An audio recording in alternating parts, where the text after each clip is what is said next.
Ivanhoe, Sir Walter Scott, now fitted the halter, now traversed the cart, and often took leave, but seemed loath to depart. Introduction. Now fitted the halter, now traversed the cart, and often took leave, but seemed loath to depart. 1. Prior. The author of the Waverley novels had hitherto proceeded in an unabated course of popularity, and might, in his peculiar district of literature, have been termed l'enfant gate of success. It was plain, however, that frequent publication must finally wear out the public favour, unless some mode could be devised to give an appearance of novelty to subsequent productions.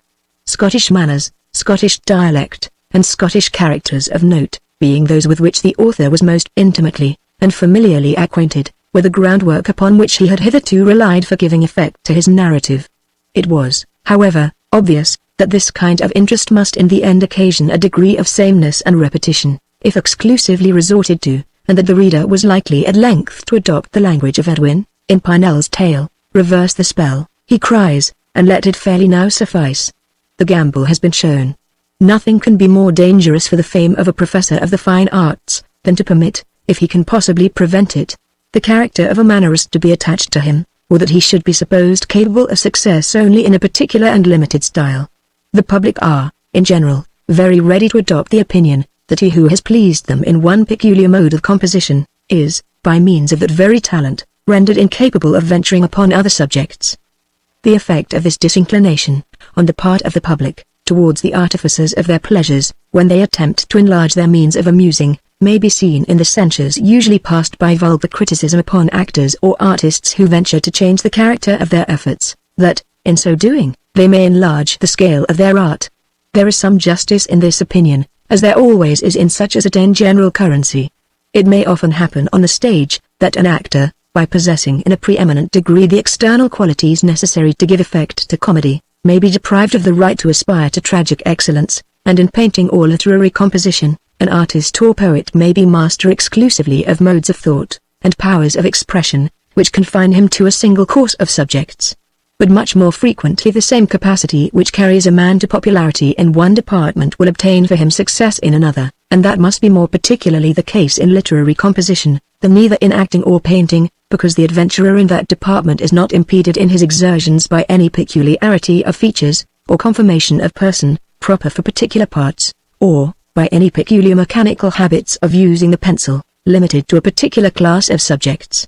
Whether this reasoning be correct or otherwise, the present author felt, that, in confining himself to subjects purely Scottish, he was not only likely to weary out the indulgence of his readers, but also greatly to limit his own power of affording them pleasure.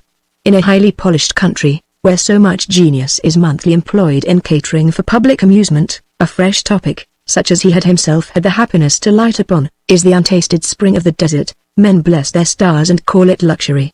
But when men and horses, cattle, camels, and dromedaries, have poached the spring into mud, it becomes loathsome to those who at first drank of it with rapture, and he who had the merit of discovering it, if he would preserve his reputation with the tribe, must display his talent by a fresh discovery of untasted fountains. If the author, who finds himself limited to a particular class of subjects, endeavors to sustain his reputation by striving to add a novelty of attraction to themes of the same character which have been formerly successful under his management, there are manifest reasons why, after a certain point, he is likely to fail. If the mine be not wrought out, the strength and capacity of the miner become necessarily exhausted. If he closely imitates the narratives which he has before rendered successful, he is doomed to wonder that they please no more. If he struggles to take a different view of the same class of subjects, he speedily discovers that what is obvious, graceful, and natural, has been exhausted, and, in order to obtain the indispensable charm of novelty, he is forced upon caricature, and, to avoid being trite, must become extravagant.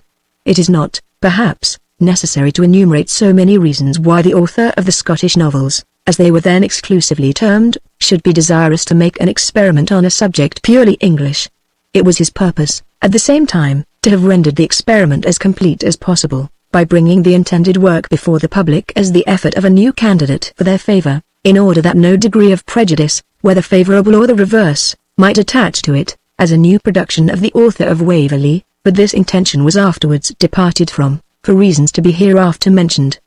The period of the narrative adopted was the reign of Richard I, not only as abounding with characters whose very names were sure to attract general attention, but as affording a striking contrast betwixt the Saxons, by whom the soil was cultivated, and the Normans, who still reigned in it as conquerors, reluctant to mix with the vanquished, or acknowledge themselves of the same stock.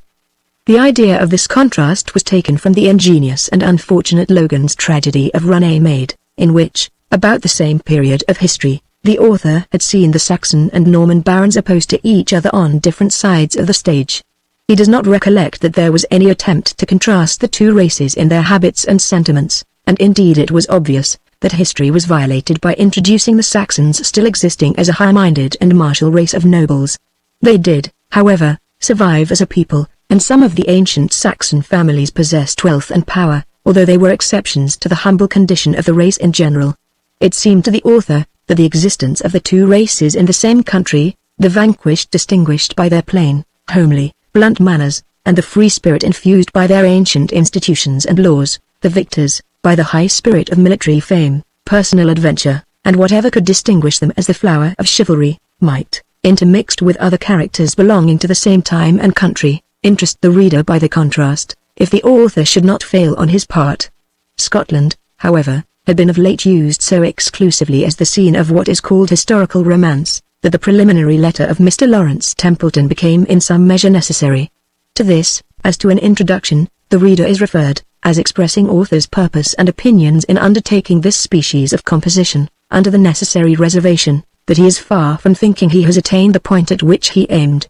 It is scarcely necessary to add, that there was no ideal wish to pass off the supposed Mr. Templeton as a real person, but a kind of continuation of the tales of my landlord had been recently attempted by a stranger, and it was supposed this dedicatory epistle might pass for some imitation of the same kind, and thus putting inquirers upon a false scent, induce them to believe they had before them the work of some new candidate for their favor. After a considerable part of the work had been finished and printed, the publishers, who pretended to discern in it a germ of popularity, remonstrated strenuously against its appearing as an absolutely anonymous production, and contended that it should have the advantage of being announced as by the author of Waverley. The author did not make any obstinate opposition, for he began to be of opinion with Dr. Wheeler, in Miss Edgeworth's excellent tale of manoeuvring, that trick upon trick might be too much for the patience of an indulgent public, and might be reasonably considered as trifling with their favor. The book, therefore, appeared as an avowed continuation of the Waverley novels, and it would be ungrateful not to acknowledge that it met with the same favorable reception as its predecessors.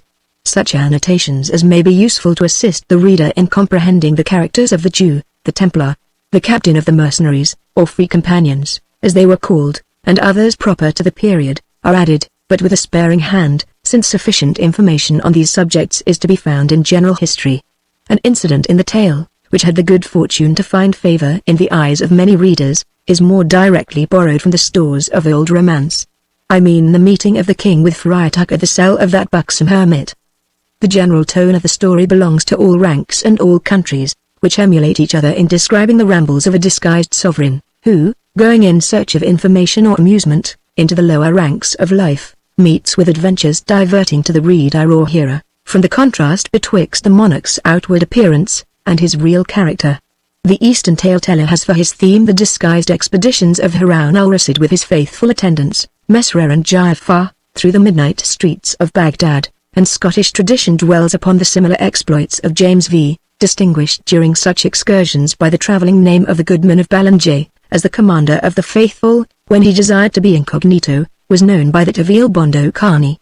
The French minstrels are not silent on so popular a theme. There must have been a Norman original of the Scottish metrical romance of Rolf Colzier, in which Charlemagne is introduced as the unknown guest of a charcoal man. 2. It seems to have been the original of other poems of the kind. In Merry England there is no end of popular ballads on this theme. The poem of John the Reeve, or Steward, mentioned by Bishop Percy, in the Relics of English Poetry, 3, is said to have turned on such an incident, and we have besides, The King and the Tanner of Tamworth, The King and the Miller of Mansfield, and others on the same topic. But the peculiar tale of this nature to which the author of Ivanhoe has to acknowledge an obligation, is more ancient by 2 centuries than any of these last mentioned. It was first communicated to the public in that curious record of ancient literature, which has been accumulated by the combined exertions of Sir Egerton Brydges and Mr. Hazlewood, in the periodical work entitled The British Bibliographer. From thence it has been transferred by the Reverend Charles Henry Hartshorne, M.A., editor of a very curious volume, entitled Ancient Metrical Tales, printed chiefly from original sources, 1829.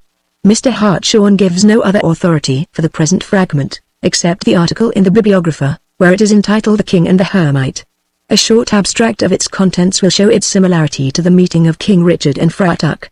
King Edward, we are not told which among the monarchs of that name, but, from his temper and habits, we may suppose Edward IV, sets forth with his court to a gallant hunting match in Sherwood Forest, in which, as is not unusual for princes in romance, he falls in with a deer of extraordinary size and swiftness, and pursues it closely, till he has outstripped his whole retinue, tired out hounds and horse, and finds himself alone under the gloom of an extensive forest, upon which night is descending.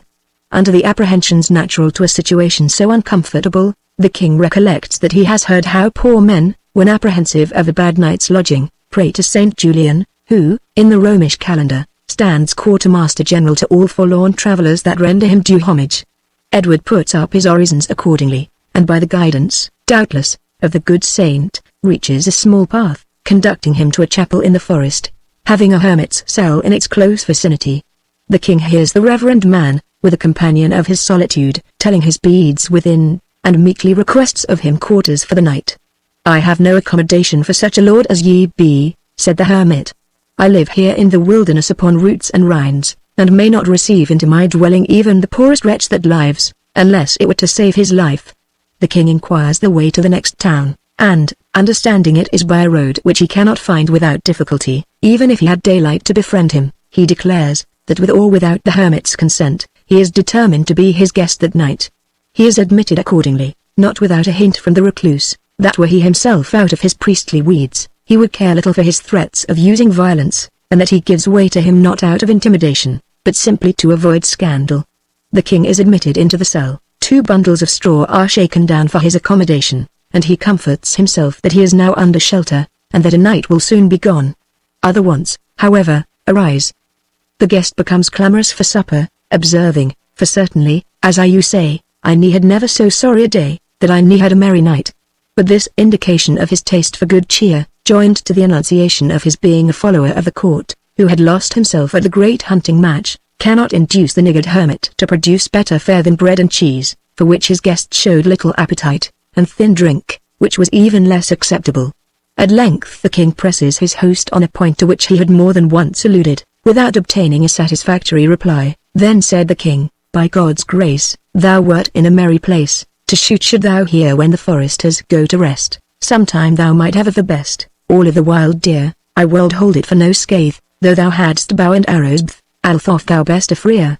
The hermit, in return, expresses his apprehension that his guest means to drag him into some confession of offence against the forest laws, which, being betrayed to the king, might cost him his life. Edward answers by fresh assurances of secrecy, and again urges on him the necessity of procuring some venison. The hermit replies, by once more insisting on the duties incumbent upon him as a churchman, and continues to affirm himself free from all such breaches of order. "Many day I have here been, and flesh meat I eat never, but milk of the kye, warm thee well, and go to sleep, and I will lap thee with my cope, softly to lie." It would seem that the manuscript is here imperfect, for we do not find the reasons which finally induce the curtal friar to amend the king's cheer. But acknowledging his guest to be such a good fellow as has seldom graced his board, the holy man at length produces the best his cell affords. 2 candles are placed on a table, white bread and baked pasties are displayed by the light, besides choice of venison, both salt and fresh, from which they select collops. "I might have eaten my bread dry," said the king, "had I not pressed thee on the score of archery, but now have I dined like a prince, if we had but drink enow." This too is afforded by the hospitable anchorite, who dispatches an assistant to fetch a pot of 4 gallons from a secret corner near his bed, and the whole 3 set into serious drinking. This amusement is superintended by the friar, according to the recurrence of certain fustian words, to be repeated by every competitor in turn before he drank, a species of high jinks, as it were, by which they regulated their potations, as toasts were given in latter times. The one toper says fusty bandiers, to which the other is obliged to reply, strike pant near, and the friar passes many jests on the king's want of memory, who sometimes forgets the words of action. The night is spent in this jolly pastime. Before his departure in the morning, the king invites his reverend host to court, promises, at least, to requite his hospitality, and expresses himself much pleased with his entertainment. The jolly hermit at length agrees to venture thither, and to inquire for Jack Fletcher, which is the name assumed by the king. After the hermit has shown Edward some feats of archery, the joyous pair separate. The king rides home, and rejoins his retinue. As the romance is imperfect, we are not acquainted how the discovery takes place, but it is probably much in the same manner as in other narratives turning on the same subject, where the host, apprehensive of death for having trespassed on the respect due to his sovereign, while incognito, is agreeably surprised by receiving honours and reward. In Mr. Hartshorne's collection, there is a romance on the same foundation, called King Edward and the Shepherd, which, considered as illustrating manners, is still more curious than the King and the Hermit, but it is foreign to the present purpose. The reader has here the original legend from which the incident in the romance is derived, and the identifying the irregular ermite with the Friar Tuck of Robin Hood's story, was an obvious expedient. The name of Ivanhoe was suggested by an old rhyme. All novelists have had occasion at some time or other to wish with Falstaff, that they knew where a commodity of good names was to be had. On such an occasion the author chanced to call to memory a rhyme recording 3 names of the mellers forfeited by the ancestor of the celebrated Hampden, for striking the Black Prince a blow with his racket, when they quarrelled at tennis, to ring, wing, and Ivanhoe, for striking of a blow, Hampden did forego, and glad he could escape so. The word suited the author's purpose in 2 material respects, for, first, it had an ancient English sound, and secondly, it conveyed no indication whatever of the nature of the story. He presumes to hold this last quality to be of no small importance. What is called a taking title, serves the direct interest of the bookseller or publisher, who by this means sometimes sells an edition while it is yet passing the press. But if the author permits an over-degree of attention to be drawn to his work ere it has appeared, he places himself in the embarrassing condition of having excited a degree of expectation which, if he proves unable to satisfy, is an error fatal to his literary reputation. Besides, when we meet such a title as the Gunpowder Plot, or any other connected with general history, each reader, before he has seen the book, has formed to himself some particular idea of the sort of manner in which the story is to be conducted, and the nature of the amusement which he is to derive from it. In this he is probably disappointed, and in that case may be naturally disposed to visit upon the author or the work the unpleasant feelings thus excited. In such a case the literary adventurer is censured, not for having missed the mark at which he himself aimed, but for not having shot off his shaft in a direction he never thought of. On the footing of unreserved communication which the author has established with the reader, he may here add the trifling circumstance, that a roll of Norman warriors, occurring in the Auchinleck manuscript, gave him the formidable name of Front de Beaulieu. Ivanhoe was highly successful upon its appearance, and may be said to have procured for its author the freedom of the rules, since he has ever since been permitted to exercise his powers of fictitious composition in England, as well as Scotland. The character of the fair Jewess found so much favour in the eyes of some fair readers, that the writer was censured, because, when arranging the fates of the characters of the drama, he had not assigned the hand of Wilfred to Rebecca, rather than the less interesting Rowena. But, not to mention that the prejudices of the age rendered such an union almost impossible, the author may, in passing, observe, that he thinks a character of a highly virtuous and lofty stamp, is degraded rather than exalted by an attempt to reward virtue with temporal prosperity. Such is not the recompense which Providence has deemed worthy of suffering merit, and it is a dangerous and fatal doctrine to teach young persons, the most common readers of romance, that rectitude of conduct and of principle are either naturally allied with, or adequately rewarded by, the gratification of our passions, or attainment of our wishes. In a word, if a virtuous and self-denied character is dismissed with temporal wealth, greatness, rank, or the indulgence of such a rashly formed or ill-assorted passion as that of Rebecca for Ivanhoe, the reader will be apartment to say, verily virtue has had its reward. But a glance on the great picture of life will show, that the duties of self-denial, and the sacrifice of passion to principle, are seldom thus remunerated, and that the internal consciousness of their high-minded discharge of duty, produces on their own reflections a more adequate recompense, in the form of that peace which the world cannot give or take away. Abbotsford, 1st of September, 1830, Chapter 1. Thus commune these, while to their lowly dome, the full-fed swine returned with evening home, compelled, reluctant, to the several styes, with din obstreperous, and ungrateful cries, Pope's Odyssey, in that pleasant district of merry England which is watered by the river Don. There extended in ancient times a large forest, covering the greater part of the beautiful hills and valleys which lie between Sheffield and the pleasant town of Doncaster. The remains of this extensive wood are still to be seen at the noble seats of Wentworth, of Warncliffe Park, and around Rothercombe.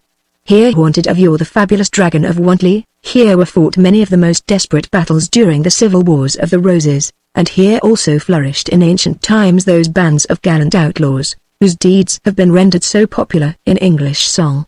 Such being our chief scene, the date of our story refers to a period towards the end of the reign of Richard I, when his return from his long captivity had become an event rather wished than hoped for by his despairing subjects, who were in the meantime subjected to every species of subordinate oppression. The nobles, whose power had become exorbitant during the reign of Stephen, and whom the prudence of Henry II had scarce reduced to some degree of subjection to the crown, had now resumed their ancient license in its utmost extent, despising the feeble interference of the English Council of State, fortifying their castles, increasing the number of their dependents, reducing all around them to a state of vassalage, and striving by every means in their power, to place themselves each at the head of such forces as might enable him to make a figure in the national convulsions which appeared to be impending. The situation of the inferior gentry, or franklins, as they were called, who, by the law and spirit of the English constitution, were entitled to hold themselves independent of feudal tyranny, became now unusually precarious. If, as was most generally the case, they placed themselves under the protection of any of the petty kings in their vicinity, accepted of feudal offices in his household, or bound themselves by mutual treaties of alliance and protection, to support him in his enterprises, they might indeed purchase temporary repose, but it must be with the sacrifice of that independence which was so dear to every English bosom, and at the certain hazard of being involved as a party in whatever rash expedition the ambition of their protector might lead him to undertake. On the other hand, such and so multiplied were the means of vexation and oppression possessed by the great barons, that they never wanted the pretext, and seldom the will, to harass and pursue, even to the very edge of destruction, any of their less powerful neighbors, who attempted to separate themselves from their authority, and to trust for their protection, during the dangers of the times, to their own inoffensive conduct, and to the laws of the land. A circumstance which greatly tended to enhance the tyranny of the nobility, and the sufferings of the inferior classes, arose from the consequences of the conquest by Duke William of Normandy. 4 generations had not sufficed to blend the hostile blood of the Normans and Anglo-Saxons, or to unite, by common language and mutual interests, 2 hostile races, one of which still felt the elation of triumph, while the other groaned under all the consequences of defeat. The power had been completely placed in the hands of the Norman nobility, by the event of the Battle of Hastings, and it had been used, as our histories assure us, with no moderate hand. The whole race of Saxon princes and nobles had been extirpated or disinherited, with few or no exceptions, nor were the numbers great who possessed land in the country of their fathers, even as proprietors of the second, or of yet inferior classes. The royal policy had long been to weaken, by every means, legal or illegal, the strength of a part of the population which was justly considered as nourishing the most inveterate antipathy to their victor. All the monarchs of the Norman race had shown the most marked predilection for their Norman subjects, the laws of the chase, and many others equally unknown to the milder and more free spirit of the Saxon constitution, had been fixed upon the necks of the subjugated inhabitants, to add weight, as it were, to the feudal chains with which they were loaded. At court, and in the castles of the great nobles, where the pomp and state of a court was emulated, Norman French was the only language employed. In courts of law, the pleadings and judgments were delivered in the same tongue. In short, French was the language of honor, of chivalry, and even of justice, while the far more manly and expressive Anglo-Saxon was abandoned to the use of rustics and hinds, who knew no other. Still, however, the necessary intercourse between the lords of the soil, and those oppressed inferior beings by whom that soil was cultivated, occasioned the gradual formation of a dialect, compounded betwixt the French and the Anglo-Saxon, in which they could render themselves mutually intelligible to each other, and from this necessity arose by degrees the structure of our present English language, in which the speech of the victors and the vanquished have been so happily blended together, and which has since been so richly improved by importations from the classical languages, and from those spoken by the southern nations of Europe. This state of things I have thought it necessary to premise for the information of the general reader, who might be apartment to forget, that, although no great historical events, such as war or insurrection, mark the existence of the Anglo-Saxons as a separate people subsequent to the reign of William II, yet the great national distinctions betwixt them and their conquerors, the recollection of what they had formerly been, and to what they were now reduced, continued down to the reign of Edward III, to keep open the wounds which the conquest had inflicted, and to maintain a line of separation betwixt the descendants of the victor Normans and the vanquished Saxons. The sun was setting upon one of the rich grassy glades of that forest, which we have mentioned in the beginning of the chapter. Hundreds of broad-headed, short-stemmed, wide-branched oaks, which had witnessed perhaps the stately march of the Roman soldiery, flung their gnarled arms over a thick carpet of the most delicious green sward. In some places they were intermingled with beeches, hollies, and copsewood of various descriptions, so closely as totally to intercept the level beams of the sinking sun. In others they receded from each other, forming those long sweeping vistas, in the intricacy of which the eye delights to lose itself, while imagination considers them as the paths to yet wilder scenes of sylvan solitude. Here the red rays of the sun shot a broken and discolored light, that partially hung upon the shattered boughs and mossy trunks of the trees, and that they illuminated in brilliant patches the portions of turf to which they made their way.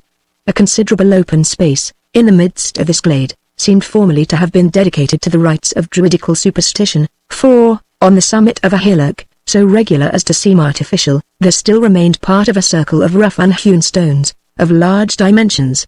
7 stood upright, the rest had been dislodged from their places, probably by the zeal of some convert to Christianity, and lay, some prostrate near their former site, and others on the side of the hill.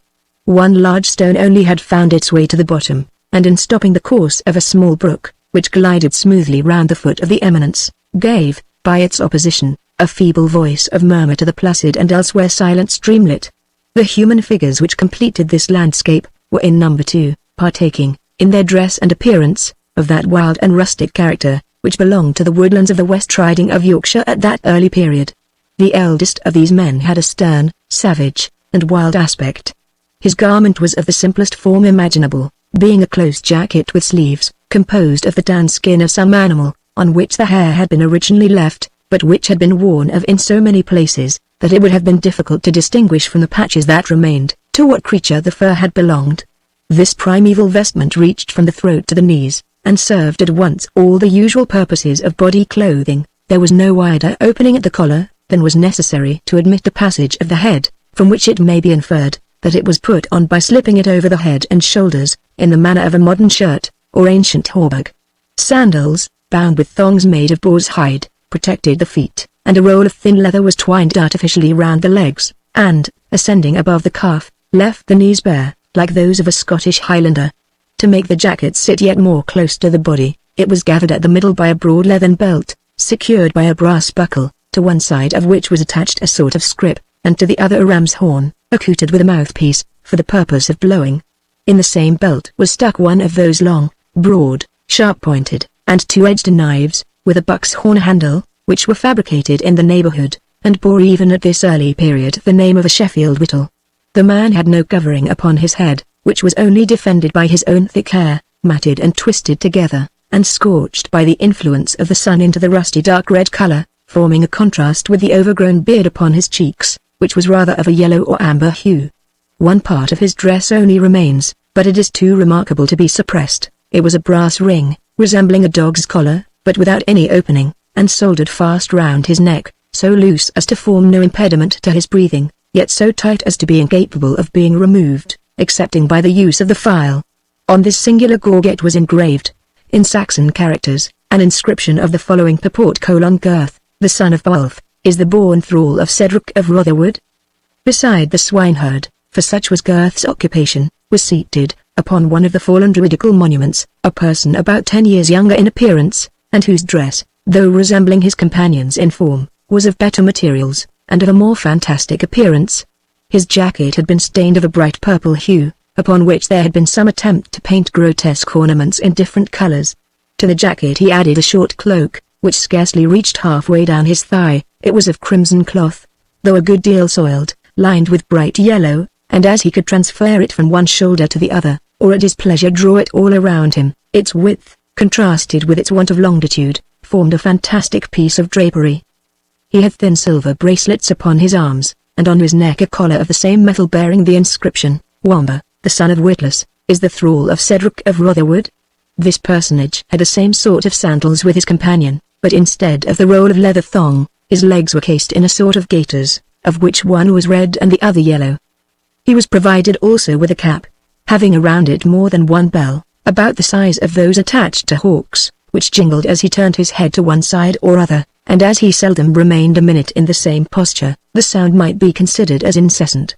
Around the edge of this cap was a stiff band of leather, cut at the top into open work, resembling a coronet, while a prolonged bag arose from within it, and fell down on one shoulder like an old-fashioned nightcap, or a jelly bag, or the headgear of a modern hussar.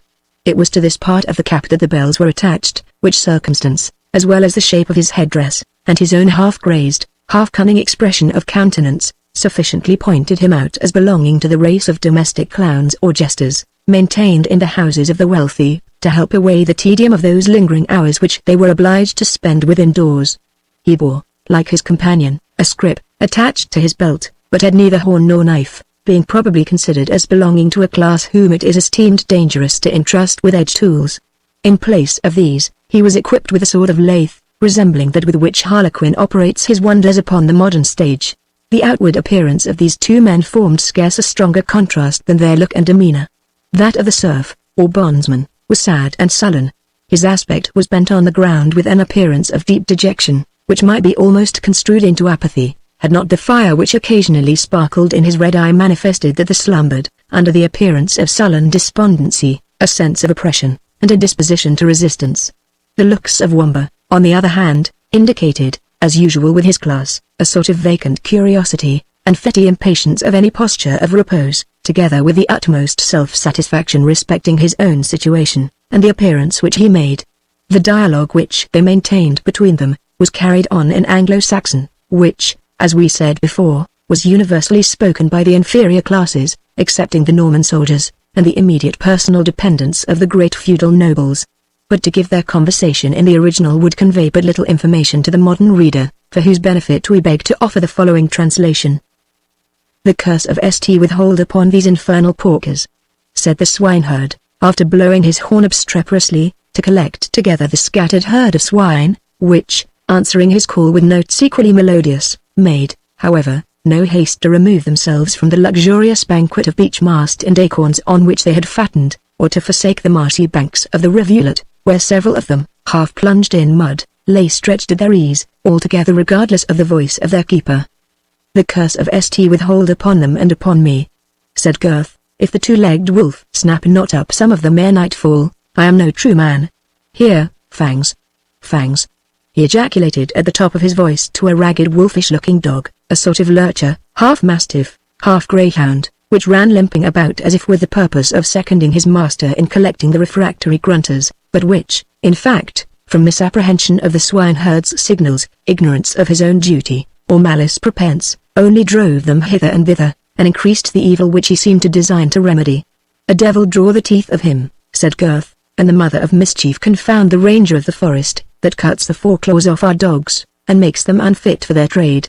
5. Wamba, up and help me, and thou best a man, take it turn round the back o' the hill to gain the wind on them, and when thou'st got the weather gauge, thou mayst drive them before thee as gently as so many innocent lambs." "Truly," said Wamba, without stirring from the spot, "I have consulted my legs upon this matter, and they are altogether of opinion, that to carry my gay garments through these sloughs, would be an act of unfriendship to my sovereign person and royal wardrobe. Wherefore, Gurth, I advise thee to call off Fangs, and leave the herd to their destiny, which, whether they meet with bands of travelling soldiers, or of outlaws, or of wandering pilgrims, can be little else than to be converted into Normans before morning, to thy no small ease and comfort." "The swine turned Normans to my comfort," quoth Gurth. "Expound that to me, Wamba, for my brain is too dull, and my mind too vexed, to read riddles." "Why, how call you those grunting brutes running about on their forelegs?" demanded Wamba. "Swine, fool, swine," said the herd, "every fool knows that." "And swine is good Saxon," said the jester. "But how call you the sow when she is flayed, and drawn, and quartered, and hung up by the heels, like a traitor?" "Pork," answered the swineherd. "I am very glad every fool knows that too," said Wamba, "and pork, I think, is good Norman French, and so when the brute lives, and is in the charge of a Saxon slave, she goes by her Saxon name, but becomes a Norman, and is called pork, when she is carried to the castle hall to feast among the nobles. What dost thou think of this, friend Gurth, ha? It is but too true doctrine, friend Wamba, however it got into thy fool's pate."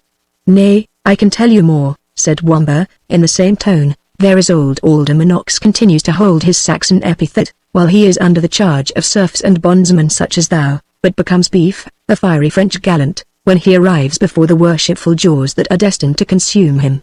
Mynheer Calf, too, becomes Monsieur Dove in the like manner. He is Saxon when he requires tendance, and takes a Norman name when he becomes matter of enjoyment. By St. Dunstan, answered Gurth, thou speakest but sad truths. Little is left to us but the air we breathe, and that appears to have been reserved with much hesitation, solely for the purpose of enabling us to endure the tasks they lay upon our shoulders. The finest and the fattest is for their board, the loveliest is for their couch. The best and bravest supply their foreign masters with soldiers, and whiten distant lands with their bones, leaving few here who have either will or the power to protect the unfortunate Saxon. God's blessing on our master Cedric, he hath done the work of a man in standing in the gap, but Reginald Front de Bœuf is coming down to this country in person, and we shall soon see how little Cedric's trouble will avail him. Here, here, he exclaimed again, raising his voice, so ho! So ho! Well done, Fangs. Thou hast them all before thee now, and bringst them on bravely, lad. Gurth, said the jester, I know thou thinkest me a fool, or thou wouldst not be so rash in putting thy head into my mouth. One word to Reginald Front de Bœuf, or Philip de Melvoisin, that thou hast spoken treason against the Norman, and thou art but a castaway swineherd, thou wouldst waver on one of these trees as a terror to all evil speakers against dignities.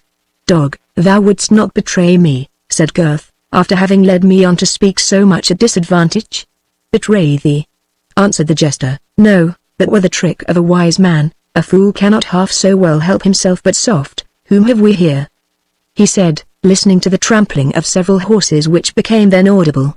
Never mind whom, answered Gurth, who had now got his herd before him, and, with the aid of Fangs, was driving them down one of the long dim vistas which we have endeavoured to describe. Nay, but I must see the riders, answered Wamba, perhaps they are come from fairyland with a message from King Oberon. A murrain take thee, rejoined the swineherd, wilt thou talk of such things, while a terrible storm of thunder and lightning is raging within a few miles of us? Hark, how the thunder rumbles! And for summer rain, I never saw such broad downright flat drops fall out of the clouds. The oaks, too, notwithstanding the calm weather, sob and creak with their great boughs as if announcing a tempest. Thou canst play the rational if thou wilt, credit me for once, and let us home ere the storm begins to rage, for the night will be fearful. Wamba seemed to feel the force of this appeal, and accompanied his companion, who began his journey after catching up a long quarterstaff which lay upon the grass beside him. This second humorist strode hastily down the forest glade, driving before him, with the assistance of Fangs, the whole herd of his inharmonious charge. Chapter 2. A monk there was, a fear for the maestry. An outrider that loved venery. A manly man, to be an abbotable. Full many a dainty horse had he in stable. And when he rode, men might his bridle hear, jingling in a whistling wind as clear, and eke as loud, as doth the chapel bell. Thereas this lord was keeper of a cell, Chaucer. Notwithstanding the occasional exhortation and chiding of his companion, the noise of the horseman's feet continuing to approach, Wamba could not be prevented from lingering occasionally on the road, upon every pretence which occurred, now catching from the hazel a cluster of half-ripe nuts, and now turning his head to leer after a cottage maiden who crossed their path. The horsemen, therefore, soon overtook them on the road. Their numbers amounted to 10 men, of whom the 2 who rode foremost seemed to be persons of considerable importance, and the others their attendants. It was not difficult to ascertain the condition and character of one of these personages. He was obviously an ecclesiastic of high rank. His dress was that of a Cistercian monk, but composed of materials much finer than those which the rule of that order admitted. His mantle and hood were of the best Flanders cloth, and fell in ample, and not ungraceful folds, around a handsome, though somewhat corpulent person. His countenance bore as little the marks of self-denial, as his habit indicated contempt of worldly splendor. His features might have been called good, had there not lurked under the penthouse of his eye, that sly epicurean twinkle which indicates the cautious voluptuary. In other respects, his profession and situation had taught him a ready command over his countenance, which he could contract at pleasure into solemnity, although its natural expression was that of good-humoured social indulgence. In defiance of conventual rules, and the edicts of popes and councils, the sleeves of this dignitary were lined and turned up with rich furs, his mantle secured at the throat with a golden clasp, and the whole dress proper to his order as much refined upon and ornamented, as that of a Quaker beauty of the present day, who, while she retains the garb and costume of her sect, continues to give to its simplicity, by the choice of materials and the mode of disposing them, a certain air of coquettish attraction, savouring but too much of the vanities of the world. This worthy churchman rode upon a well-fed ambling mule, whose furniture was highly decorated, and whose bridle, according to the fashion of the day, was ornamented with silver bells. In his seat he had nothing of the awkwardness of the convent, but displayed the easy and habitual grace of a well-trained horseman. Indeed, it seemed that so humble a conveyance as a mule, in however good case, and however well broken to a pleasant and accommodating amble, was only used by the gallant monk for travelling on the road. A lay brother, one of those who followed in the train, had, for his use on other occasions, one of the most handsome Spanish jennets ever bred at Andalusia, which merchants used at that time to import, with great trouble and risk, for the use of persons of wealth and distinction. The saddle and housings of this superb palfrey were covered by a long footcloth, which reached nearly to the ground, and on which were richly embroidered mitres, crosses, and other ecclesiastical emblems. Another lay brother led a sumpter mule, loaded probably with his superior's baggage, and 2 monks of his own order, of inferior station, rode together in the rear, laughing and conversing with each other, without taking much notice of the other members of the cavalcade. The companion of the church dignitary was a man past 40, thin, strong, tall, and muscular, an athletic figure, which long fatigue and constant exercise seemed to have left none of the softer part of the human form, having reduced the whole to brawn, bones, and sinews, which had sustained 1,000 toils, and were ready to dare 1,000 more. His head was covered with a scarlet cap, faced with fur of that kind which the French call mortier, from its resemblance to the shape of an inverted mortar. His countenance was therefore fully displayed, and its expression was calculated to impress a degree of awe, if not of fear, upon strangers. High features, naturally strong and powerfully expressive, had been burned almost into negro blackness by constant exposure to the tropical sun, and might, in their ordinary state, be said to slumber after the storm of passion had passed away, but the projection of the veins of the forehead, the readiness with which the upper lip and its thick black moustaches quivered upon the slightest emotion, plainly intimated that the tempest might be again and easily awakened. His keen, piercing, dark eyes, told in every glance a history of difficulties subdued, and dangers dared, and seemed to challenge opposition to his wishes, for the pleasure of sweeping it from his road by a determined exertion of courage and of will. A deep scar on his brow gave additional sternness to his countenance, and a sinister expression to one of his eyes, which had been slightly injured on the same occasion, and of which the vision, though perfect, was in a slight and partial degree distorted. The upper dress of this personage resembled that of his companion in shape, being a long monastic mantle, but the colour, being scarlet, showed that he did not belong to any of the 4 regular orders of monks. On the right shoulder of the mantle there was cut, in white cloth, a cross of a peculiar form. This upper robe concealed what at first view seemed rather inconsistent with its form, a shirt, namely, of linked mail, with sleeves and gloves of the same, curiously plaited and interwoven, as flexible to the body as those which are now wrought in the stocking loom, out of less obdurate materials. The forepart of his thighs, where the folds of his mantle permitted them to be seen, were also covered with linked mail. The knees and feet were defended by splints, or thin plates of steel, ingeniously jointed upon each other, and mail hose, reaching from the ankle to the knee, effectually protected the legs, and completed the rider's defensive armor. In his girdle he wore a long and double-edged dagger, which was the only offensive weapon about his person. He rode, not a mule, like his companion, but a strong hackney for the road, to save his gallant war horse, which a squire led behind, fully accoutred for battle, with a chamfron or plaited headpiece upon his bead, having a short spike projecting from the front. On one side of the saddle hung a short battle-axe, richly inlaid with Damascene carving, on the other the rider's plumed headpiece and hood of mail, with a long 2-handed sword, used by the chivalry of the period. A second squire held aloft his master's lance, from the extremity of which fluttered a small banderole, or streamer, bearing a cross of the same form with it embroidered upon his cloak. He also carried his small triangular shield, broad enough at the top to protect the breast, and from thence diminishing to a point. It was covered with a scarlet cloth, which prevented the device from being seen. These 2 squires were followed by 2 attendants, whose dark visages, white turbans, and the oriental form of their garments, showed them to be natives of some distant eastern country. The whole appearance of this warrior and his retinue was wild and outlandish. The dress of his squires was gorgeous, and his eastern attendants wore silver collars round their throats, and bracelets of the same metal upon their swarthy arms and legs, of which the former were naked from the elbow, and the latter from mid-leg to ankle. silk and embroidery distinguished their dresses, and marked the wealth and importance of their master, forming, at the same time, a striking contrast with the martial simplicity of his own attire. They were armed with crooked sabres, having the hilt and baldric inlaid with gold, and matched with Turkish daggers of yet more costly workmanship. Each of them bore at his saddle bow a bundle of darts or javelins, about 4 feet in length, having sharp steel heads, a weapon much in use among the Saracens, and of which the memory is yet preserved in the martial exercise called El Jerid, still practiced in the eastern countries. The steeds of these attendants were in appearance as foreign as their riders. They were of Saracen origin, and consequently of Arabian descent, and their fine slender limbs, small fetlocks, thin manes, and easy springy motion, formed a marked contrast with the large-jointed heavy horse Astic-vows. Yet so loose were the ideas of the times respecting the conduct of the clergy, whether secular or regular, that the prior Aymer maintained a fair character in the neighborhood of his abbey.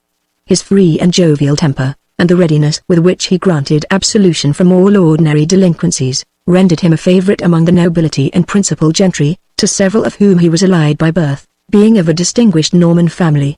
The ladies, in particular, were not disposed to scan too nicely the morals of a man who was a professed admirer of their sex, and who possessed many means of dispelling the ennui which was too apartment to intrude upon the halls and bowers of an ancient feudal castle.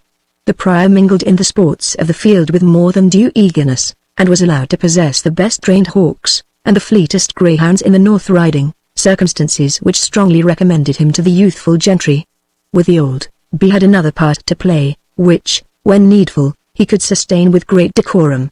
His knowledge of books, however superficial, was sufficient to impress upon their ignorance respect for his supposed learning, and the gravity of his deportment and language, with the high tone which he exerted in setting forth the authority of the church and of the priesthood, impressed them no less with an opinion of his sanctity. Even the common people, the severest critics of the conduct of their betters, had commiseration with the follies of Prior Aymer. He was generous, and charity, as it is well known, covereth a multitude of sins, in another sense than that in which it is said to do so in Scripture. The revenues of the monastery, of which a large part was at his disposal, while they gave him the means of supplying his own very considerable expenses, afforded also those largesses which he bestowed among the peasantry, and with which he frequently relieved the distresses of the oppressed. If Prior Aymer rode hard in the chase, or remained long at the banquet, if Prior Aymer was seen, at the early peep of dawn, to enter the postern of the abbey, as he glided home from some rendezvous which had occupied the hours of darkness, men only shrugged up their shoulders, and reconciled themselves to his irregularities, by recollecting that the same were practiced by many of his brethren who had no redeeming qualities whatsoever to atone for them. Prior Aymer, therefore, and his character, were well known to our Saxon serfs, who made their rude obeisance, and received his benedicite, in return.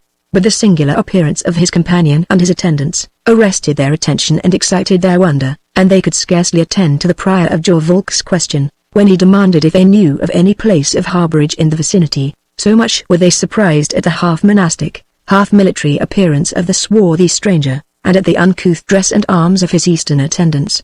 It is probable, too, that the language in which the benediction was conferred, and the information asked, sounded ungracious, though not probably unintelligible, in the ears of the Saxon peasants. "I asked you, my children," said the prior, raising his voice, and using the lingua franca, or mixed language, in which the Norman and Saxon races conversed with each other, "if there be in this neighborhood any good man, who, for the love of God, and devotion to Mother Church, will give 2 of her humblest servants, with their train, a night's hospitality and refreshment." This he spoke with a tone of conscious importance, which formed a strong contrast to the modest terms which he thought it proper to employ. 2 of the humblest servants of Mother Church, repeated Wamba to himself, but, fool as he was, taking care not to make his observation audible, "I should like to see her seneschals, her chief butlers, and other principal domestics." After this internal commentary on the prior's speech, he raised his eyes, and replied to the question which had been put. If the reverend fathers, he said, loved good cheer and soft lodging, few miles of riding would carry them to the priory of Brinksworth, where their quality could not but secure them the most honourable reception, or if they preferred spending a penitential evening, they might turn down yonder wild glade, which would bring them to the hermitage of Copmanhurst, where a pious anchoret would make them sharers for the night of the shelter of his roof and the benefit of his prayers. The prior shook his head at both proposals. "Mine honest friend," said he, "if the jangling of thy bells bade not dizzy thine understanding, thou mightst know clericus clericum non decimat, that is to say, we churchmen do not exhaust each other's hospitality, but rather require that of the laity, giving them thus an opportunity to serve God in honoring and relieving his appointed servants. It is true, replied Wamba, that I, being but an ass, am, nevertheless, honored to hear the bells as well as your reverence's mule. Notwithstanding, I did conceive that the charity of Mother Church and her servants might be said, with other charity, to begin at home. A truce to thine insolence, fellow, said the armed rider, breaking in on his prattle with a high and stern voice, and tell us, if thou canst, the road to how called you your Franklin. Prior Aymer? Cedric, answered the prior, Cedric the Saxon. Tell me, good fellow, are we near his dwelling, and can you show us the road? The road will be uneasy to find, answered Gurth, who broke silence for the first time, and the family of Cedric retire early to rest. Tush, tell not me, fellow, said the military rider, 'tis easy for them to arise and supply the wants of travellers such as we are, who will not stoop to beg the hospitality which we have a right to command. I know not, said Gurth, sullenly, if I should show the way to my master's house, to those who demand as a right, the shelter which most are faint to ask as a favour. Do you dispute with me, slave? Said the soldier, and, setting spurs to his horse, he caused him make a demivolte across the path, raising at the same time the riding rod which he held in his hand, with a purpose of chastising what he considered as the insolence of the peasant. Gurth darted at him a savage and revengeful scowl, and with a fierce, yet hesitating motion, laid his hand on the haft of his knife, but the interference of Prior Aymer, who pushed his mule betwixt his companion and the swineherd, prevented the meditated violence. Nay, by St. Mary, Brother Brian, you must not think you are now in Palestine, predominating over heathen Turks and infidel Saracens. We islanders love not blows, save those of Holy Church, who chasteneth whom she loveth. Tell me, good fellow, said he to Wamba, and seconded his speech by a small piece of silver coin, the way to Cedric the Saxons. You cannot be ignorant of it, and it is your duty to direct the wanderer even when his character is less sanctified than ours. In truth, venerable father, answered the jester, the Saracen head of your right reverend companion has frightened out of mine the way home. I am not sure I shall get there tonight myself. Tush, said the abbot, thou canst tell us if thou wilt. This reverend brother has been all his life engaged in fighting among the Saracens for the recovery of the Holy Sepulchre. He is of the order of Knights Templars, whom you may have heard of. He is half a monk, half a soldier. If he is but half a monk, said the jester, he should not be wholly unreasonable with those whom he meets upon the road, even if they should be in no hurry to answer questions that no way concern them. I forgive thy wit, replied the abbot, on condition thou wilt show me the way to Cedric's mansion. Well, then, answered Wamba, your reverences must hold on this path till you come to a sunken cross, of which scarce a cubit's length remains above ground, then take the path to the left, for there are four which meet at sunken cross, and I trust your reverences will obtain shelter before the storm comes on. The abbot thanked his sage adviser, and the cavalcade, setting spurs to their horses, rode on as men do who wish to reach their inn before the bursting of a night's storm. As their horses' hoofs died away, Gurth said to his companion, if they follow thy wise direction, the reverend fathers will hardly reach Rotherwood this night. No, said the jester, grinning, but they may reach Sheffield if they have good luck, and that is as fit a place for them. I am not so bad a woodsman as to show the dog where the deer lies. If I have no mind he should chase him. Thou art right, said Gurth. It were ill that Aymer saw the Lady Rowena, and it were worse, it may be, for Cedric to quarrel, as is most likely he would, with this military monk. But, like good servants, let us hear and see, and say nothing. We returned to the riders, who had soon left the bondsmen far behind them, and who maintained the following conversation in the Norman French language, usually employed by the superior classes, with the exception of the few who were still inclined to boast their Saxon descent. What mean these fellows by their capricious insolence? Said the Templar to the Benedictine, and why did you prevent me from chastising it? Marry, Brother Brian, replied the prior, touching the one of them, it were hard for me to render a reason for a fool speaking according to his folly, and the other churl is of that savage, fierce, intractable race, some of whom, as I have often told you, are still to be found among the descendants of the conquered Saxons, and whose supreme pleasure it is to testify, by all means in their power, their aversion to their conquerors. I would soon have beat him into courtesy, observed Brian. I am accustomed to deal with such spirits. Our Turkish you shall soon be judge, and if the purity of her complexion, and the majestic, yet soft expression of a mild blue eye, do not chase from your memory the black-dressed girls of Palestine, or the houris of old Mahound's paradise, I am an infidel, and no true son of the church. should your boasted beauty, said the Templar, be weighed in the balance and found wanting, you know our wager, my gold collar, answered the Prior, against 10 butts of key and wine they are mine as securely as if they were already in the convent vaults, under the key of old Dennis the cellarer, and I am myself to be judge, said the Templar, and am only to be convicted on my own admission, that I have seen no maiden so beautiful since Pentecost was a 12-month. Ran it not so? Prior, your collar is in danger, I will wear it over my gorget in the lists of Ashby de las Ouch. Win it fairly, said the Prior, and wear it as ye will, I will trust your giving true response, on your word as a knight and as a churchman. Yet, brother, take my advice, and file your tongue to a little more courtesy than your habits of predominating over infidel captives and eastern bondsmen have accustomed you. Cedric the Saxon, if offended, and he is now a slack in taking offence, is a man who, without respect to your knighthood, my high office, or the sanctity of either, would clear his house of us, and send us to lodge with the larks, though the hour were midnight. And be careful how you look on Rowena, whom he cherishes with the most jealous care, and he take the least alarm in that quarter we are but lost men.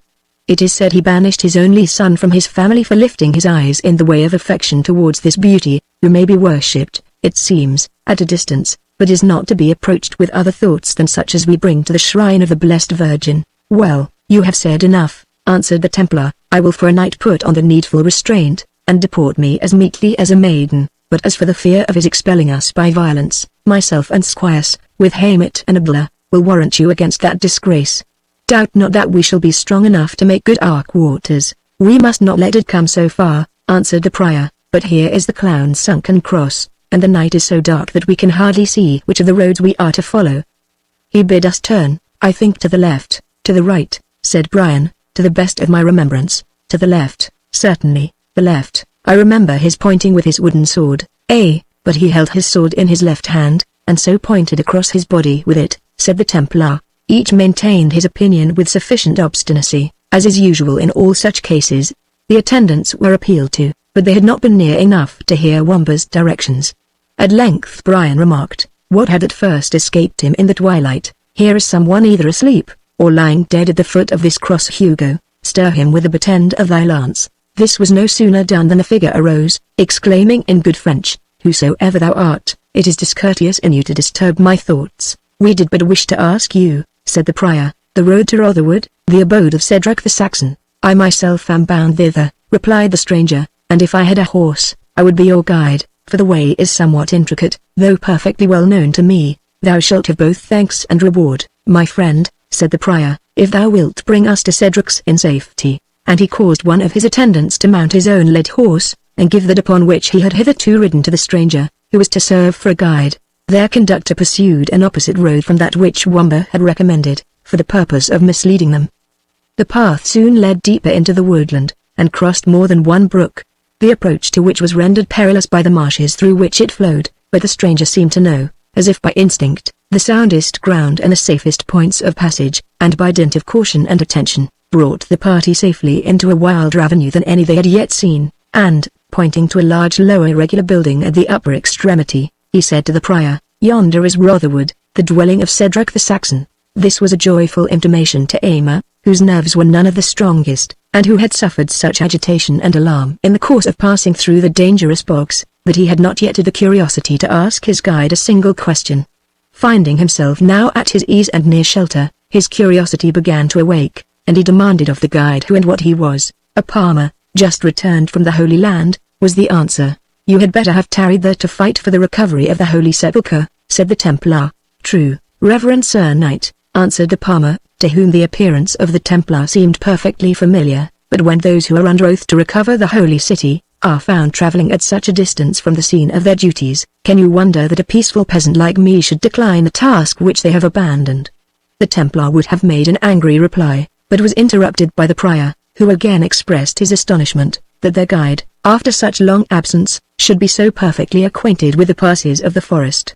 I was born a native of these parts, answered their guide, and as he made the reply they stood before the mansion of Cedric a low irregular building, containing several courtyards or enclosures, extending over a considerable space of ground, and which, though its size argued the inhabitant to be a person of wealth, differed entirely from the tall, turreted, and castellated buildings in which the Norman nobility resided. and which had become the universal style of architecture throughout England. Rotherwood was not, however, without defences. No habitation, in that disturbed period, could have been so, without the risk of being plundered and burned before the next morning. A deep fosse, or ditch, was drawn round the whole building, and filled with water from a neighbouring stream. A double stockade, or palisade, composed of pointed beams, which the adjacent forest supplied, defended the outer and inner bank of the trench.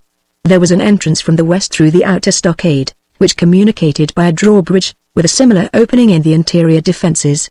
Some precautions had been taken to place those entrances under the protection of projecting angles, by which they might be flanked in case of need by archers or slingers. Before this entrance the Templar wound his horn loudly, for the rain, which had long threatened, began now to descend with great violence. Chapter 3. Then, sad relief, from the bleak coast that hears the German Ocean roar, deep blooming, strong, and yellow-haired, the blue-eyed Saxon came, Thompson's Liberty, in a hall, the height of which was greatly disproportioned to its extreme length and width, a long oaken table, formed of planks rough-hewn from the forest, and which had scarcely received a new polish, stood ready prepared for the evening meal of Cedric the Saxon. The roof, composed of beams and rafters, had nothing to divide the apartment from the sky excepting the planking and thatch. There was a huge fireplace at either end of the hall, but as the chimneys were constructed in a very clumsy manner, at least as much of the smoke found its way into the apartment as escaped by the proper vent. The constant vapour which this occasioned, had polished the rafters and beams of the low-browed hall, by encrusting them with a black varnish of soot.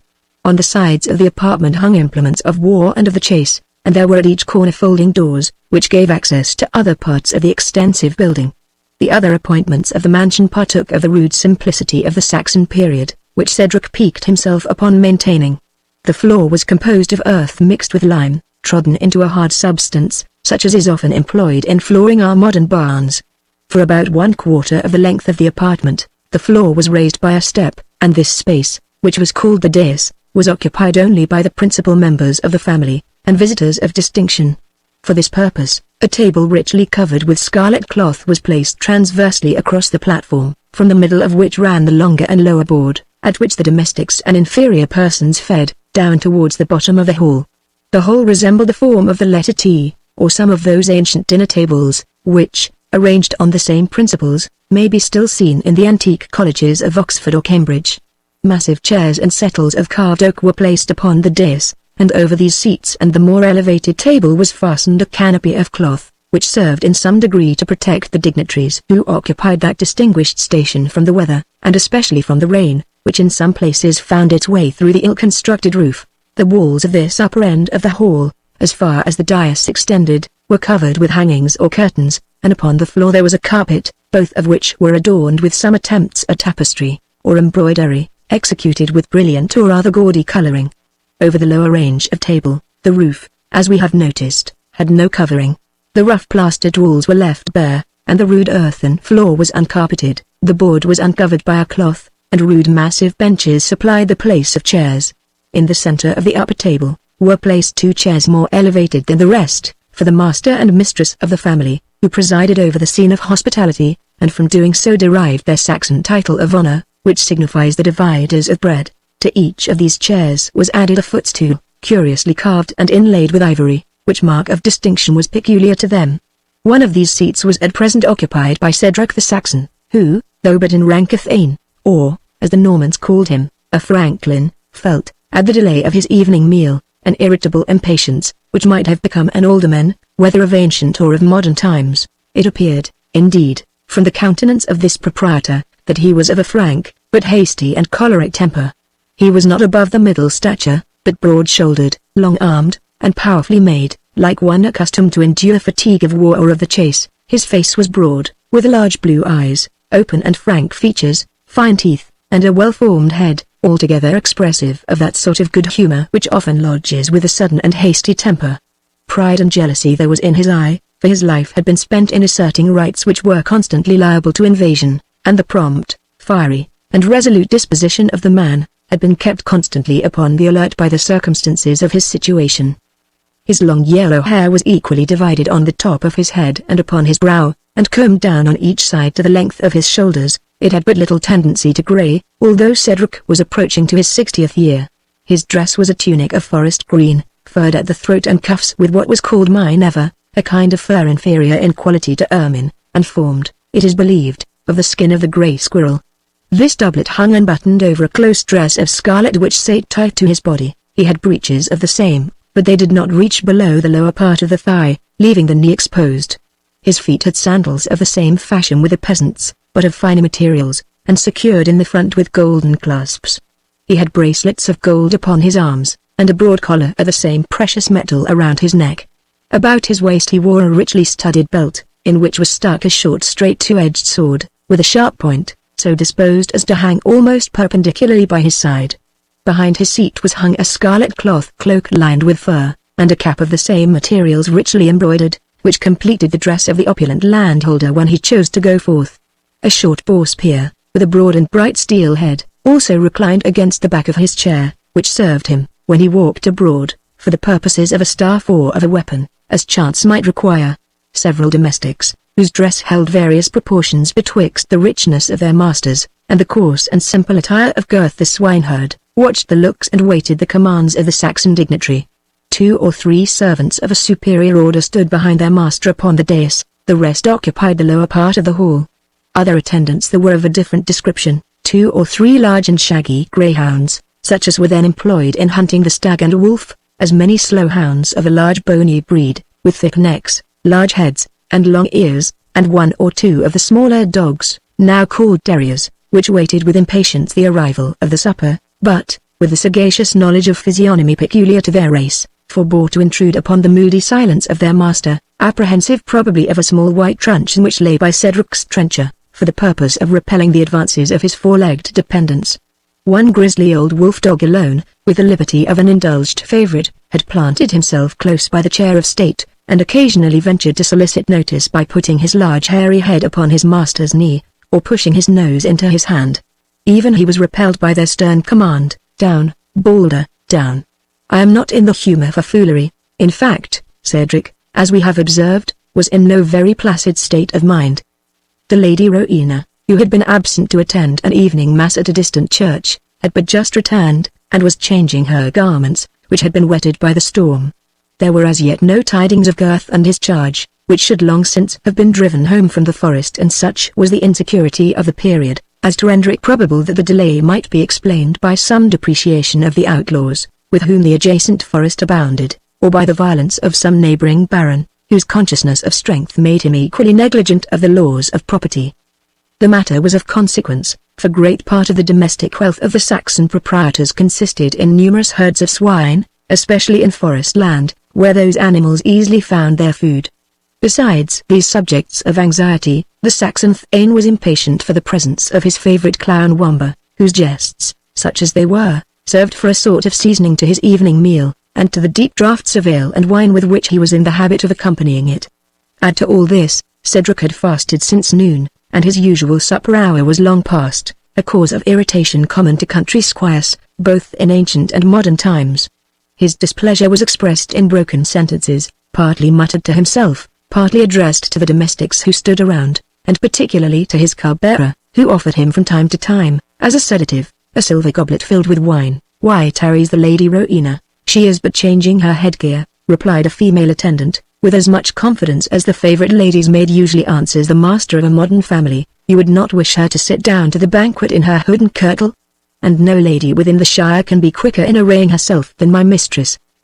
This undeniable argument produced a sort of acquiescent umph on the part of the Saxon, with the addition, "I wish her devotion may choose fair weather for the next visit to St. John's Kirk. But what, in the name of 10 devils," continued he, turning to the cupbearer, and raising his voice as if happy to have found a channel into which he might divert his indignation without fear or control, "what, in the name of 10 devils, keeps Gurth so long afield?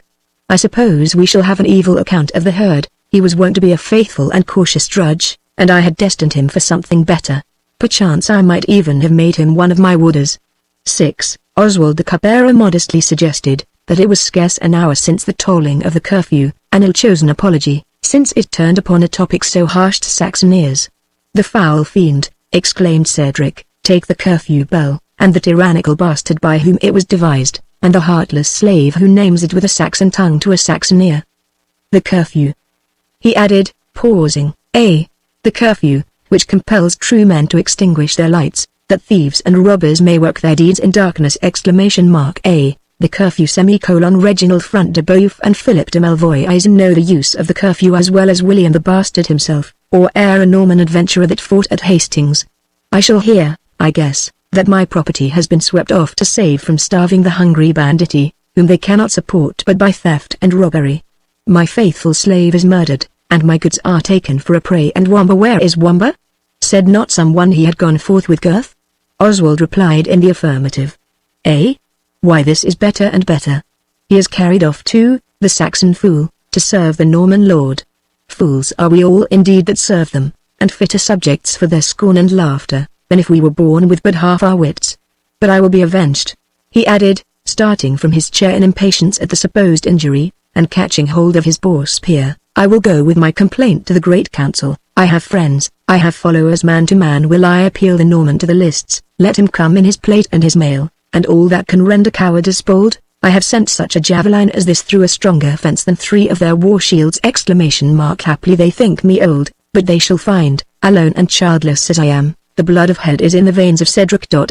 Wilfred, Wilfred, he exclaimed in a lower tone, couldst thou have ruled thine unreasonable passion, thy father had not been left in his age like the solitary oak that throws out its shattered and unprotected branches against the full sweep of the tempest. The reflection seemed to conjure into sadness his irritated feelings. Replacing his javelin, he resumed his seat, bent his looks downward, and appeared to be absorbed in melancholy reflection.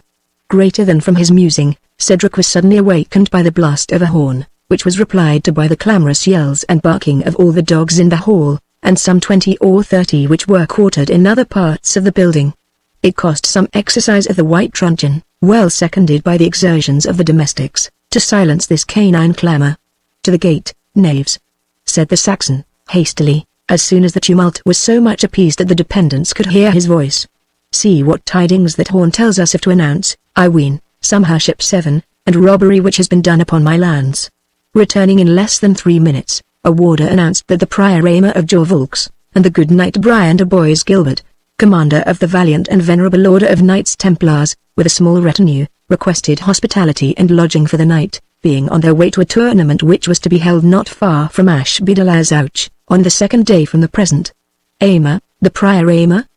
Brian de Bois Gilbert, muttered Cedric. Normans both but Norman or Saxon, the hospitality of Rotherwood must not be impeached. They are welcome, since they have chosen to halt. More welcome would they have been to have ridden further on their way, but it were unworthy to murmur for a night's lodging and a night's food, in the quality of guests. At least, even Normans must suppress their insolence. Go, Hundibert, he added, to a sort of major domo who stood behind him with a white wand, take 6 of the attendants, and introduce the strangers to the guests' lodging. Look after their horses and mules, and see their train lack nothing. Let them have change of vestments if they require it, and fire, and water to wash, and wine and ale, and bid the cooks add what they hastily can to our evening meal, and let it be put on the board when those strangers are ready to share it.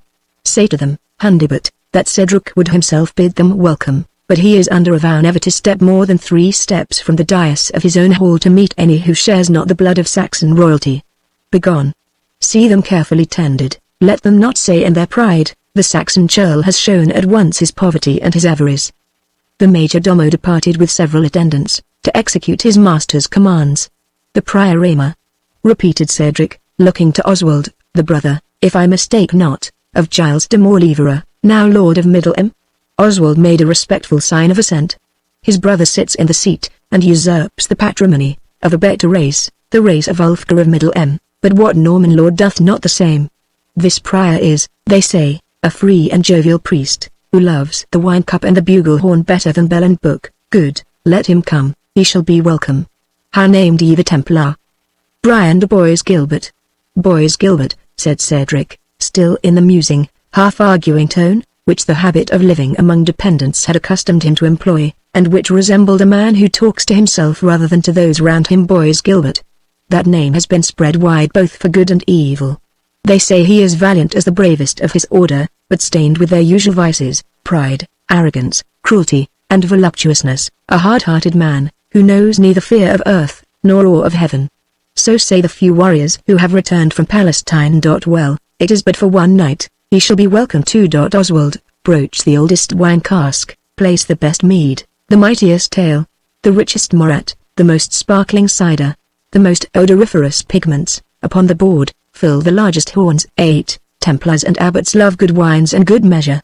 Elgitha, let thy lady Rowena know we shall not this night expect her in the hall, unless such be her especial pleasure.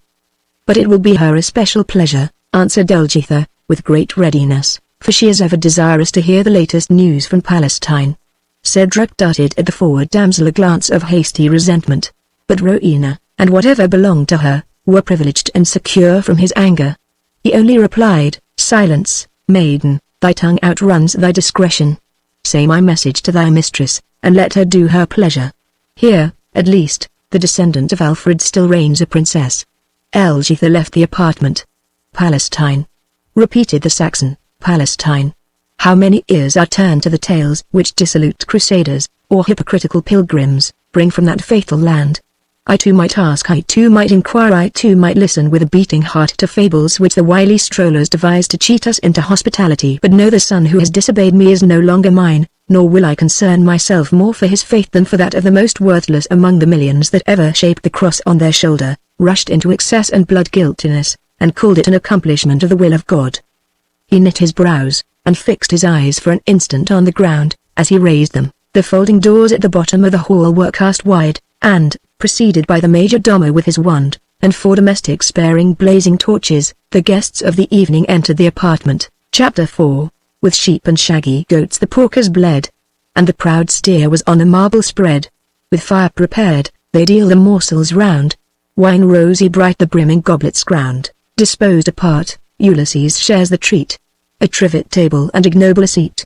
The prince assigns, Odyssey, Book 21. The prior Aemar had taken the opportunity afforded him, of changing his riding robe for one of yet more costly materials, over which he wore a cope curiously embroidered.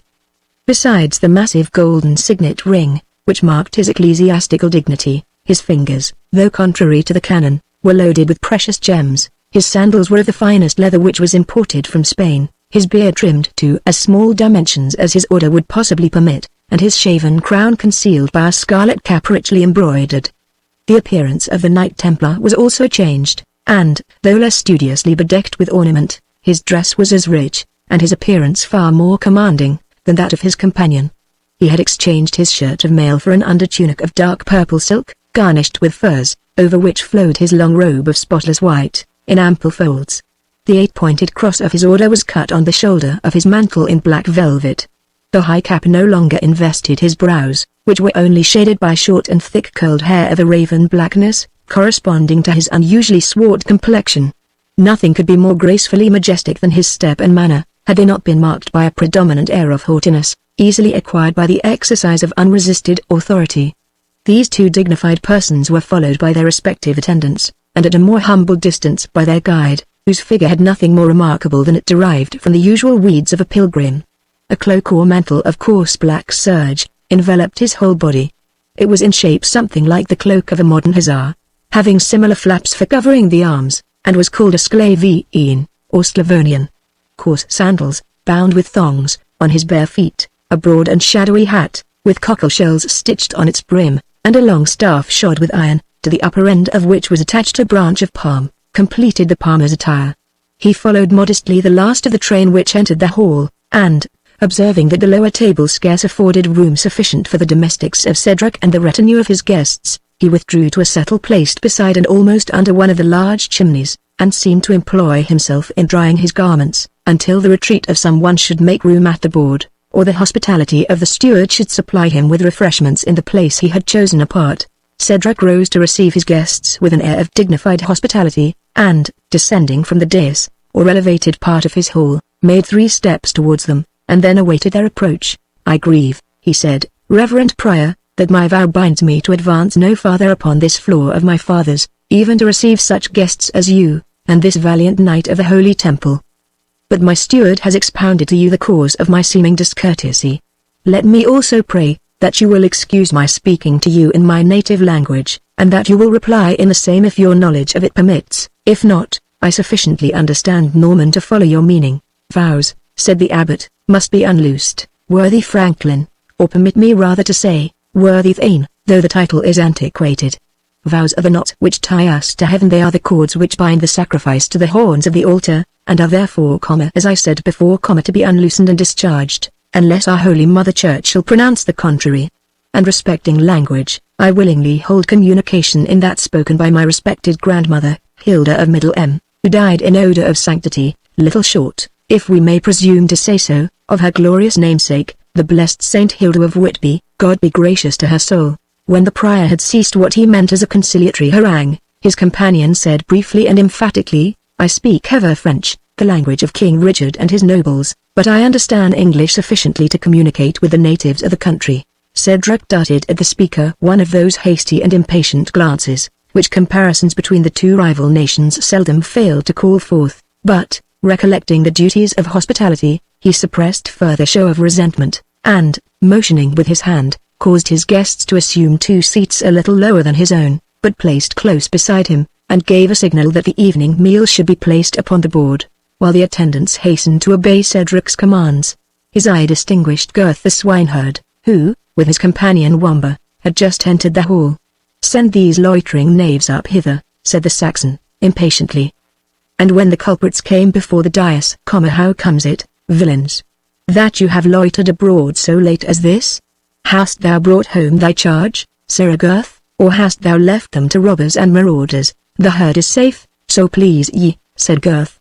But it does not please me, thou knave, said Cedric, that I should be made to suppose otherwise for 2 hours, and sit here devising vengeance against my neighbours for wrongs they have not done me. I tell thee, shackles and the prison house shall punish the next offence of this kind. Gurth, knowing his master's irritable temper, attempted no exculpation, but the jester, who could presume upon Cedric's tolerance, by virtue of his privileges as a fool, replied for them both, in truth, Uncle Cedric, you are neither wise nor reasonable tonight. How, sir? Said his master, you shall to the porter's lodge, and taste of the discipline there, if you give your foolery such license. First let your wisdom tell me, said Wamba, is it just and reasonable to punish one person for the fault of another? Certainly not, fool, answered Cedric. Then why should you shackle poor Gurth, uncle, for the fault of his dog Fangs? For I dare be sworn we lost not a minute by the way, when we had got our herd together, which Fangs did not manage until we heard the vesper bell. Then hang up Fangs, said Cedric, turning hastily towards the swineherd, if the fault is his, and get thee another dog. Under favour, uncle, said the jester, that was still somewhat on the bow hand of fair justice, for it was no fault of Fangs that he was lame and could not gather the herd, but the fault of those that struck off 2 of his 4 claws, an operation for which, if the poor fellow had been consulted, he would scarce have given his voice, and who dared to lame an animal which belonged to my bondsman? Said the Saxon, kindling in wrath. Marry, that did old Hubert, said Wamba, Sir Philip de Melvoisin's keeper of the chase. He caught Fangs strolling in the forest, and said he chased the deer contrary to his master's right, as warden of the walk. The foul fiend take Melvoisin, answered the Saxon, and his keeper both. I will teach them that the wood was disforested in terms of the Great Forest Charter. But enough of this. Go to, knave, go to thy place, and thou, Gurth, get thee another dog, and should the keeper dare to touch it, I will mar his archery. The curse of a coward on my head, if I strike not off the forefinger of his right hand! He shall draw bowstring no more. I crave your pardon, my worthy guests. I'm beset here with neighbours that match your infidels, Sir Knight, in Holy Land. But your homely fare is before you, feed, and let welcome make amends for hard fare. The feast, however, which was spread upon the board, needed no apologies from the lord of the mansion. Swine's flesh, dressed in several modes, appeared on the lower part of the board, as also that of fowls, deer, goats, and hares, and various kinds of fish, together with huge loaves and cakes of bread, and sundry confections made of fruits and honey. The smaller sorts of wild fowl, of which there was abundance, were not served up in platters, but brought in upon small wooden spits or brooches, and offered by the pages and domestics who bore them, to each guest in succession, who cut from them such a portion as he pleased. Beside each person of rank was placed a goblet of silver. The lower board was accommodated with large drinking horns. When the repast was about to commence, the major domo, or steward, suddenly raising his wand, said aloud, "Forbear. Place for the Lady Rowena." A side door at the upper end of the hall that now opened behind the banquet table, and Rowena, followed by 4 female attendants, entered the apartment. Cedric, though surprised, and perhaps not altogether agreeably so, at his ward appearing in public on this occasion, hastened to meet her, and to conduct her, with respectful ceremony, to the elevated seat at his own right hand, appropriated to the lady of the mansion. All stood up to receive her, and, replying to their courtesy by a mute gesture of salutation, she moved gracefully forward to assume her place at the board. Ere she had time to do so, the Templar whispered to the prior, "I shall wear no collar of gold of yours at the tournament." "The key and wine is your own, said I not so?" answered the prior, "but check your raptures, the franklin observes you." Unheeding this remonstrance, and accustomed only to act upon the immediate impulse of his own wishes, Brian de Bois Gilbert kept his eyes riveted on the Saxon beauty, more striking perhaps to his imagination, because differing widely from those of the eastern sultanas. Formed in the best proportions of her sex, Rowena was tall in stature, yet not so much so as to attract observation on account of superior height. Her complexion was exquisitely fair, but the noble cast of her head and features prevented the insipidity which sometimes attaches to fair beauties. Her clear blue eye, which sate enshrined beneath a graceful eyebrow of brown sufficiently marked to give expression to the forehead, seemed capable to kindle as well as melt, to command as well as to beseech. If mildness were the more natural expression of such a combination of features, it was plain that in the present instance, the exercise of habitual superiority, and the reception of general homage, had given to the Saxon lady a loftier character, which mingled with and qualified that bestowed by nature. Her profuse hair, of a colour betwixt brown and flaxen, was arranged in a fanciful and graceful manner in numerous ringlets, to form which art had probably aided nature. These locks were braided with gems, and, being worn at full length, intimated the noble birth and free-born condition of the maiden.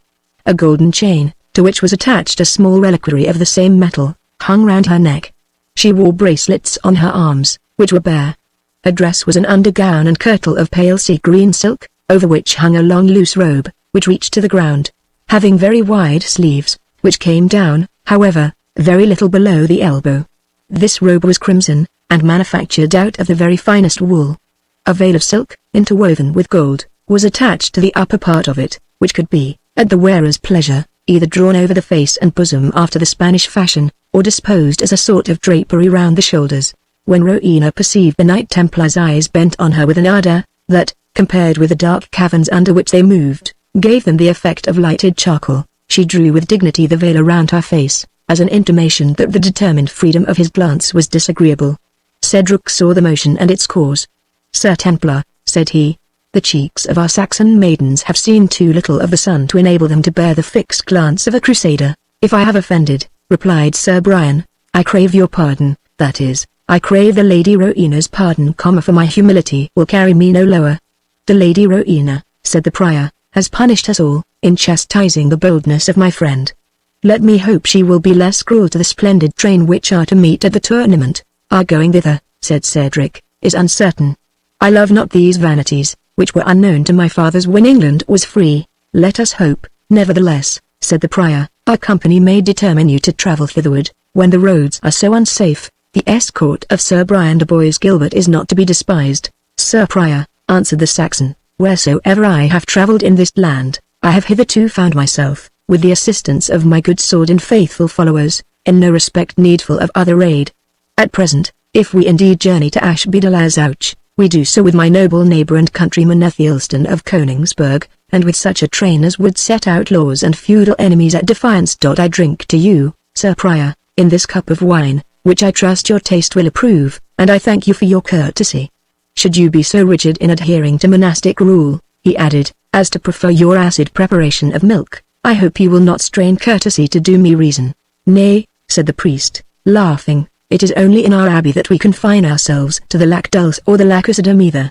Conversing with the world, we use the world's fashions, and therefore I answer your pledge in this honest wine, and leave the weaker liquor to my lay brother. And I," said the Templar, filling his goblet, "drink wassail to the fair Rowena, for since her namesake introduced the word into England, has never been one more worthy of such a tribute.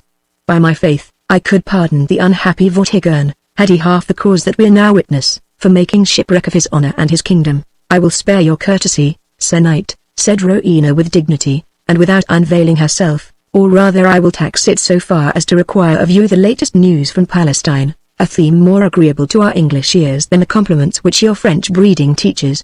"I have little of importance to say, lady," answered Sir Brian de Bois Gilbert, accepting the confirmed tidings of a truce with Saladin. He was interrupted by Wamba, who had taken his appropriated seat upon a chair, the back of which was decorated with 2 asses' ears, and which was placed about 2 steps behind that of his master, who, from time to time, supplied him with victuals from his own trencher, a favour, however, which the jester shared with the favourite dogs, of whom, as we have already noticed, there were several in attendance. Here sat Wamba, with a small table before him, his heels tucked up against the bar of the chair, his cheeks sucked up so as to make his jaws resemble a pair of nutcrackers, and his eyes half shut, yet watching with alertness every opportunity to exercise his licensed foolery. "These truces with the infidels," he exclaimed, without caring how suddenly he interrupted the stately Templar, "make an old man of me." "Go to, knave, how so?" said Cedric, his features prepared to receive favourably the expected jest. "Because," answered Wamba, "I remember 3 of them in my day, each of which was to endure for the course of 50 years, so that, by computation, I must be at least 150 years old. I will warrant you against dying of old age, however," said the Templar, who now recognized his friend of the forest. "I will assure you from all deaths but a violent one, if you give such directions to wayfarers, as you did this night to the prior and me." "How, sirrah?" said Cedric. "Misdirect travellers. We must have you whipped. You are at least as much rogue as fool." "I pray thee, uncle," answered the jester, "let my folly, for once, protect my roguery. I did but make a mistake between my right hand and my left, and he might have pardoned a greater, who took a fool for his counselor and guide." Conversation was here interrupted by the entrance of the porter's page, who announced that there was a stranger at the gate, imploring admittance and hospitality. "Admit him," said Cedric, "be he who or what he may. A night like that which roars without, compels even wild animals to herd with tame, and to seek the protection of man, their mortal foe, rather than perish by the elements. Let his wants be ministered to with all care. Look to it, Oswald." And the steward left the banqueting hall to see the commands of his patron obeyed. Chapter 5. Hath not a Jew eyes? Hath not a Jew hands, organs, dimensions, senses, affections, passions? Fed with the same food, hurt with the same weapons, subject to the same diseases, healed by their same means, warmed and cooled by the same winter and summer, as a Christian is? Merchant of Venice, Oswald, returning, whispered into the ear of his master, "It is a Jew, who calls himself Isaac of York. Is it fit I should marshal him into the hall?" "Let Gurth do thine office, Oswald," said Wamba with his usual effrontery. "The swineherd will be a fit usher to the Jew." "Saint Mary," said the abbot, crossing himself, "an unbelieving Jew, and admitted into this presence." "A dog Jew," echoed the Templar, "to approach a defender of the Holy Sepulchre? By my faith," said Wamba, "it would seem the Templars love the Jews' inheritance better than they do their company." "Peace, my worthy guests," said Cedric, "my hospitality must not be bounded by your dislikes. If heaven bore with the whole nation of stiff-necked unbelievers for more years than a layman can number, we may endure presence of one Jew for a few hours. But I constrain no man to converse or to feed with him. Let him have a board and a morsel apart, unless," he said smiling, "these turbaned strangers will admit his society." "Sir Franklin," answered the Templar, "my Saracen slaves are true Muslims, and scorn as much as any Christian to hold intercourse with a Jew." "Now, in faith," said Wamba, "I cannot see that the worshippers of Mahound and Termagaunt have so greatly the advantage over the people once chosen of heaven." "He shall sit with thee, Wamba," said Cedric. "The fool and the knave will be well met." "The fool," answered Wamba, raising the relics of a gammon of bacon, "will take care to erect a bulwark against the knave." "Hush," said Cedric, "for here he comes." Introduced with little ceremony, and advancing with fear and hesitation, and many a bow of deep humility, a tall thin old man, who, however, had lost by the habit of stooping much of his actual height, approached the lower end of the board. His features, keen and regular, with an aquiline nose, and piercing black eyes, his high and wrinkled forehead, and long grey hair and beard, would have been considered as handsome, had they not been the marks of a physiognomy peculiar to a race, which, during those dark ages, was alike detested by the credulous and prejudiced vulgar, and persecuted by the greedy and rapacious nobility, and who, perhaps, owing to that very hatred and persecution, had adopted a national character, in which there was much, to say the least, mean and unamiable.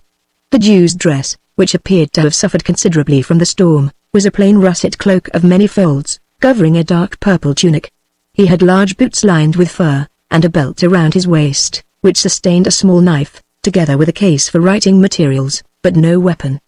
He wore a high square yellow cap of a peculiar fashion, assigned to his nation to distinguish them from Christians, and which he doffed with great humility at the door of the hall.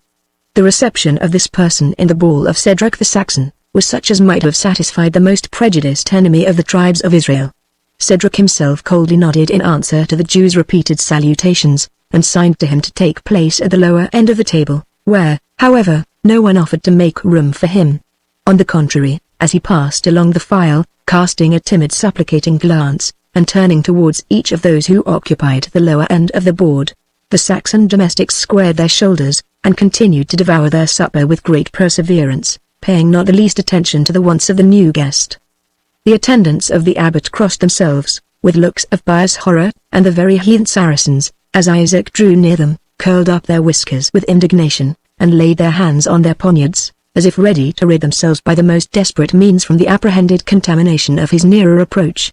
Probably the same motives which induced Cedric to open his hall to this son of the rejected people, would have made him insist on his attendants receiving Isaac with more courtesy.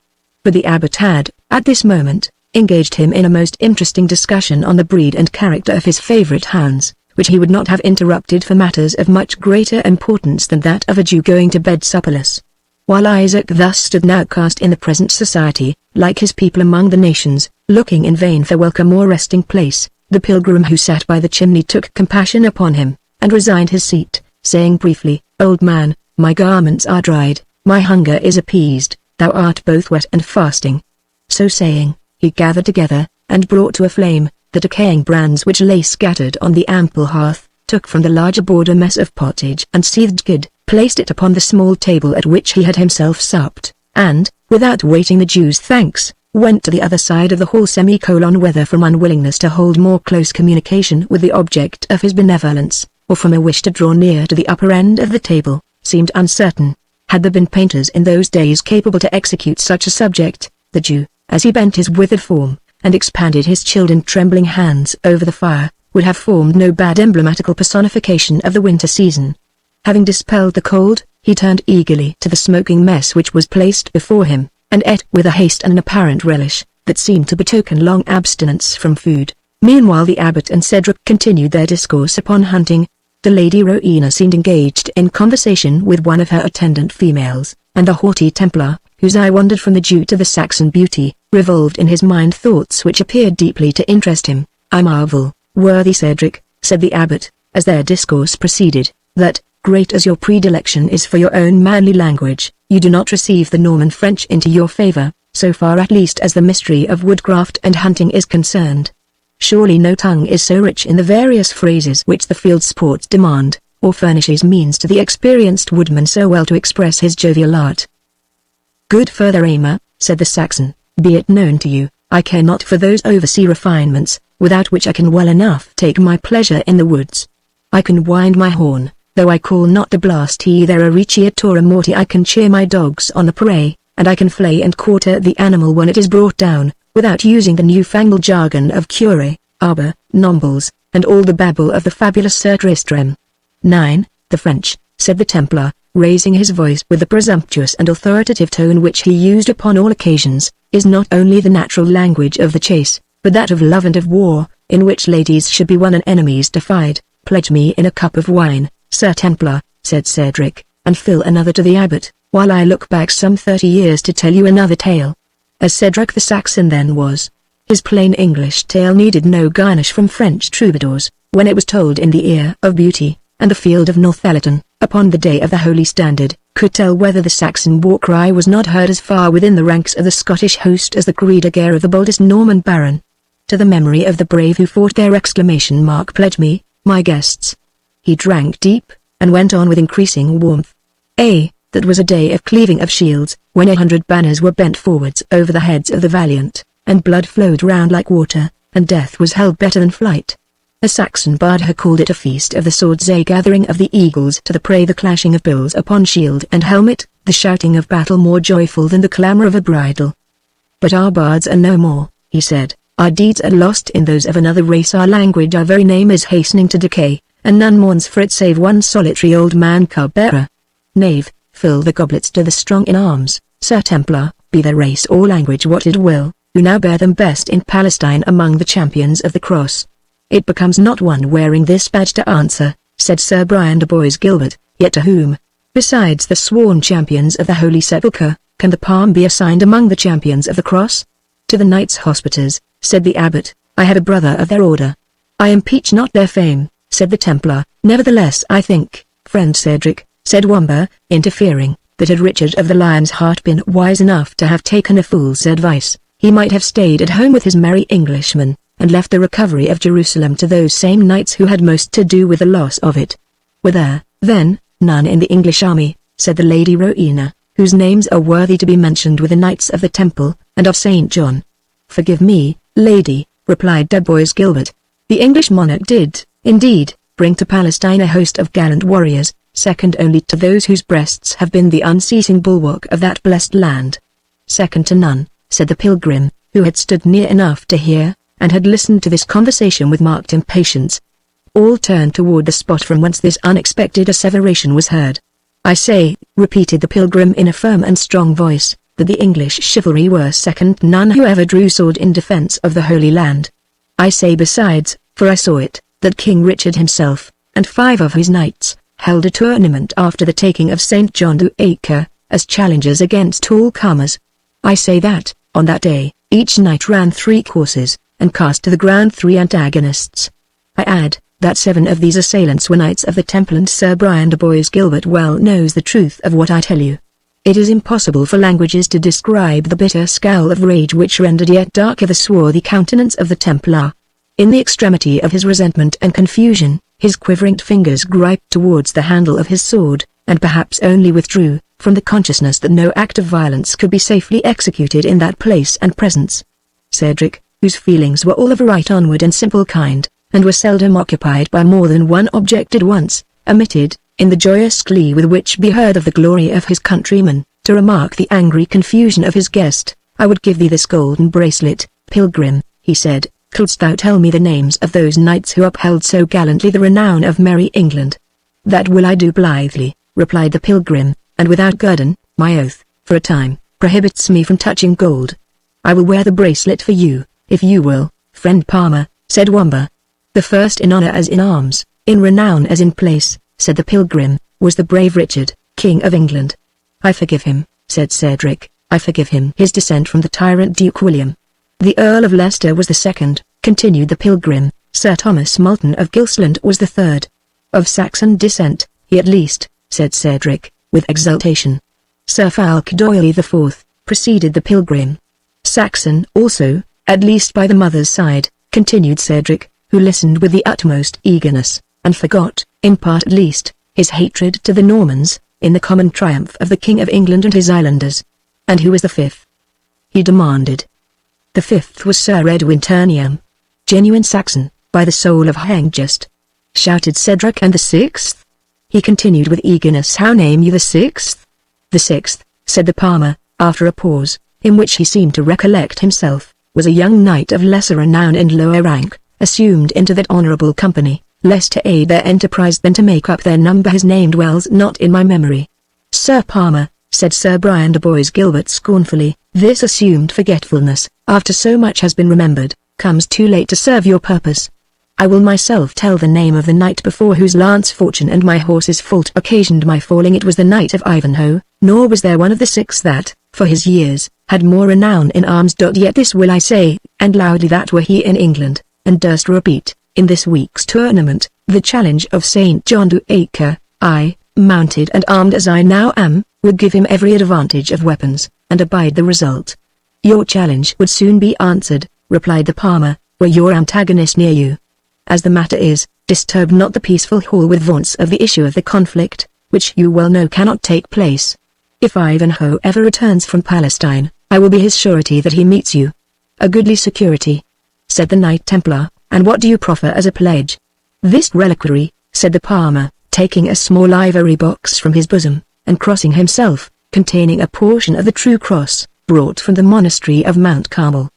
The prior of Jorvolks crossed himself and repeated a paternoster, in which all devoutly joined, excepting the Jew, the Mohammedans, and the Templar, the latter of whom, without veiling his bonnet, or testifying any reverence for the alleged sanctity of the relic, took from his neck a gold chain, which he flung on the board, saying, "Let Prior Aymer hold my pledge and that of this nameless vagrant, in token that when the Knight of Ivanhoe comes within the four seas of Britain, he underlies the challenge of Brian de Bois Gilbert, which, if he answer not, I will proclaim him as a coward on the walls of every temple court in Europe."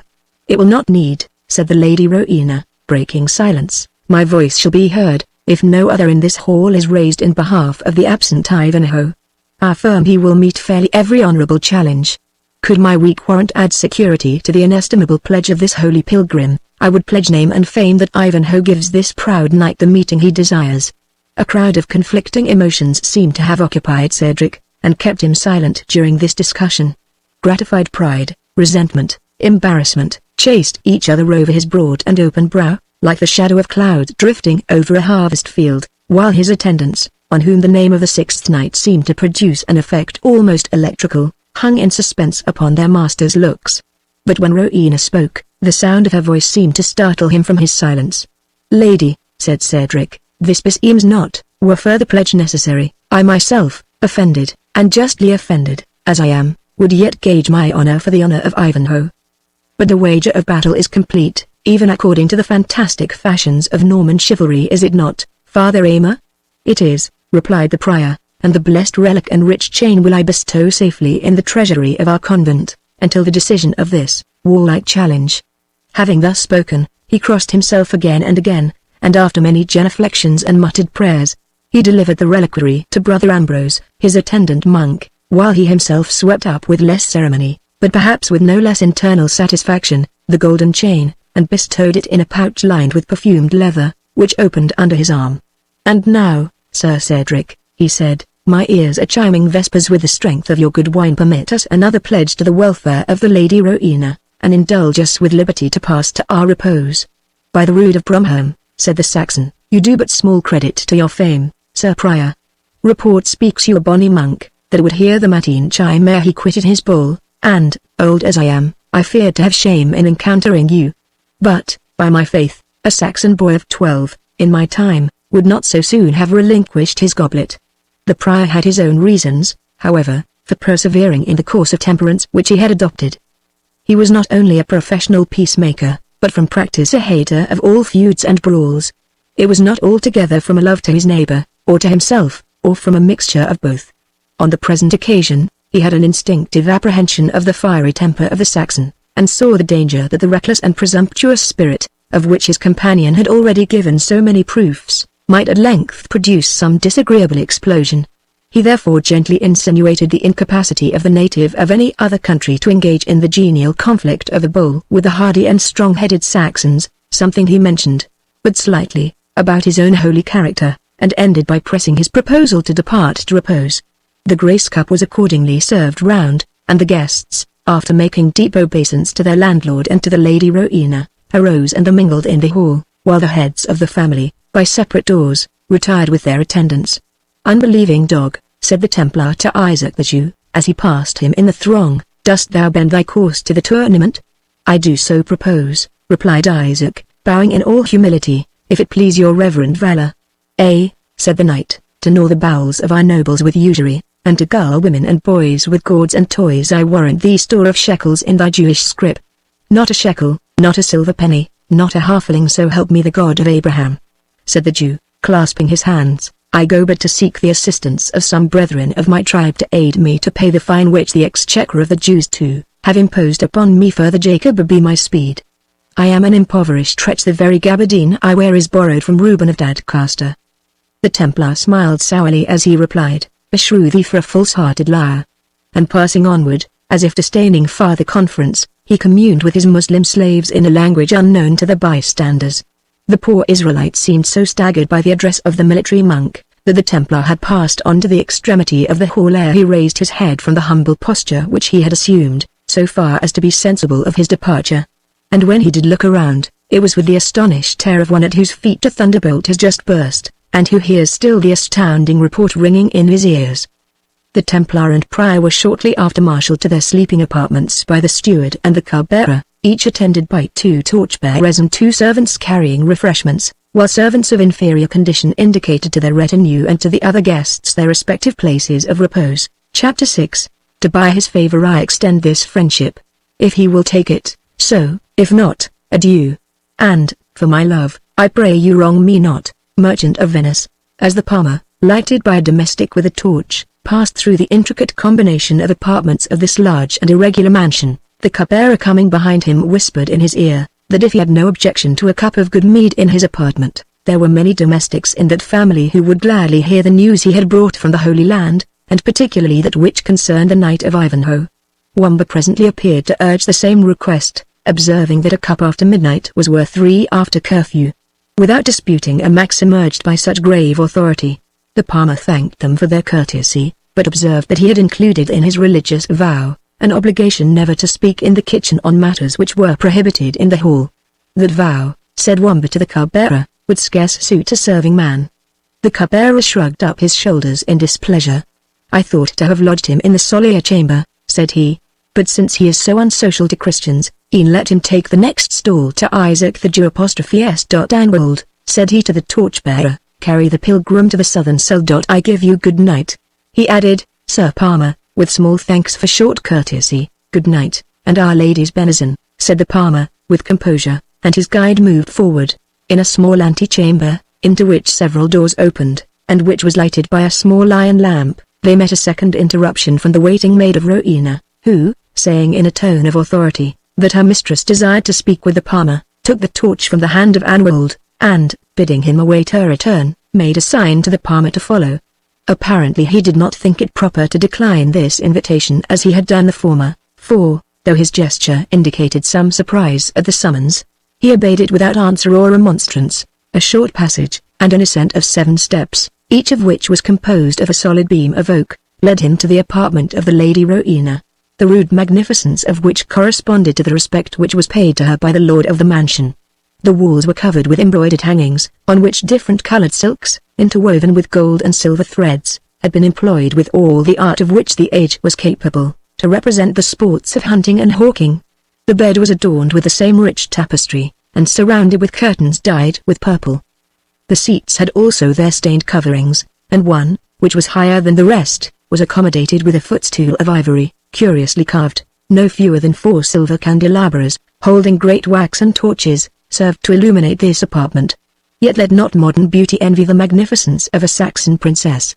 The walls of the apartment were so ill-finished and so full of crevices, that the rich hangings shook in the night blast, and, in despite of a sort of screen intended to protect them from the wind, the flame of the torches streamed sideways into the air, like the unfurled pennon of a chieftain. Magnificence there was, with some rude attempt at taste, but of comfort there was little, and, being unknown, it was unmissed. The Lady Rowena, with 3 of her attendants standing at her back, and arranging her hair ere she lay down to rest, was seated in the sort of throne already mentioned, and looked as if born to exact general homage. The pilgrim acknowledged her claim to it by a low genuflection. "Rise, Palmer," said she graciously. "The defender of the absent has a right to favourable reception from all who value truth, and honour manhood." She then said to her train, "Retire, excepting only Elgitha, I would speak with this holy pilgrim." The maidens, without leaving the apartment, retired to its further extremity, and sat down on a small bench against the wall, where they remained mute as statues, though at such a distance that their whispers could not have interrupted the conversation of their mistress. "Pilgrim," said the lady, after a moment's pause, during which she seemed uncertain how to address him, "you this night mentioned a name. I mean," she said, with a degree of effort, "the name of Ivanhoe, in the halls where by nature and kindred it should have sounded most acceptably, and yet, such is the perverse course of fate, that of many whose hearts must have throbbed at the sound. I, only, dare ask you where, and in what condition, you left him of whom you spoke? We heard, that, having remained in Palestine, on account of his impaired health, after the departure of the English army, he had experienced the persecution of the French faction, to whom the Templars are known to be attached." "I know little of the Knight of Ivanhoe," answered the palmer, with a troubled voice. "I would I knew him better, since you, lady, are interested in his fate. He hath, I believe, surmounted the persecution of his enemies in Palestine, and is on the eve of returning to England, where you, lady, must know better than I, what is his chance of happiness." The Lady Rowena sighed deeply, and asked more particularly when the Knight of Ivanhoe might be expected in his native country, and whether he would not be exposed to great dangers by the road. On the first point, the palmer professed ignorance. On the second, he He said that the voyage might be safely made by the way of Venice and Genoa, and from thence through France to England. Ivanhoe, he said, was so well acquainted with the language and manners of the French, that there was no fear of his incurring any hazard during that part of his travels. Would to God, said the Lady Rowena, he were here safely arrived, and able to bear arms in the approaching tourney, in which the chivalry of this land are expected to display their address and valour. Should Athelstan of Koningsberg obtain the prize, Ivanhoe is like to hear evil tidings when he reaches England. How looked he, stranger, when you last saw him? Her disease laid her hand heavy upon his strength and comeliness. He was darker, said the palmer, and thinner, than when he came from Cyprus in the train of Coeur de Lion, and care seemed to sit heavy on his brow. But I approached not his presence, because he is unknown to me. He will, said the lady, I fear, find little in his native land to clear those clouds from his countenance. Thanks, good pilgrim, for your information concerning the companion of my childhood. Maidens, she said, draw near, offer the sleeping cup to this holy man, whom I will no longer detain from repose. One of the maidens presented a silver cup, containing a rich mixture of wine and spice, which Rowena barely put to her lips. It was then offered to the palmer, who, after a low obeisance, tasted a few drops. Accept this alms, friend, continued the lady, offering a piece of gold, in acknowledgment of thy painful travail, and of the shrines thou hast visited. The palmer received the boon with another low reverence, and followed Edwina out of the apartment. In the anteroom he found his attendant Anwold, who, taking the torch from the hand of the waiting maid, conducted him with more haste than ceremony to an exterior and ignoble part of the building, where a number of small apartments, or rather cells, served for sleeping places to the lower order of domestics, and to strangers of mean degree. In which of these sleeps the Jew? Said the pilgrim. The unbelieving dog, answered Anwold, kennels in the cell next your holiness. St. Dunstan, how it must be scraped and cleansed ere it be again fit for a Christian. And where sleeps Gurth the swineherd? Said the stranger.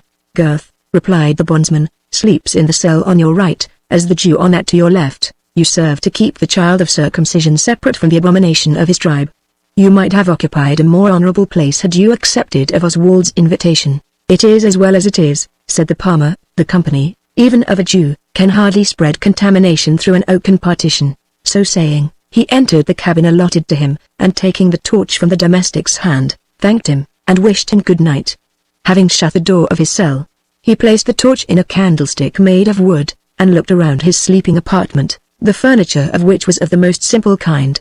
It consisted of a rude wooden stool, and still ruder hutch or bed frame, stuffed with clean straw, and accommodated with 2 or 3 sheepskins by way of bedclothes. The palmer, having extinguished his torch, threw himself, without taking off any part of his clothes, on this rude couch, and slept, or at least retained his recumbent posture, till the earliest sunbeams found their way through the little grated window, which served at once to admit both air and light to his uncomfortable cell.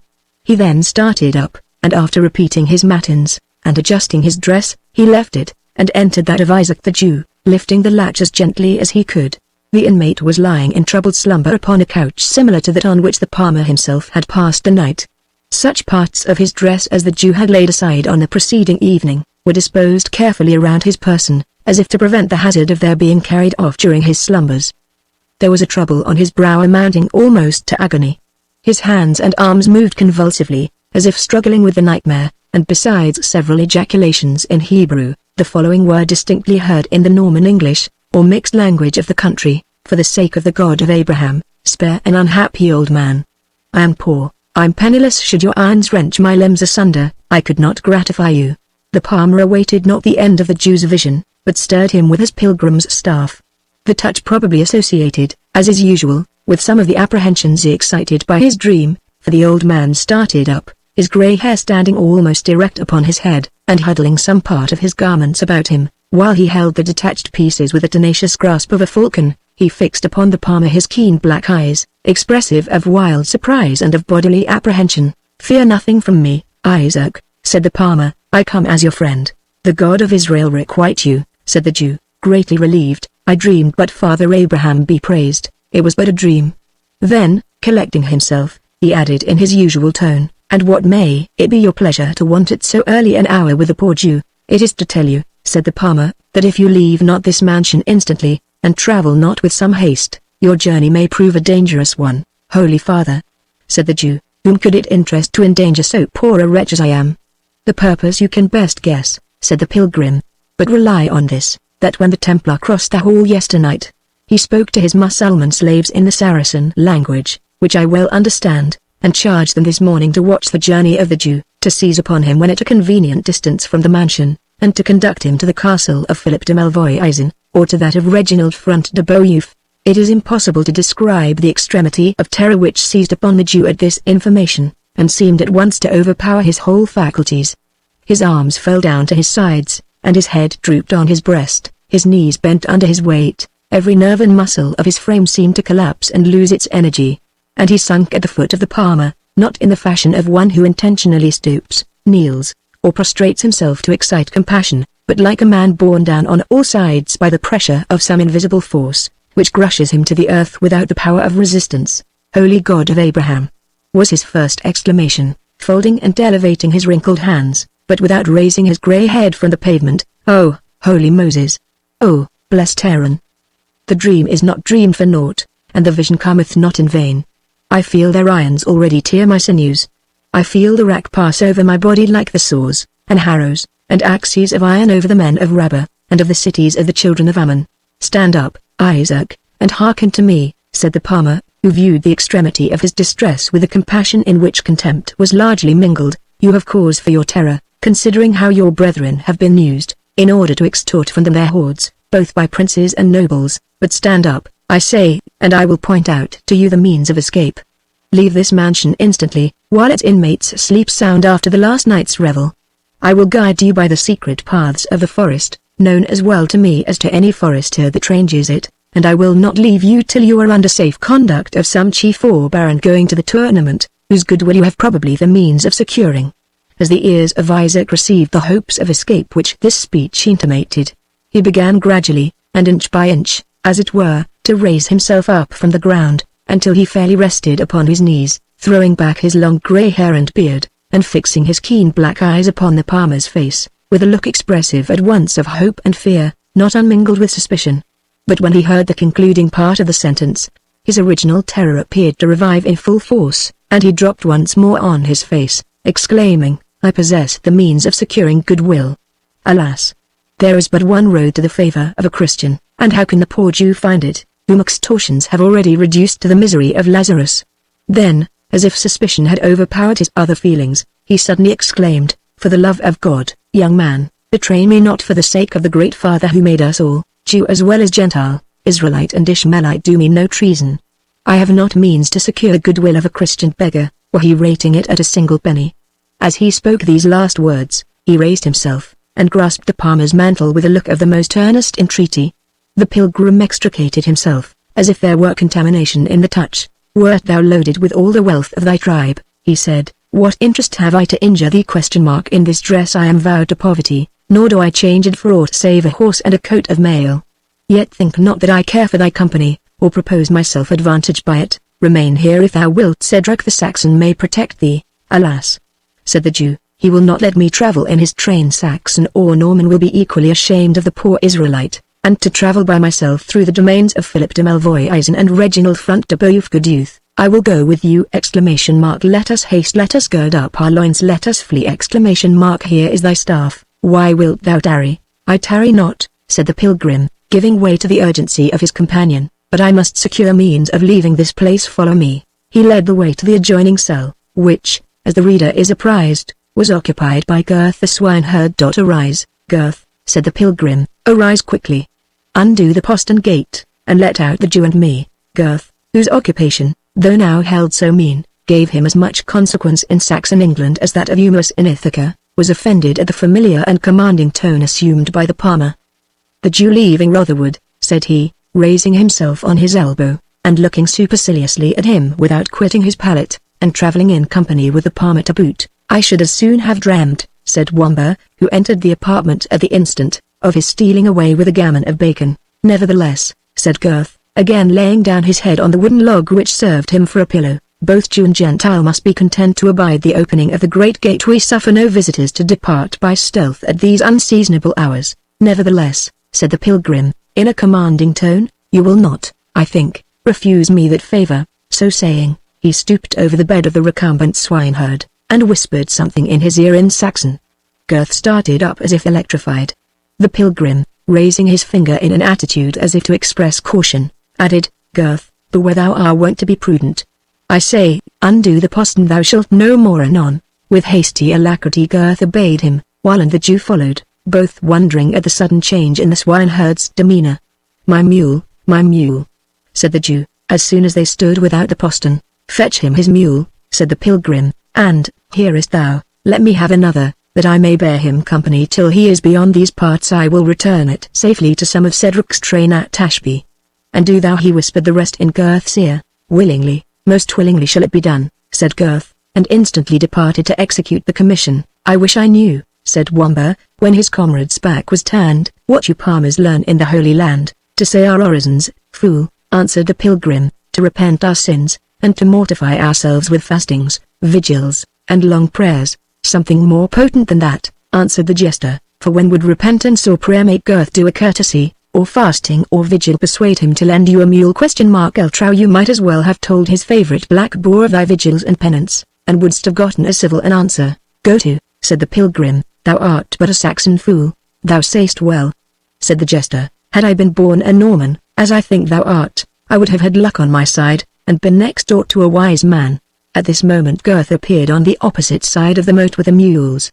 The travellers crossed the ditch upon a drawbridge of only 2 planks breadth, the narrowness of which was matched with the straightness of the postern, and with a little wicket in the exterior palisade, which gave access to the forest.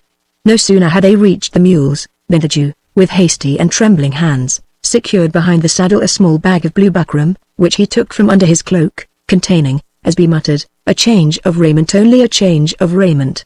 Then getting upon the animal with more alacrity and haste than could have been anticipated from his years, he lost no time in so disposing of the skirts of his gabardine as to conceal completely from observation the burden which he had thus deposited en croupe. The pilgrim mounted with more deliberation, reaching, as he departed, his hand to Gurth, who kissed it with the utmost possible veneration.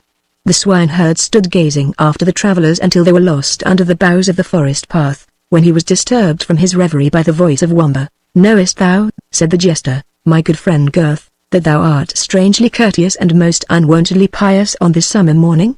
I would I were a black prior or a barefoot palmer, to avail myself of thy unwonted zeal and courtesy. Certes, I would make more out of it than a kiss of the hand." "Thou art no fool thus far, Wamba," answered Gurth, "though thou arguest from appearances, and the wisest of us can do no more. But it is time to look after my charge." So saying, he turned back to the mansion, attended by the jester. Meanwhile the travellers continued to press on their journey with a dispatch which argued the extremity of the Jew's fears, since persons at his age are seldom fond of rapid motion. The palmer, to whom every path and outlet in the wood appeared to be familiar, led the way through the most devious paths, and more than once excited anew the suspicion of the Israelite, that he intended to betray him into some ambuscade of his enemies. His doubts might have been indeed pardoned, for, except perhaps the flying fish, there was no race existing on the earth, in the air, or the waters, who were the object of such an unintermitting, general, and relentless persecution as the Jews of this period. Upon the slightest and the most unreasonable pretenses, as well as upon accusations the most absurd and groundless, their persons and property were exposed to every turn of popular fury, for Norman, Saxon, Dane, and Briton, however adverse these races were to each other, contended which should look with greatest detestation upon a people, whom it was accounted a point of religion to hate, to revile, to despise, to plunder, and to persecute. The kings of the Norman race, and the independent nobles, who followed their example in all acts of tyranny, maintained against this devoted people a persecution of a more regular, calculated, and self-interested kind. It is a well-known story of King John, that he confined a wealthy Jew in one of the royal castles, and daily caused one of his teeth to be torn out, until, when the jaw of the unhappy Israelite was half disfurnished, he consented to pay a large sum, which it was the tyrant's object to extort from him. The little ready money which was in the country was chiefly in possession of this persecuted people, and the nobility hesitated not to follow the example of their sovereign, in wringing it from them by every species of oppression, and even personal torture. Yet the passive courage inspired by the love of gain, induced the Jews to dare the various evils to which they were subjected, in consideration of the immense profits which they were enabled to realize in a country naturally so wealthy as England. In spite of every kind of discouragement, and even of the special court of taxations already mentioned, called the Jews' exchequer, erected for the very purpose of despoiling and distressing them, the Jews increased, multiplied, and accumulated huge sums, which they transferred from one hand to another by means of bills of exchange, an invention for which commerce is said to be indebted to them, and which enabled them to transfer their wealth from land to land, that when threatened with oppression in one country, their treasure might be secured in another. The obstinacy and avarice of the Jews being thus in a measure placed in opposition to the fanaticism that tyranny of those under whom they lived, seemed to increase in proportion to the persecution with which they were visited, and the immense wealth they usually acquired in commerce, while it frequently placed them in danger, was at other times used to extend their influence, and to secure them a certain degree of protection. On these terms they lived, and their character, influenced accordingly, was watchful, suspicious, and timid, yet obstinate, uncomplying, and skillful in evading the dangers to which they were exposed. When the travellers had pushed on at a rapid rate through many devious paths, the palmer at length broke silence. "That large decayed oak," he said, "marks the boundaries over which Front de Boeuf claims authority. We are long since far from those of Malvoisin. There is now no fear of pursuit. May the wheels of their chariots be taken off," said the Jew, "like those of the host of Pharaoh, that they may drive heavily. But leave me not, good pilgrim, think but of that fierce and savage Templar. With his Saracen slaves they will regard neither territory, nor manor, nor lordship. Our road," said the palmer, "should here separate, for it beseems not men of my character and thine to travel together longer than needs must be. Besides, what succor couldst thou have from me, a peaceful pilgrim, against two armed heathens?" "O good youth," answered the Jew, "thou canst defend me, and I know thou wouldst. Poor as I am, I will requite it not with money, for money, so help me my father Abraham, I have none but money and recompense," said the palmer, interrupting him. "I have already said I require not of thee. Guide thee I can, and, it may be, even in some sort defend thee, since to protect a Jew against a Saracen, can scarce be accounted unworthy of a Christian. Therefore, Jew, I will see thee safe under some fitting escort.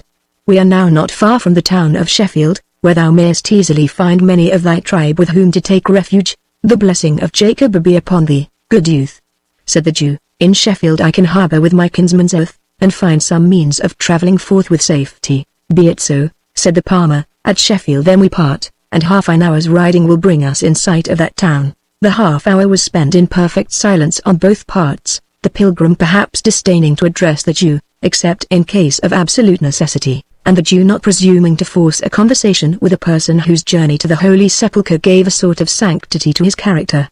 They paused on the top of a gently rising bank, and the pilgrim, pointing to the town of Sheffield, which lay beneath them, repeated the words, "Here, then, we part, not till you have had the poor Jew's thanks," said Isaac, "for I presume not to ask you to go with me to my kinsman's oaths, who might aid me with some means of repaying your good offices." "I have already said," answered the pilgrim, "that I desire no recompense. If among the huge list of thy debtors, thou wilt, for my sake, spare the gyves and the dungeon to some unhappy Christian who stands in thy danger, I shall hold this morning's service to thee well bestowed." "Stay, stay," said the Jew, laying hold of his garment, "something would I do more than this, something for thyself. God knows the Jew is poor, yes, Isaac is the beggar of his tribe, but forgive me should I guess what thou most lackest at this moment." "If thou wert to guess truly," said the palmer, "it is what thou canst not supply. Wert thou as wealthy as thou sayst thou art poor." "As I say?" echoed the Jew. "Oh, believe it, I say but the truth. I am a plundered, indebted, distressed man. Hard hands have wrung from me my goods, my money, my ships, and all that I possessed, yet I can tell thee what thou lackest, and, it may be, supply it too. Thy wish even now is for a horse and armor." The palmer started, and turned suddenly towards the Jew. "What fiend prompted that guess?" said he, hastily. "No matter," said the Jew, smiling, "so that it be a true one, and, as I can guess thy want, so I can supply it. But consider," said the palmer, "my character, my dress, my vow." "I know you Christians," replied the Jew, "and that the noblest of you will take the staff and sandal in superstitious penance, and walk afoot to visit the graves of dead men. Blaspheme not, Jew," said the pilgrim, sternly. "Forgive me," said the Jew, "I spoke rashly. But there dropped words from you last night and this morning, that, like sparks from flint, showed the metal within, and in the bosom of that palmer's gown, is hidden a knight's chain and spurs of gold. They glanced as you stooped over my bed in the morning." The pilgrim could not forbear smiling. "Were thy garments searched by as curious an eye, Isaac," said he, "what discoveries might not be made?" "No more of that," said the Jew, changing color, and drawing forth his writing materials in haste, as if to stop the conversation. He began to write upon a piece of paper which he supported on the top of his yellow cap, without dismounting from his mule. When he had finished, he delivered the scroll, which was in the Hebrew character, to the pilgrim, saying, "In the town of Leicester all men know the rich Jew, Hiram of Lombardy. Give him this scroll. He hath on sale 6 Milan harnesses. The worst would suit a crowned head 10 goodly steeds. The worst might mount a king, were he to do battle for his throne. Of these he will give thee thy choice, with everything else that can furnish thee forth for the tournament. When it is over, thou wilt return them safely unless thou shouldst have wherewith to pay their value to the owner." "But, Isaac," said the pilgrim, smiling, "dost thou know that in these sports, the arms and steed of the knight who is unhorsed are forfeit to his victor? Now I may be unfortunate, and so lose what I cannot replace or repay." The Jew looked somewhat astounded at this possibility, but collecting his courage, he replied hastily, "No, it is impossible. I will not think so. The blessing of our Father will be upon thee. Thy lance will be powerful as the rod of Moses." So saying, he was turning his mule's head away, when the palmer, in his turn, took hold of his gaberdine. "Nay, but Isaac, thou knowest not all the risk. The steed may be slain, the armor injured, for I will spare neither horse nor man. Besides, those of thy tribe give nothing for nothing, something that must be paid for their use." The Jew twisted himself in the saddle, like a man in a fit of the colic, but his better feelings predominated over those which were most familiar to him. "I care not," he said, "I care not. Let me go. If there is damage, it will cost you nothing. If there is usage money, Hiram will forgive it for the sake of his kinsman Isaac. Fare thee well! Yet hark thee, good youth," said he, turning about, "thrust thyself not too forward into this vain hurly-burly. I speak not for endangering the steed and coat of armor, but for the sake of thine own life and limbs." "Gramercy for thy caution," said the palmer, again smiling. "I will use thy courtesy frankly, and it will go hard with me, but I will requite it." They parted, and took different roads for the town of Sheffield. Chapter 7. Knights, with a long retinue of their squires, in gaudy liveries march in quaint attires. One laced the helm, another held the lance, a third the shining buckler did advance. The courser pawed the ground with restless feet, and snorting foamed and champed the golden bit. The smiths and armourers on palfreys ride, files in their hands, and hammers at their side, and nails for loosened spears, and thongs for shields provide. The yeomen guard the streets in seemly bands, and clowns come crowding on, with cudgels in their hands. Pullerman and Arcite. The condition of the English nation was at this time sufficiently miserable. King Richard was absent a prisoner, and in the power of the perfidious and cruel Duke of Austria. Even the very place of his captivity was uncertain, and his fate but very imperfectly known to the generality of his subjects, who were, in the meantime, a prey to every species of subaltern oppression. Prince John, in league with Philip of France, Coeur de Lion's mortal enemy, was using every species of influence with the Duke of Austria, to prolong the captivity of his brother Richard, to whom he stood indebted for so many favours. In the meantime, he was strengthening his own faction in the kingdom, of which he proposed to dispute the succession, in case of the king's death, with the legitimate heir, Arthur Duke of Brittany, son of Geoffrey Plantagenet, the elder brother of John. This usurpation, it is well known, he afterwards effected. His own character being light, profligate, and perfidious, John easily attached to his person and faction, not only all who had reason to dread the resentment of Richard for criminal proceedings during his absence, but also the numerous class of lawless resolutes, whom the Crusades had turned back on their country, accomplished in the vices of the East, impoverished in substance, and hardened in character, and who placed their hopes of harvest in civil commotion. To these causes of public distress and apprehension, must be added, the multitude of outlaws, who, driven to despair by the oppression of the feudal nobility, and the severe exercise of the forest laws, banded together in large gangs, and, keeping possession of the forests and the wastes, set at defiance the justice and magistracy of the country. The nobles themselves, each fortified within his own castle, and playing the petty sovereign over his own dominions, were the leaders of bands scarce less lawless and oppressive than those of the avowed depredators. To maintain these retainers, and to support the extravagance and magnificence which their pride induced them to affect, the nobility borrowed sums of money from the Jews at the most usurious interest, which gnawed into their estates like consuming cankers, scarce to be cured unless when circumstances gave them an opportunity of getting free, by exercising upon their creditors some act of unprincipled violence. Under the various burdens imposed by this unhappy state of affairs, the people of England suffered deeply for the present, and had yet more dreadful cause to fear for the future. To augment their misery, a contagious disorder of a dangerous nature spread through the land, and, rendered more virulent by the uncleanness, the indifferent food, and the wretched lodging of the lower classes, swept off many whose faith the survivors were tempted to envy, as exempting them from the evils which were to come. Yet amid these accumulated distresses, the poor as well as the rich, the vulgar as well as the noble, in the event of a tournament, which was the grand spectacle of that age, felt as much interested as the half-starved citizen of Madrid, who has not a real left to buy provisions for his family, feels in the issue of a bull feast. Neither duty nor infirmity could keep youth or age from such exhibitions. The passage of arms, as it was called, which was to take place at Ashby, in the county of Leicester, as champions of the first renown were to take the field in the presence of Prince John himself, who was expected to grace the lists, had attracted universal attention, and an immense confluence of persons of all ranks hastened upon the appointed morning to the place of combat. The scene was singularly romantic.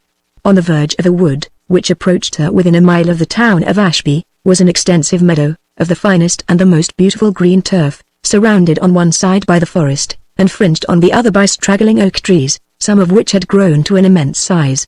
The ground, as if fashioned on purpose for the martial display which was intended, sloped gradually down on all sides to a level bottom, which was enclosed for the lists with strong palisades, forming a space of 1/4 mile in length, and about half as broad.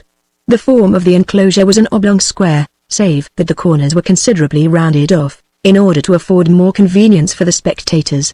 The openings for the entry of the combatants were at the northern and southern extremities of the lists, accessible by strong wooden gates, each wide enough to admit 2 horsemen riding abreast. At each of these portals were stationed 2 heralds, attended by 6 trumpets, as many pursuivants, and a strong body of men-at-arms for maintaining order, and ascertaining the quality of the knights who proposed to engage in this martial game. On a platform beyond the southern entrance, formed by a natural elevation of the ground, were pitched 5 magnificent pavilions, adorned with pennons of russet and black, the chosen colors of the 5 knights challengers. The cords of the tents were of the same color. Before each pavilion was suspended the shield of the knight by whom it was occupied, and beside it stood his squire, quaintly disguised as a salvage or sylvan man, or in some other fantastic dress, according to the taste of his master, and the character he was pleased to assume during the game.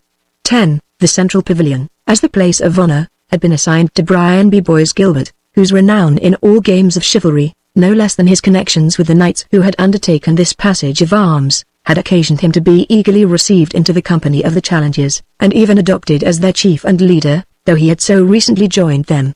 On one side of his tent were pitched those of Reginald Front de Beauf and Richard de Malvoisin, and on the other was the pavilion of Hugh de Grantmesnil, a noble baron in the vicinity, whose ancestor had been Lord High Steward of England in the time of the Conqueror, and his son William Rufus. Ralph de Vipont, a knight of St. John of Jerusalem, who had some ancient possessions at a place called Heather, near Ashby de la Zouch, occupied the 5th pavilion. From the entrance into the lists, a gently sloping passage, 10 yards in breadth, led up to the platform on which the tents were pitched. It was strongly secured by a palisade on each side, as was the esplanade in front of the pavilions, and the whole was guarded by men-at-arms.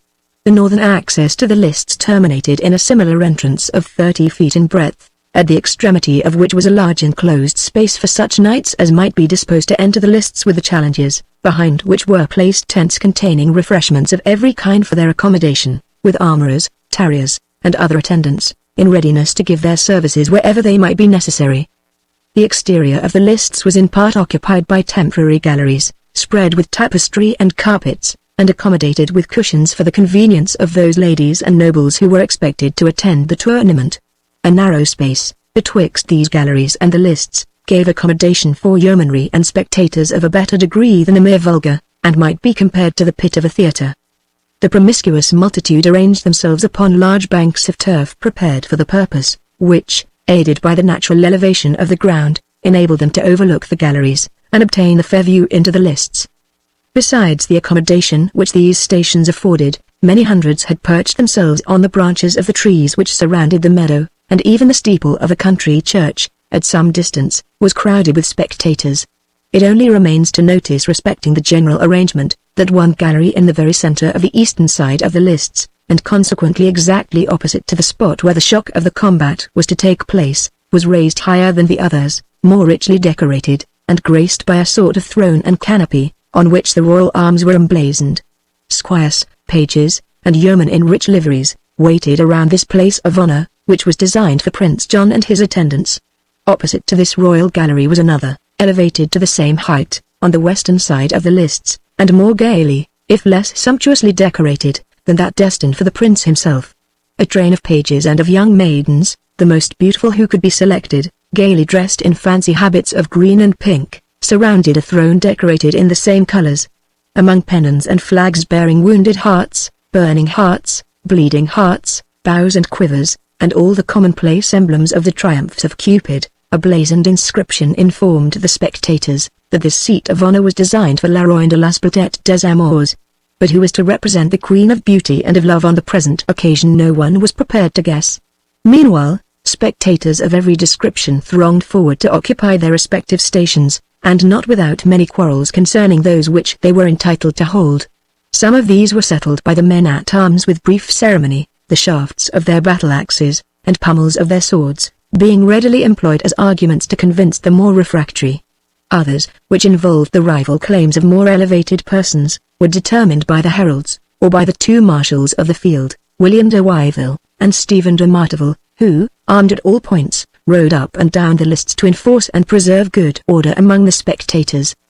Gradually the galleries became filled with knights and nobles, in their robes of peace, whose long and rich tinted mantles were contrasted with the gayer and more splendid habits of the ladies, who, in a greater proportion than even the men themselves, thronged to witness a sport, which one would have thought too bloody and dangerous to afford their sex much pleasure.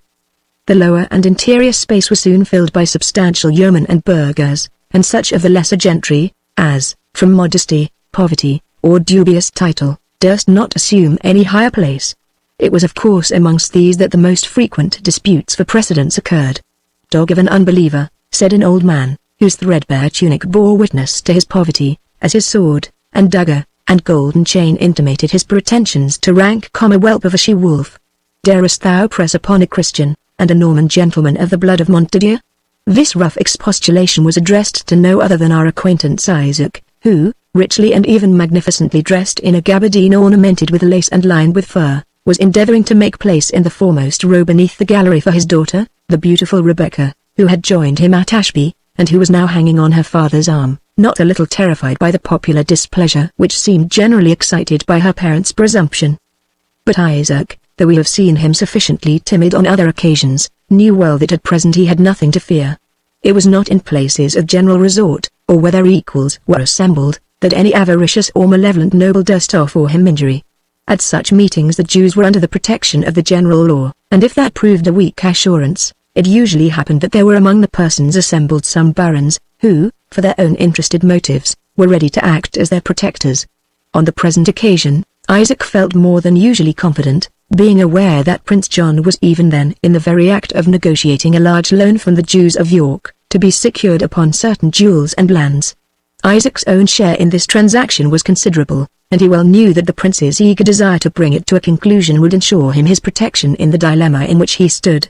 Emboldened by these considerations, the Jew pursued his point, and jostled the Norman Christian, without respect either to his descent, quality, or religion.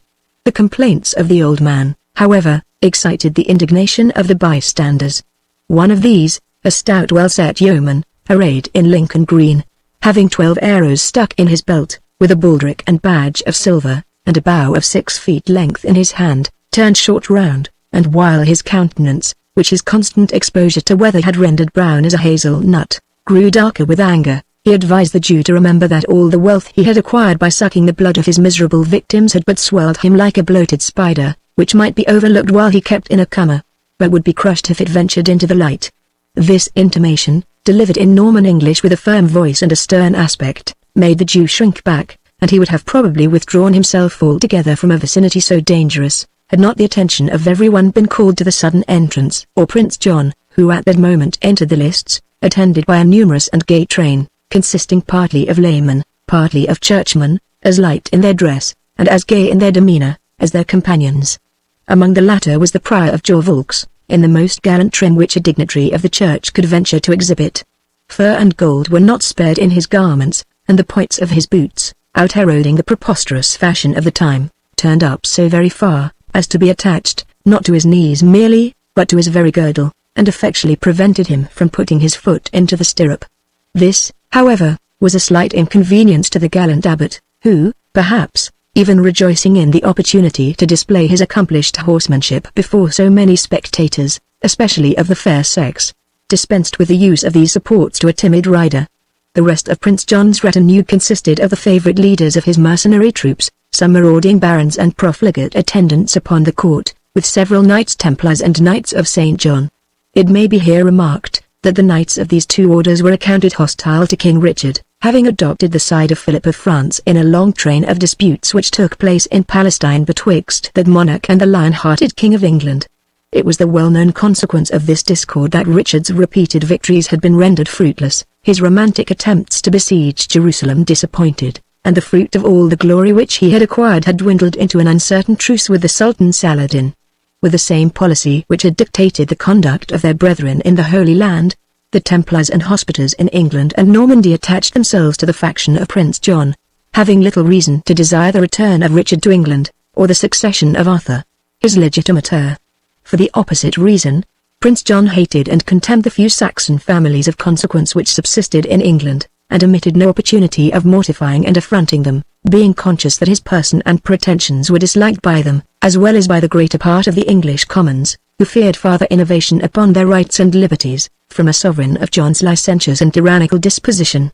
Attended by this gallant equipage, himself well mounted, and splendidly dressed in crimson and in gold, bearing upon his hand a falcon, and having his head covered by a rich fur bonnet, adorned with a circle of precious stones, from which his long curled hair escaped and overspread his shoulders, Prince John, upon a grey and high-mettled palfrey, carackled within the lists at the head of his jovial party, laughing loud with his train, and eyeing with all the boldness of royal criticism the beauties who adorned the lofty galleries. Those who remarked in the physiognomy of the prince a dissolute audacity, mingled with extreme haughtiness and indifference to the feelings of others, could not yet deny to his countenance that sort of comeliness which belongs to an open set of features, well formed by nature, modelled by art to the usual rules of courtesy, yet so far frank and honest, that they seemed as if they disclaimed to conceal the natural workings of the soul.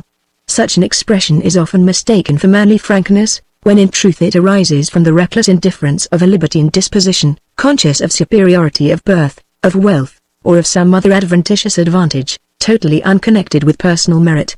To those who did not think so deeply, and they were the greater number by 100 to 1, the splendour of Prince John's Renault, that his fur tippet, the richness of his cloak, lined with the most costly sables, his Moroccan boots and golden spurs, together with the grace with which he managed his palfrey, were sufficient to merit clamorous applause. In his joyous caracole round the lists, the attention of the prince was called by the commotion, not yet subsided, which had attended the ambitious movement of Isaac towards the higher places of the assembly. The quick eye of Prince John instantly recognized the Jew, but was much more agreeably attracted by the beautiful daughter of Zion, who, terrified by the tumult, clung close to the arm of her aged father. The figure of Rebecca might indeed have compared with the proudest beauties of England, even though it had been judged by as shrewd a connoisseur as Prince John. Her form was exquisitely symmetrical, and was shown to advantage by a sort of Eastern dress, which she wore according to the fashion of the females of her nation. Her turban of yellow silk suited well with the darkness of her complexion. The brilliancy of her eyes, the superb arch of her eyebrows, her well-formed aquiline nose, her teeth as white as pearl, and the profusion of her sable tresses, which, each ranged in its own little spiral of twisted curls, fell down upon as much of a lovely neck and bosom as a simar of the richest Persian silk, exhibiting flowers in their natural colors embossed upon a purple ground, permitted to be visible. All these constituted a combination of loveliness, which yielded not to the most beautiful of the maidens who surrounded her. It is true, that of the golden and pearl-studded clasps, which closed her vest from the throat to the waist, the three uppermost were left unfastened on account of the heat, which something enlarged the prospect to which we allude. A diamond necklace, with pendants of inestimable value, were by this means also made more conspicuous. The feather of an ostrich, fastened in her turban by an agraffe set with brilliants, was another distinction of the beautiful Jewess, scoffed and sneered at by the proud dames who sat above her, but secretly envied by those who affected to deride them. "By the bald scalp of Abraham," said Prince John, "yonder Jewess must be the very model of that perfection, whose charms drove frantic the wisest king that ever lived. What sayest thou, Prior Aymer? By the temple of that wise king, which our wiser brother Richard proved unable to recover, She is the very bride of the canticles. The rose of Sharon and the lily of the valley, answered the prior, in a sort of snuffling tone, but your grace must remember she is still but a Jewess. Added Prince John, without heeding him, and there is my mammon of unrighteousness to the Marquis of Marks, the Baron of Byzance, contesting for place with penniless dogs, whose threadbare cloaks have not a single cross in their pouches to keep the devil from dancing there. By the body of Saint Mark, my Prince of Supplies, with his lovely Jewess, shall have a place in the gallery! What is she, Isaac? Thy wife or thy daughter, that Eastern houri that thou lockest under thy arm as thou wouldest thy treasure casket? My daughter Rebecca, so please your grace, answered Isaac, with a loquacity, nothing embarrassed by the prince's salutation, in which, however, there was at least as much mockery as courtesy. The wiser man thou, said John, with a peal of laughter, in which his gay followers obsequiously joined. But, daughter or wife, she should be preferred according to her beauty and thy merits. Who sits above there? He continued, bending his eye on the gallery. Saxon churls, lolling at their lazy length! Out upon them! Let them sit close, and make room for my Prince of Usurers and his lovely daughter. I'll make the hinds know they must share the high places of the synagogue with those whom the synagogue properly belongs to. Those who occupied the gallery to whom this injurious and unpolite speech was addressed, were the family of Cedric the Saxon, with that of his ally and kinsman, Athelstan of Königsberg, a personage, who, on account of his descent from the last Saxon monarchs of England, was held in the highest respect by all the Saxon natives of the north of England. But with the blood of this ancient royal race, many of their infirmities had descended to Athelstan. He was comely in countenance, bulky and strong in person, and in the flower of his age yet inanimate in expression, dull-eyed, heavy-browed, inactive and sluggish in all his motions, and so slow in resolution, that the sobriquet of one of his ancestors was conferred upon him, and he was very generally called Athelstan the Unready. His friends, and he had many, who, as well as Cedric, were passionately attached to him, contended that this sluggish temper arose not from want of courage, but from mere want of decision. Others alleged that his hereditary vice of drunkenness had obscured his faculties, never of a very acute order, and that the passive courage and meek good nature which remained behind, were merely the dregs of a character that might have been deserving of praise, but of which all the valuable parts had flown off in the progress of a long course of brutal debauchery. It was to this person, such as we have described him, that the prince addressed his imperious command to make place for Isaac and Rebecca. Athelstan, utterly confounded at an order which the manners and feelings of the times rendered so injuriously insulting, unwilling to obey, yet undetermined how to resist, opposed only the vis inertia to the will of John, and, without stirring or making any motion whatever of obedience, opened his large grey eyes, and stared at the prince with an astonishment which had in it something extremely ludicrous.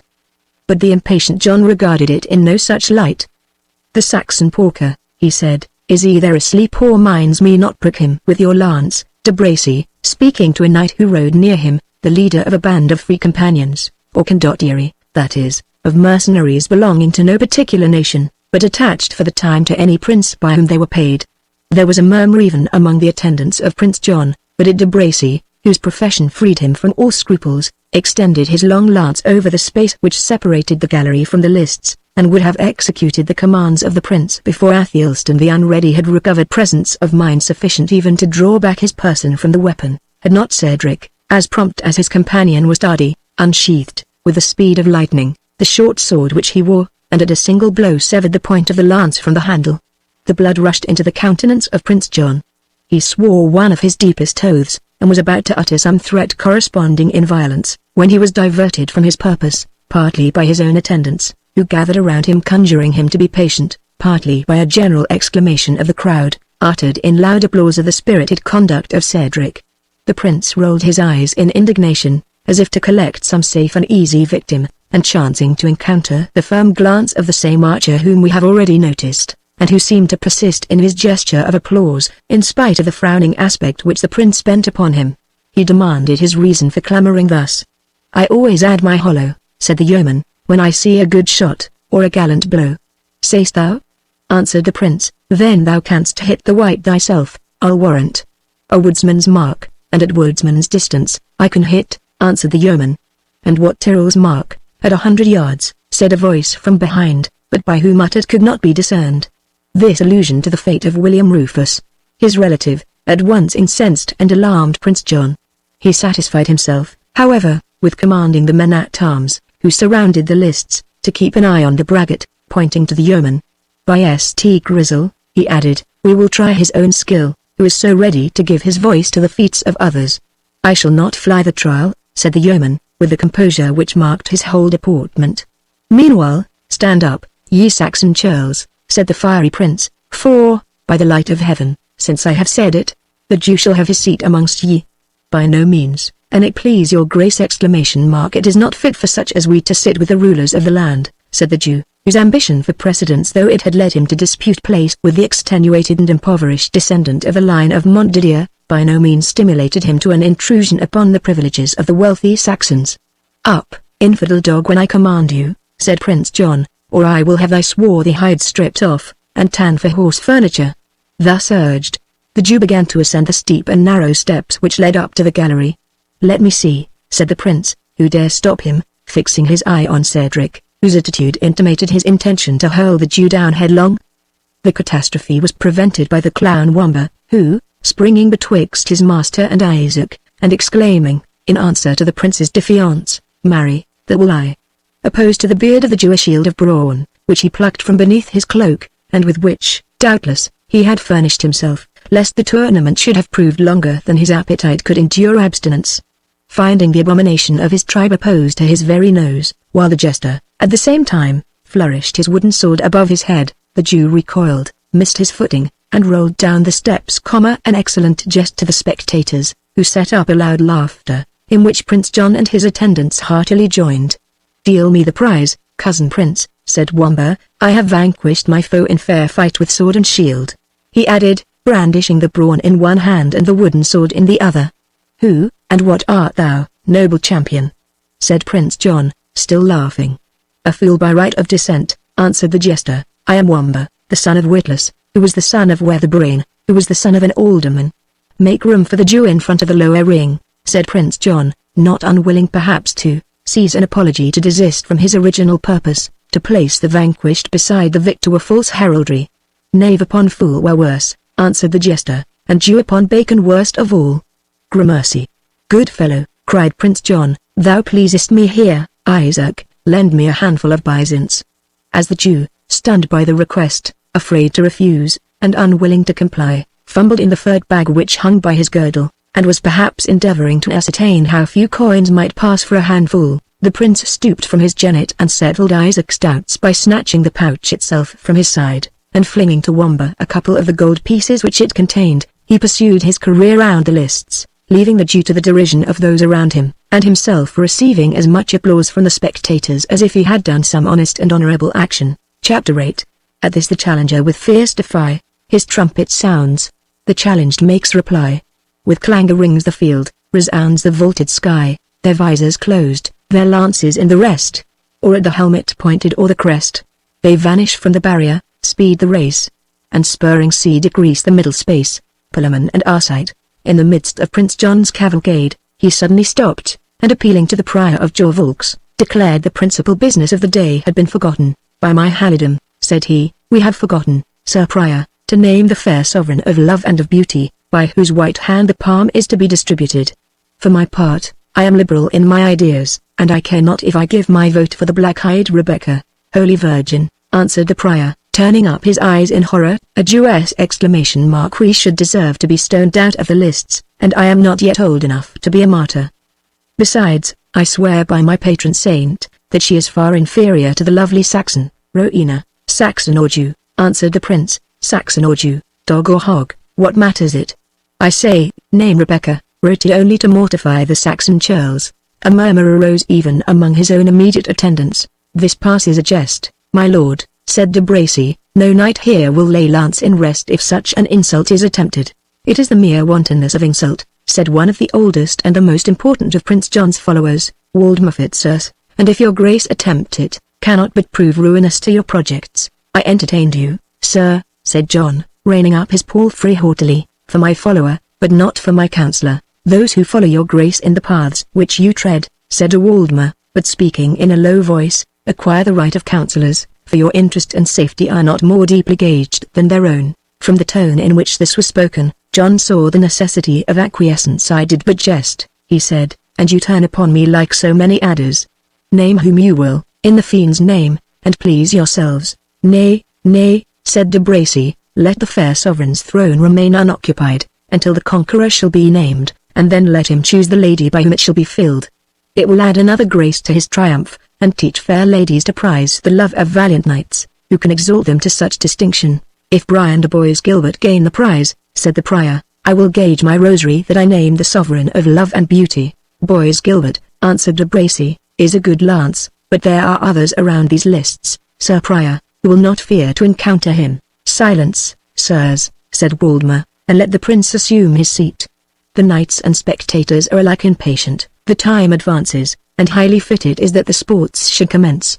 Prince John, though not yet a monarch, had in Waldemar Fitzurse all the inconveniences of a favourite minister, who, in serving his sovereign, must always do so in his own way.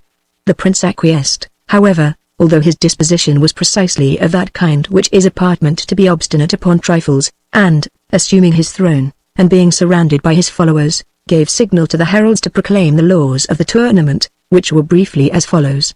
First, the 5 challengers were to undertake all comers. Secondly, any knight proposing to combat, might, if he pleased, select a special antagonist from among the challengers, by touching his shield.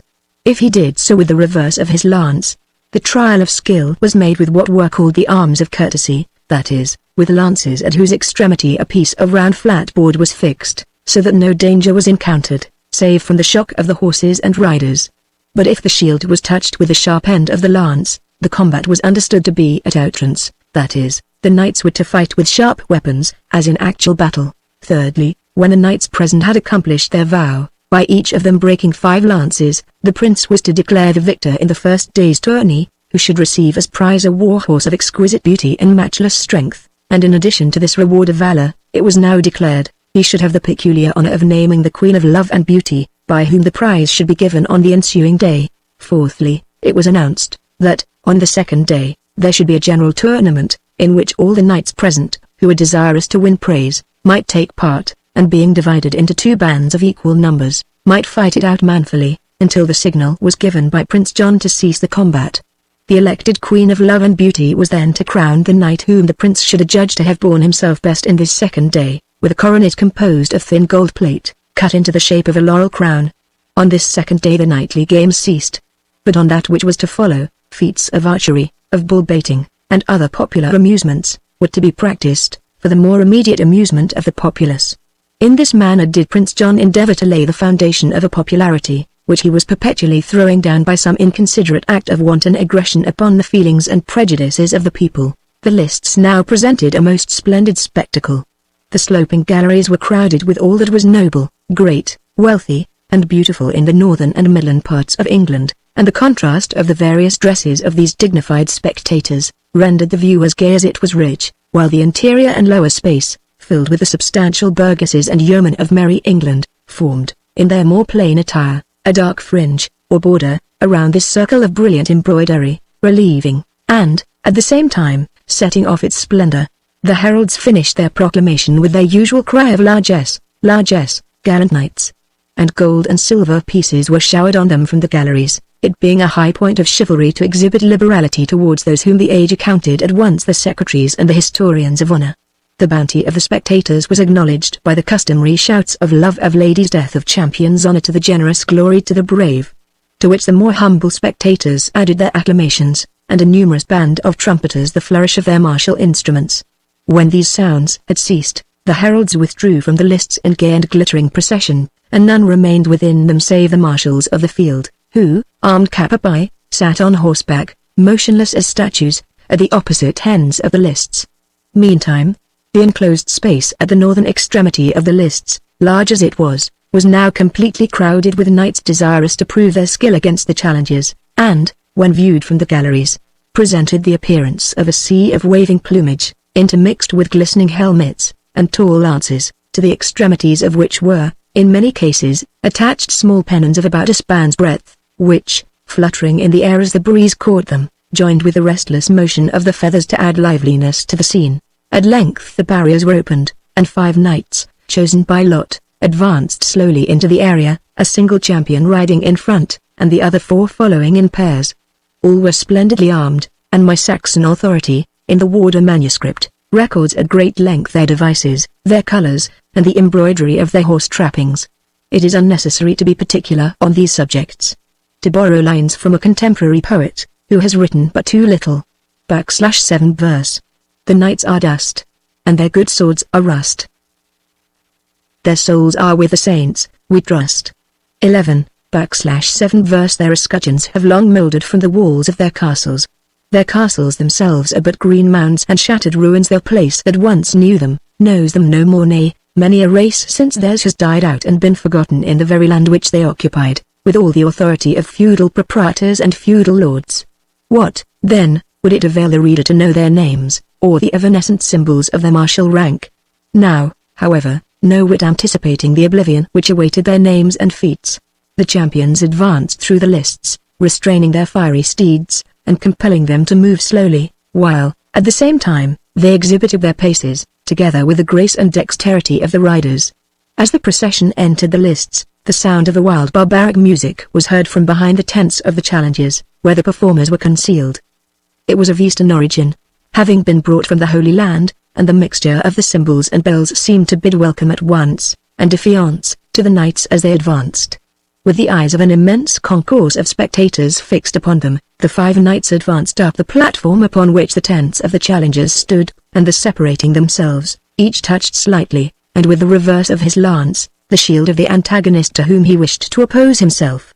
The lower orders of spectators in general, nay, many of the higher class, and it is even said several of the ladies, were rather disappointed at the champions choosing the arms of courtesy. For the same sort of persons, who, in the present day, applaud most highly the deepest tragedies, were then interested in a tournament exactly in proportion to the danger incurred by the champions engaged. Having intimated their more pacific purpose, the champions retreated to the extremity of the lists, where they remained drawn up in a line, while the challengers, sallying each from his pavilion, mounted their horses, and, headed by Brian de Bois Gilbert, descended from the platform, and opposed themselves individually to the knights who had touched their respective shields. At the flourish of clarions and trumpets, they started out against each other at full gallop, and such was the superior dexterity or good fortune of the challengers, that those opposed to Bois Gilbert, Melvoy Eisen, and Front de Beaulieu, rolled on the ground. The antagonist of Grantmesnil, instead of bearing his lance point fair against the crest or the shield of his enemy, swerved so much from the direct line as to break the weapon athwart the person of his opponent, a circumstance which was accounted more disgraceful than that of being actually unhorsed, because the latter might happen from accident, whereas the former evinced awkwardness and want of management of the weapon and of the horse. The 5th knight alone maintained the honor of his party, and parted fairly with the Knight of St. John, both splintering their lances without advantage on either side. The shouts of the multitude, together with the acclamations of the heralds, and the clangor of the trumpets, announced the triumph of the victors and the defeat of the vanquished. The former retreated to their pavilions, and the latter, gathering themselves up as they could, withdrew from the lists in disgrace and dejection, to agree with their victors concerning the redemption of their arms and their horses, which, according to the laws of the tournament, they had forfeited. The 5th of their number alone tarried in the lists long enough to be greeted by the applauses of the spectators, amongst whom he retreated, to the aggravation, doubtless, of his companion's mortification. A second and a third party of knights took the field, and although they had various success, yet, upon the whole, the advantage decidedly remained with the challengers, not one of whom lost his seat or swerved from his charge. Misfortunes which befell one or two of their antagonists in each encounter. The spirits, therefore, of those opposed to them, seemed to be considerably damped by their continued success. 3 knights only appeared on the 4th entry, who, avoiding the shields of Bois Gilbert and Front de Beaulieu, contented themselves with touching those of the 3 other knights, who had not altogether manifested the same strength and dexterity. This politic selection did not alter the fortune of the field. The challengers were still successful, one of their antagonists was overthrown, and both the others failed in the attempt. 12, that is, in striking the helmet and shield of their antagonist firmly and strongly, with the lance held in a direct line, so that the weapon might break unless the champion was overthrown. After this 4th encounter, there was a considerable pause, nor did it appear that anyone was very desirous of renewing the contest. The spectators murmured among themselves, for, among the challengers, Melvoy Eisen and Front de Beaulieu were unpopular from their characters, and the others, except Grantmesnil, were disliked as strangers and foreigners. but none shared the general feeling of dissatisfaction so keenly as Cedric the Saxon, who saw, in each advantage gained by the Norman challengers, a repeated triumph over the honor of England. His own education had taught him no skill in the games of chivalry, although, with the arms of his Saxon ancestors, he had manifested himself, on many occasions, a brave and determined soldier. He looked anxiously to Athelstan, who had learned the accomplishments of the age, as if desiring that he should make some personal effort to recover the victory which was passing into the hands of the Templar and his associates. But, though both stout of heart, and strong of person, Athelstan had a disposition too inert and unambitious to make the exertions which Cedric seemed to expect from him. "The day is against England, my lord," said Cedric, in a marked tone. "Are you not tempted to take the lance?" "I shall tilt tomorrow," answered Athelstan, in the melee. "It is not worthwhile for me to arm myself today." Two things displeased Cedric in this speech. It contained the Norman word melee, to express the general conflict, and it evinced some indifference to the honor of the country. But it was spoken by Athelstan, whom he held in such profound respect, that he would not trust himself to canvass his motives or his foibles. Moreover, he had no time to make any remark, for Wamba thrust in his word, observing, it was better, though scarce easier, to be the best man among 100, than the best man of 2. Athelstan took the observation as a serious compliment, but Cedric, who better understood the jester's meaning, darted at him a severe and menacing look, and lucky it was for Wamba, perhaps, that the time and place prevented his receiving, notwithstanding his place and service, more sensible marks of his master's resentment. The pause in the tournament was still uninterrupted, excepting by the voices of the heralds exclaiming love of ladies, splintering of lances. "Stand forth, gallant knights, fair eyes look upon your deeds."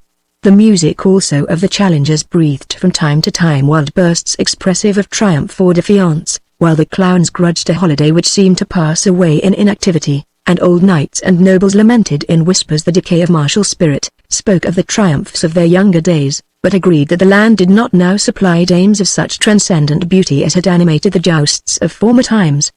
Prince John began to talk to his attendants about making ready the banquet, and the necessity of adjudging the prize to Brian de Bois Gilbert, who had, with a single spear, overthrown 2 knights, and foiled a third. At length, as the Saracenic music of the challengers concluded one of those long and high flourishes with which they had broken the silence of the lists, it was answered by a solitary trumpet, which breathed a note of defiance from the northern extremity. All eyes were turned to see the new champion which these sounds announced, and no sooner were the barriers opened than he paced into the lists. As far as could be judged of a man sheathed in armor, the new adventurer did not greatly exceed the middle size, and seemed to be rather slender than strongly made. His suit of armor was formed of steel, richly inlaid with gold, and the device on his shield was a young oak tree pulled up by the roots, with the Spanish word destachado, signifying disinherited. He was mounted on a gallant black horse, and as he passed through the lists he gracefully saluted the prince and the ladies by lowering his lance. The dexterity with which he managed his steed, and something of youthful grace which he displayed in his manner, won him the favor of the multitude, which some of the lower classes expressed by calling out, "Touch Ralph de Vipont's shield, touch the hospital's shield, he has the least sure seat, he is your cheapest bargain." The champion, moving onward amid these well-meant hints, ascended the platform by the sloping alley which led to it from the lists, and, to the astonishment of all present, riding straight up to the central pavilion, struck with the sharp end of his spear the shield of Brian de Bois Gilbert until it rung again. All stood astonished at his presumption, but none more than the redoubted knight whom he had thus defied to mortal combat, and who, little expecting so rude a challenge, was standing carelessly at the door of the pavilion. "Have you confessed yourself, brother," said the Templar, "and have you heard mass this morning, that you peril your life so frankly?" "I am fitter to meet death than thou art," answered the disinherited knight, for by this name the stranger had recorded himself in the books of the tourney. "Then take your place in the lists," said Bois Gilbert, "and look your last upon the sun, for this night thou shalt sleep in paradise." "Gramercy for thy courtesy," replied the disinherited knight, "and to requite it, I advise thee to take a fresh horse and a new lance, for by my honor you will need both." Having expressed himself thus confidently, he reined his horse backward down the slope which he had ascended, and compelled him in the same manner to move backward through the lists, till he reached the northern extremity, where he remained stationary, in expectation of his antagonist. This feat of horsemanship again attracted the applause of the multitude. However incensed at his adversary for the precautions which he recommended, Brian de Bois Gilbert did not neglect his advice, for his honor was too nearly concerned, to permit his neglecting any means which might ensure victory over his presumptuous opponent.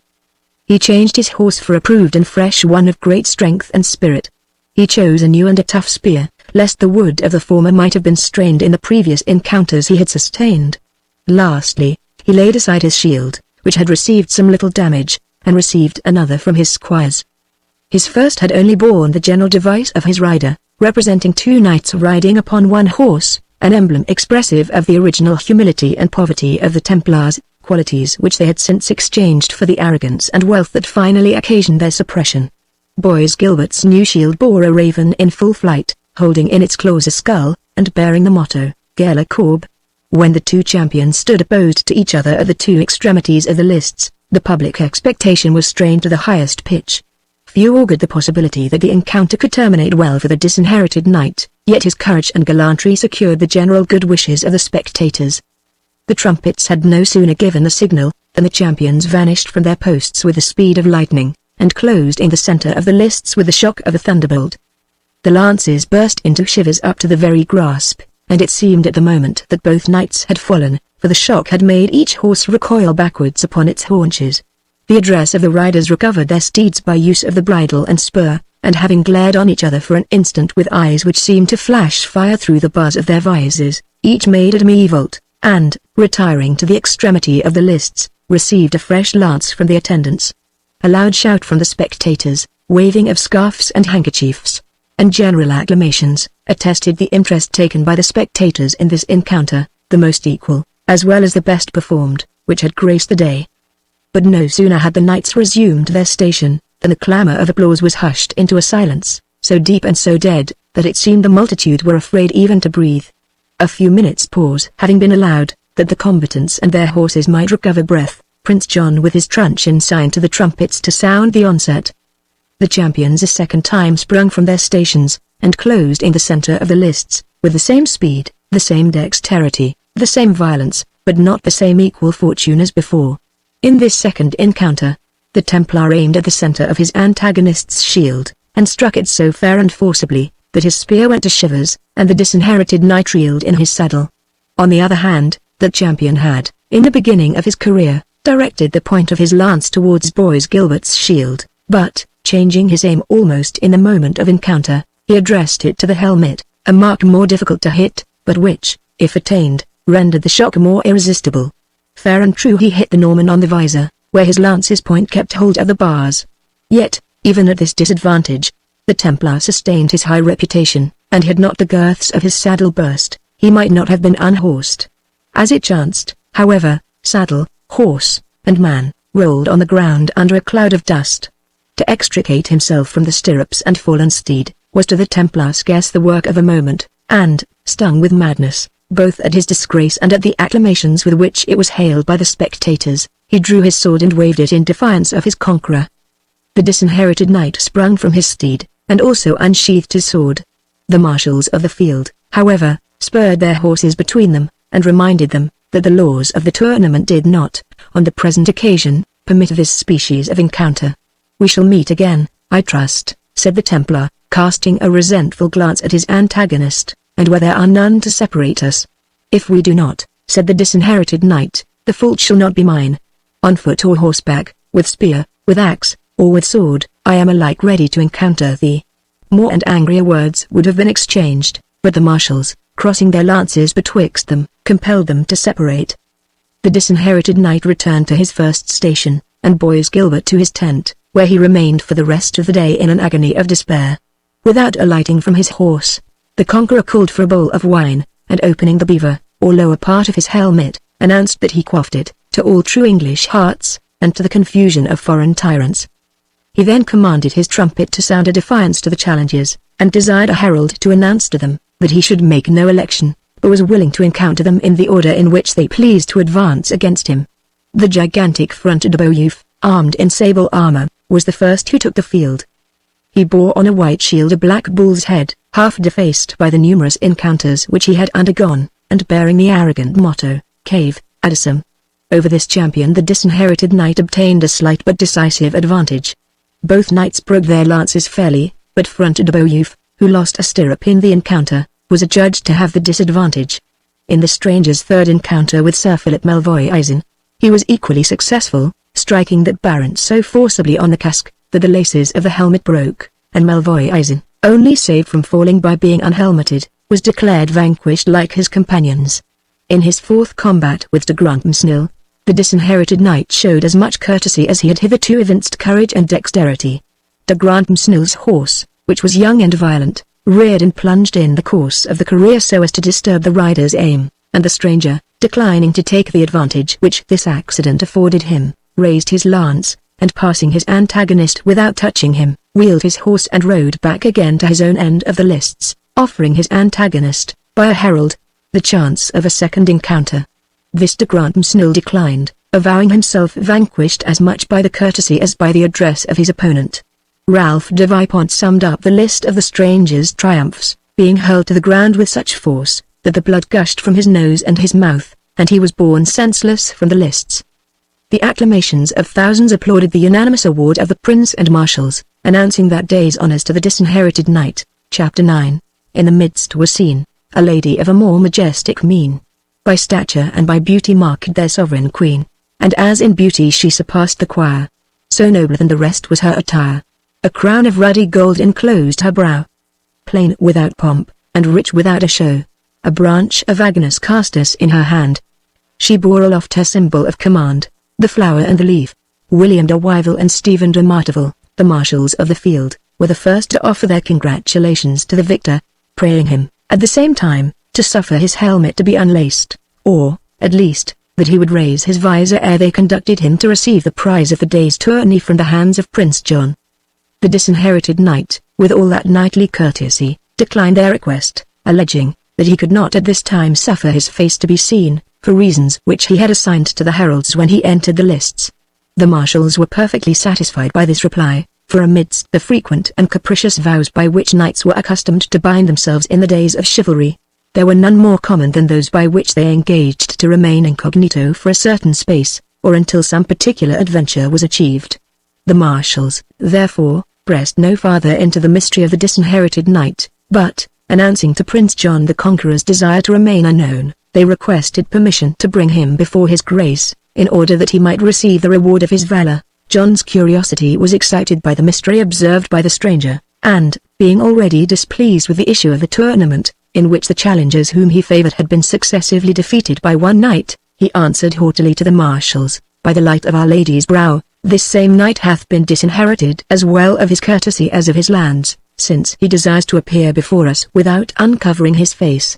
What ye, my lords, be said, turning round to his train, who this gallant can be, that bears himself thus proudly?" "I cannot guess," answered de Bracy, "nor did I think there had been within the four seas that girth Britain a champion that could bear down these 5 knights in one day's jousting. By my faith, I shall never forget the force with which he shocked de Vipont. The poor hospitaller was hurled from his saddle like a stone from a sling." "Boast not of that," said a knight of St. John, who was present. "Your temple champion had no better luck. I saw your brave lance, Boys Gilbert, roll thrice over, grasping his hands full of sand at every turn." De Bracy, being attached to the Templars, would have replied, but was prevented by Prince John.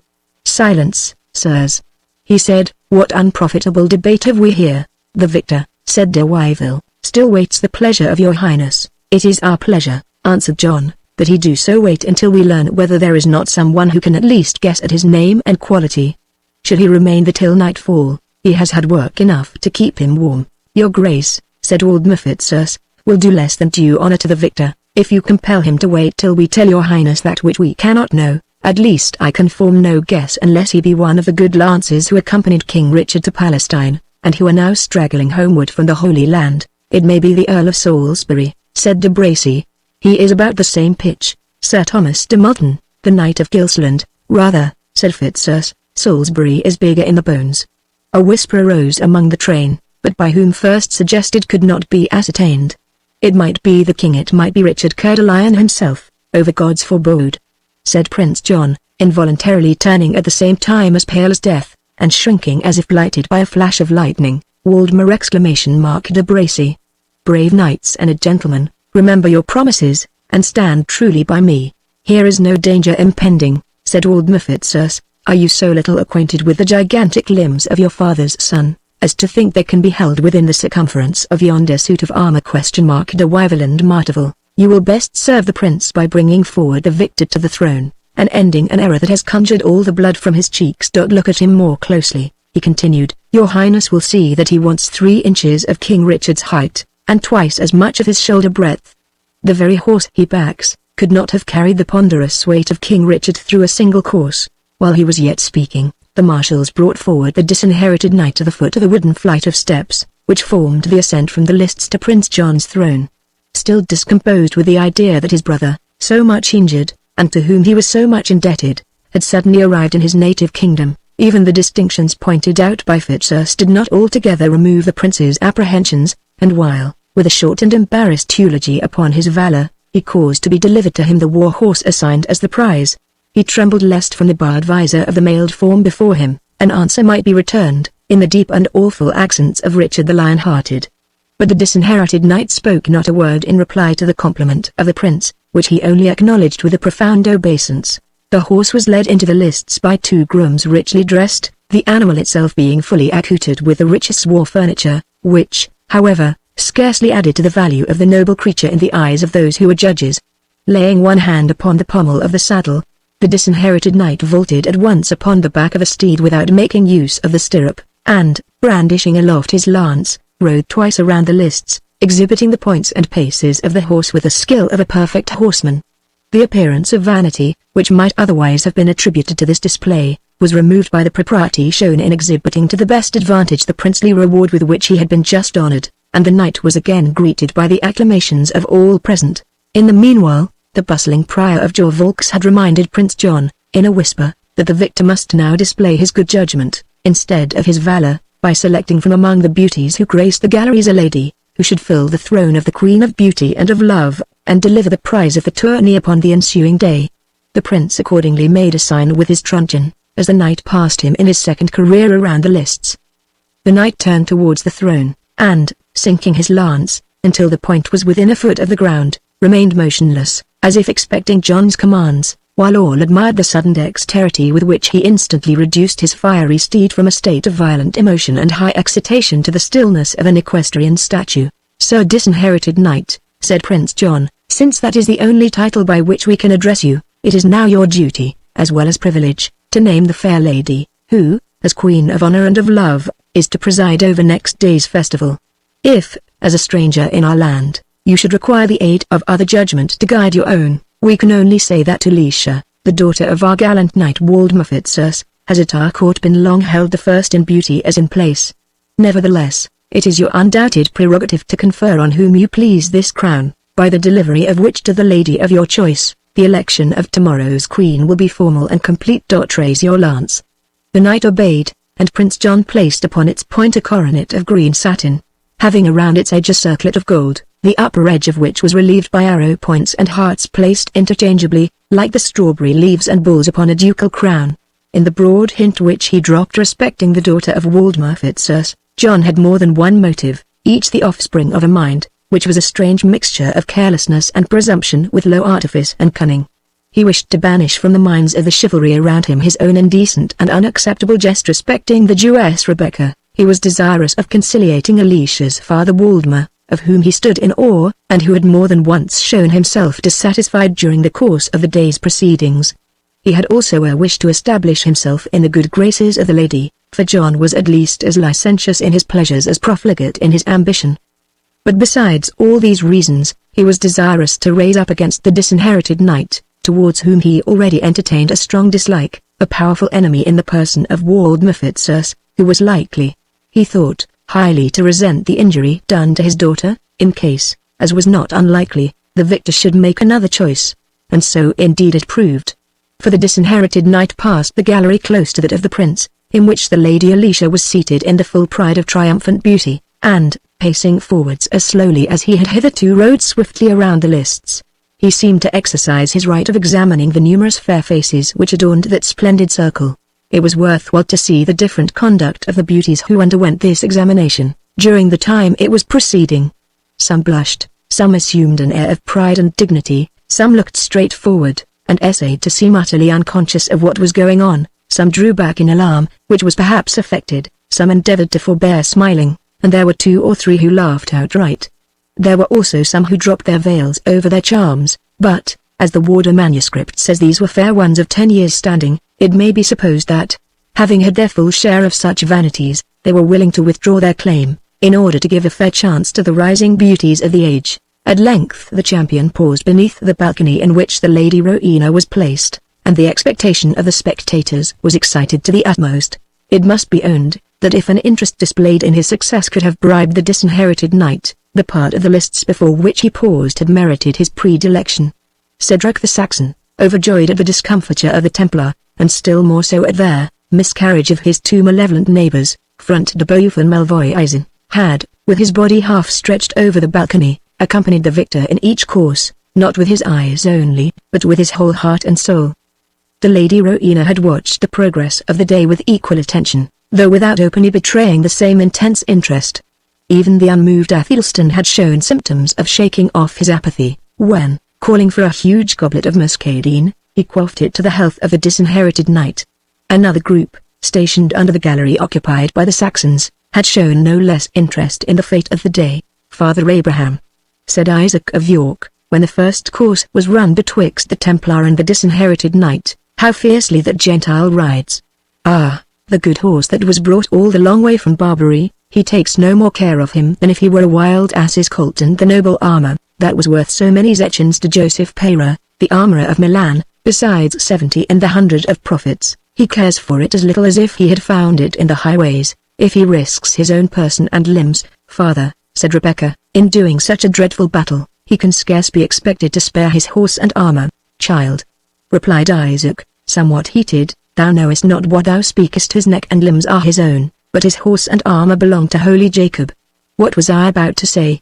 Nevertheless, it is a good youth. See, Rebecca. See, he is again about to go up to battle against the Philistine. Pray, child, pray for the safety of the good youth, and of the speedy horse, and the rich armor. God of my fathers," he again exclaimed, "he hath conquered, and the uncircumcised Philistine hath fallen before his lance, even as Og the king of Bashan, and Sihon, king of the Amorites, fell before the sword of our fathers!" Surely he shall take their gold and their silver, and their war horses, and their armor of brass and of steel, for a prey and for a spoil. The same anxiety did the worthy Jew display during every course that was run, seldom failing to hazard a hasty calculation concerning the value of the horse and armor which was forfeited to the champion upon each new success. There had been therefore no small interest taken in the success of the disinherited knight, by those who occupied the part of the lists before which he now paused, whether from indecision, or some other motive of hesitation. The champion of the day remained stationary for more than a minute, while the eyes of the silent audience were riveted upon his motions, and then, gradually and gracefully sinking the point of his lance, he deposited the coronet which it supported at the feet of the fair Rowena. The trumpets instantly sounded, while the heralds proclaimed the Lady Rowena the Queen of Beauty and of Love for the ensuing day, menacing with suitable penalties those who should be disobedient to her authority. They then repeated their cry of largesse, to which Cedric, in the height of his joy, replied by an ample donative, and to which Athelstan, though less promptly, added one equally large. There was some murmuring among the damsels of Norman descent, who were as much unused to see the preference given to a Saxon beauty, as the Norman nobles were to sustain defeat in the games of chivalry which they themselves had introduced. But these sounds of disaffection were drowned by the popular shout of "Long live the Lady Rowena, the chosen and lawful Queen of Love and of Beauty," to which many in the lower area added, "Long live the Saxon princess!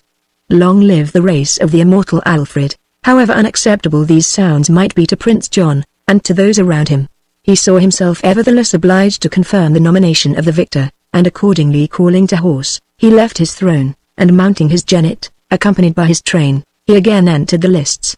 The prince paused a moment beneath the gallery of the Lady Alicia, to whom he paid his compliments, observing, at the same time, to those around him, "By my halidome, sirs, if the knight's feats in arms have shown that he hath limbs and sinews, his choice hath no less proved that his eyes are none of the clearest." It was on this occasion, as during his whole life, John's misfortune, not perfectly to understand the characters of those whom he wished to conciliate.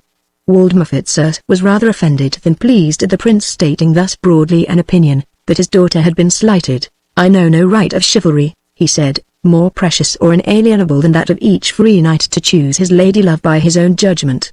My daughter courts distinction from no one, and in her own character, and in her own sphere, will never fail to receive the full proportion of that which is her due." Prince John replied not, but, spurring his horse, as if to give vent to his vexation, he made the animal bound forward to the gallery where Rowena was seated, with the crown still at her feet. "Assume," he said, "fair lady, the mark of your sovereignty, to which none vows homage more sincerely than ourself, John of Anjou, and if it please you today, with your noble sire and friends, to grace our banquet in the castle of Ashby, we shall learn to know the Empress to whose service we devote tomorrow." Rowena remained silent, and Cedric answered for her in his native Saxon.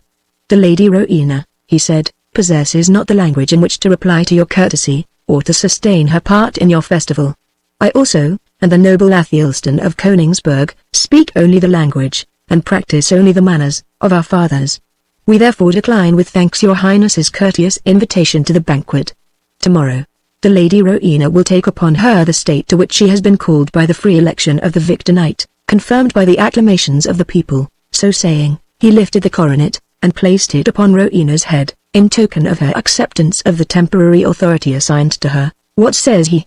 said Prince John, affecting not to understand the Saxon language, in which, however, he was well skilled. The purport of Cedric's speech was repeated to him in French.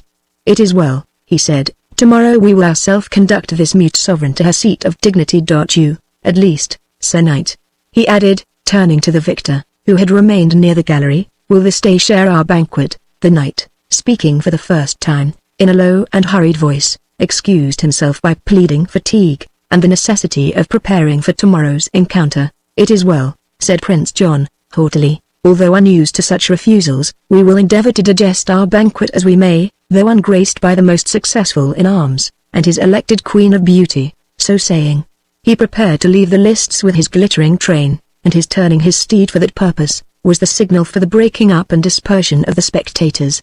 Yet, with the vindictive memory proper to offended pride, especially when combined with conscious want of desert, John had hardly proceeded 3 paces, ere again, turning around, he fixed an eye of stern resentment upon the yeoman who had displeased him in the early part of the day, and issued his commands to the men-at-arms who stood near. "On your life, suffer not that fellow to escape."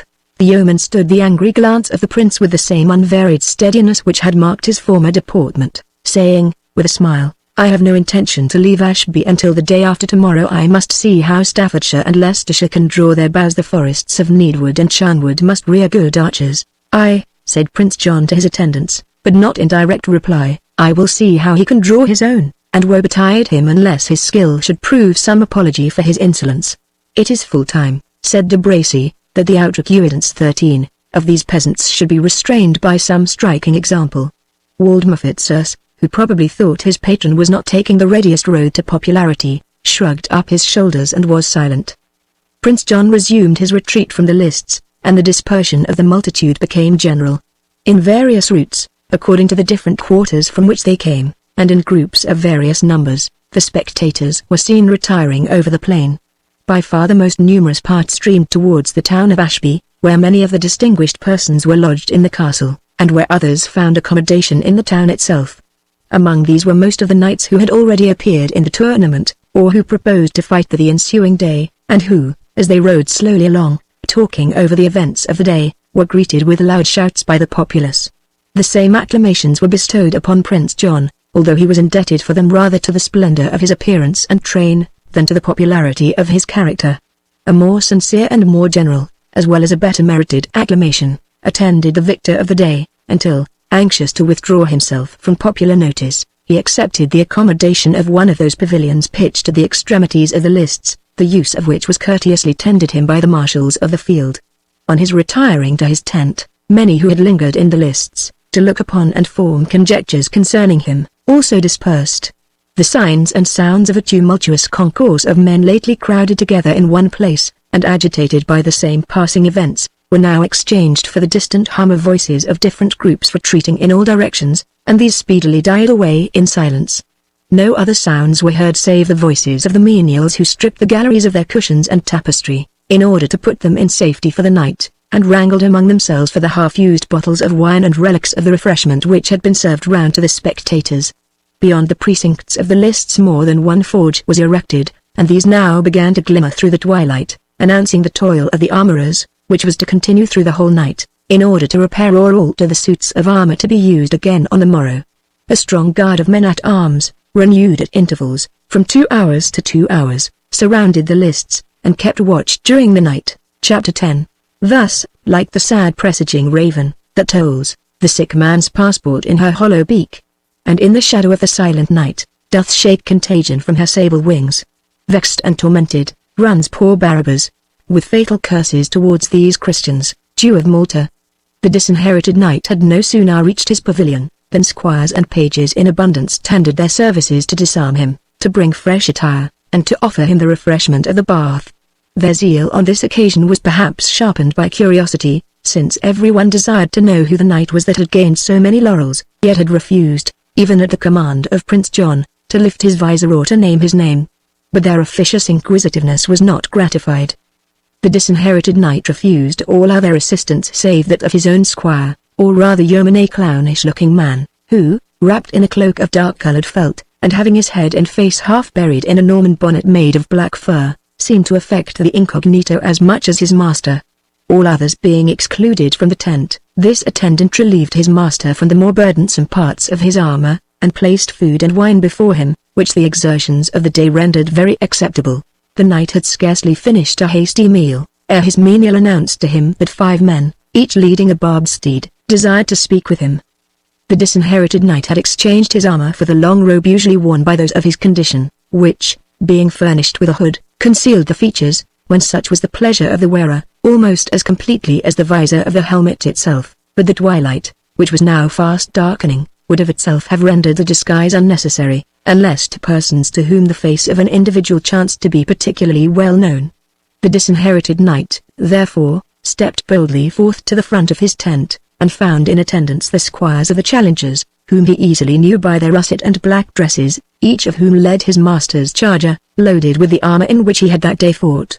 According to the laws of chivalry, said the foremost of these men, I, Baldwin de Oily, squire to the redoubted knight Brian de Bois Gilbert, make offer to you, styling yourself, for the present, the disinherited knight, of the horse and armor used by the said Brian de Bois Gilbert in this day's passage of arms, leaving it with your nobleness to retain or to ransom the same, according to your pleasure, for such is the law of arms.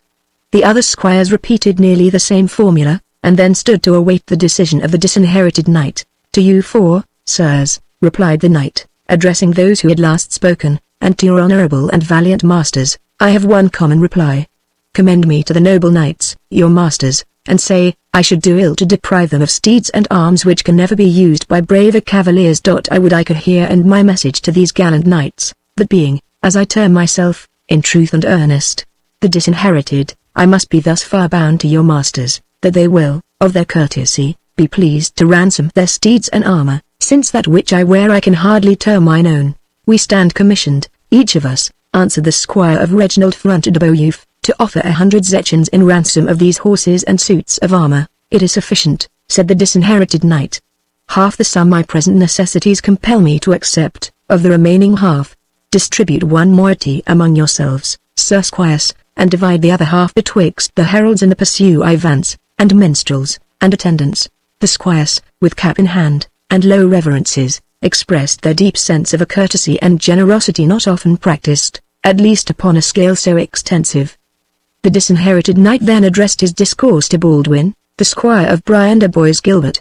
From your master, said he, I will accept neither arms nor ransom. Say to him in my name, that our strife is not ended, no, not till we have fought as well with swords as with lances, as well on foot as on horseback. To this mortal quarrel he has himself defied me, and I shall not forget the challenge. Meantime, let him be assured, that I hold him not as one of his companions, with whom I can with pleasure exchange courtesies, but rather as one with whom I stand upon terms of mortal defiance. My master, answered Baldwin, knows how to requite scorn with scorn, and blows with blows, as well as courtesy with courtesy. Since you disdain to accept from him any share of the ransom at which you have rated the arms of the other knights, I must leave his armor and his horse here, being well assured that he will never deign to mount the one nor wear the other. You have spoken well, good squire, said the disinherited knight, well and boldly, as it beseemeth him to speak who answers for an absent master. Leave not, however, the horse and armor here. Restore them to thy master, or, if he scorns to accept them, retain them, good friend, for thine own use. So far as they are mine, I bestow them upon you freely." Baldwin made a deep obeisance, and retired with his companions, and the Disinherited Knight entered the pavilion. "Thus far, Gurth," said he, addressing his attendant, "the reputation of English chivalry hath not suffered in my hands, and I," said Gurth, "for a Saxon swineherd, have not ill-played the personage of a Norman squire-at-arms." "Yea, but," answered the Disinherited Knight, "thou hast ever kept me in anxiety lest thy clownish bearing should discover thee." "Tush," said Gurth, "I fear discovery from none, saving my playfellow, Wamba the Jester, of whom I could never discover whether he were most knave or fool. Yet I could scarce choose but laugh, when my old master passed so near to me, dreaming all the while that Gurth was keeping his porkers many a mile off, in the thickets and swamps of Rotherwood. If I am discovered—" "Enough," said the Disinherited Knight, "thou knowest my promise." "Nay, for that matter," said Gurth, "I will never fail my friend for fear of my skin cutting. I have a tough hide, that will bear knife or scourge as well as any boar's hide in my herd. Trust me, I will requite the risk you run for my love, Gurth," said the knight. "Meanwhile, I pray you to accept these 10 pieces of gold. I am richer," said Gurth, putting them into his pouch, "than ever was swineherd or bondsman. Take this bag of gold to Ashby," continued his master, "and find out Isaac the Jew of York, and let him pay himself for the horse and arms with which his credit supplied me." "Nay, by St. Dunstan," replied Gurth, "that I will not do." "How, knave," replied his master, "wilt thou not obey my commands, so they be honest, reasonable, and Christian commands?" replied Gurth, "but this is none of these. To suffer the Jew to pay himself would be dishonest, for it would be cheating my master, and unreasonable, for it were the part of a fool, and unchristian, since it would be plundering a believer to enrich an infidel. See him contented, however, thou stubborn varlet," said the Disinherited Knight. "I will do so," said Gurth, taking the bag under his cloak, and leaving the apartment. "And it will go hard," he muttered, "but I content him with one half of his own asking." So saying, he departed, and left the Disinherited Knight to his own perplexed ruminations, which, upon more accounts than it is now possible to communicate to the reader, were of a nature peculiarly agitating and painful. We must now change the scene to the village of Ashby, or rather to a country house in its vicinity belonging to a wealthy Israelite, with whom Isaac, his daughter, and retinue, had taken up their quarters. The Jews, it is well known, being as liberal in exercising the duties of hospitality and charity among their own people, as they were alleged to be reluctant and churlish in extending them to those whom they termed Gentiles, and whose treatment of them certainly merited little hospitality at their hand. In an apartment, small indeed, but richly furnished with decorations of an oriental taste, Rebecca was seated on a heap of embroidered cushions, which, piled along a low platform that surrounded the chamber, served, like the estrada of the Spaniards, instead of chairs and stools.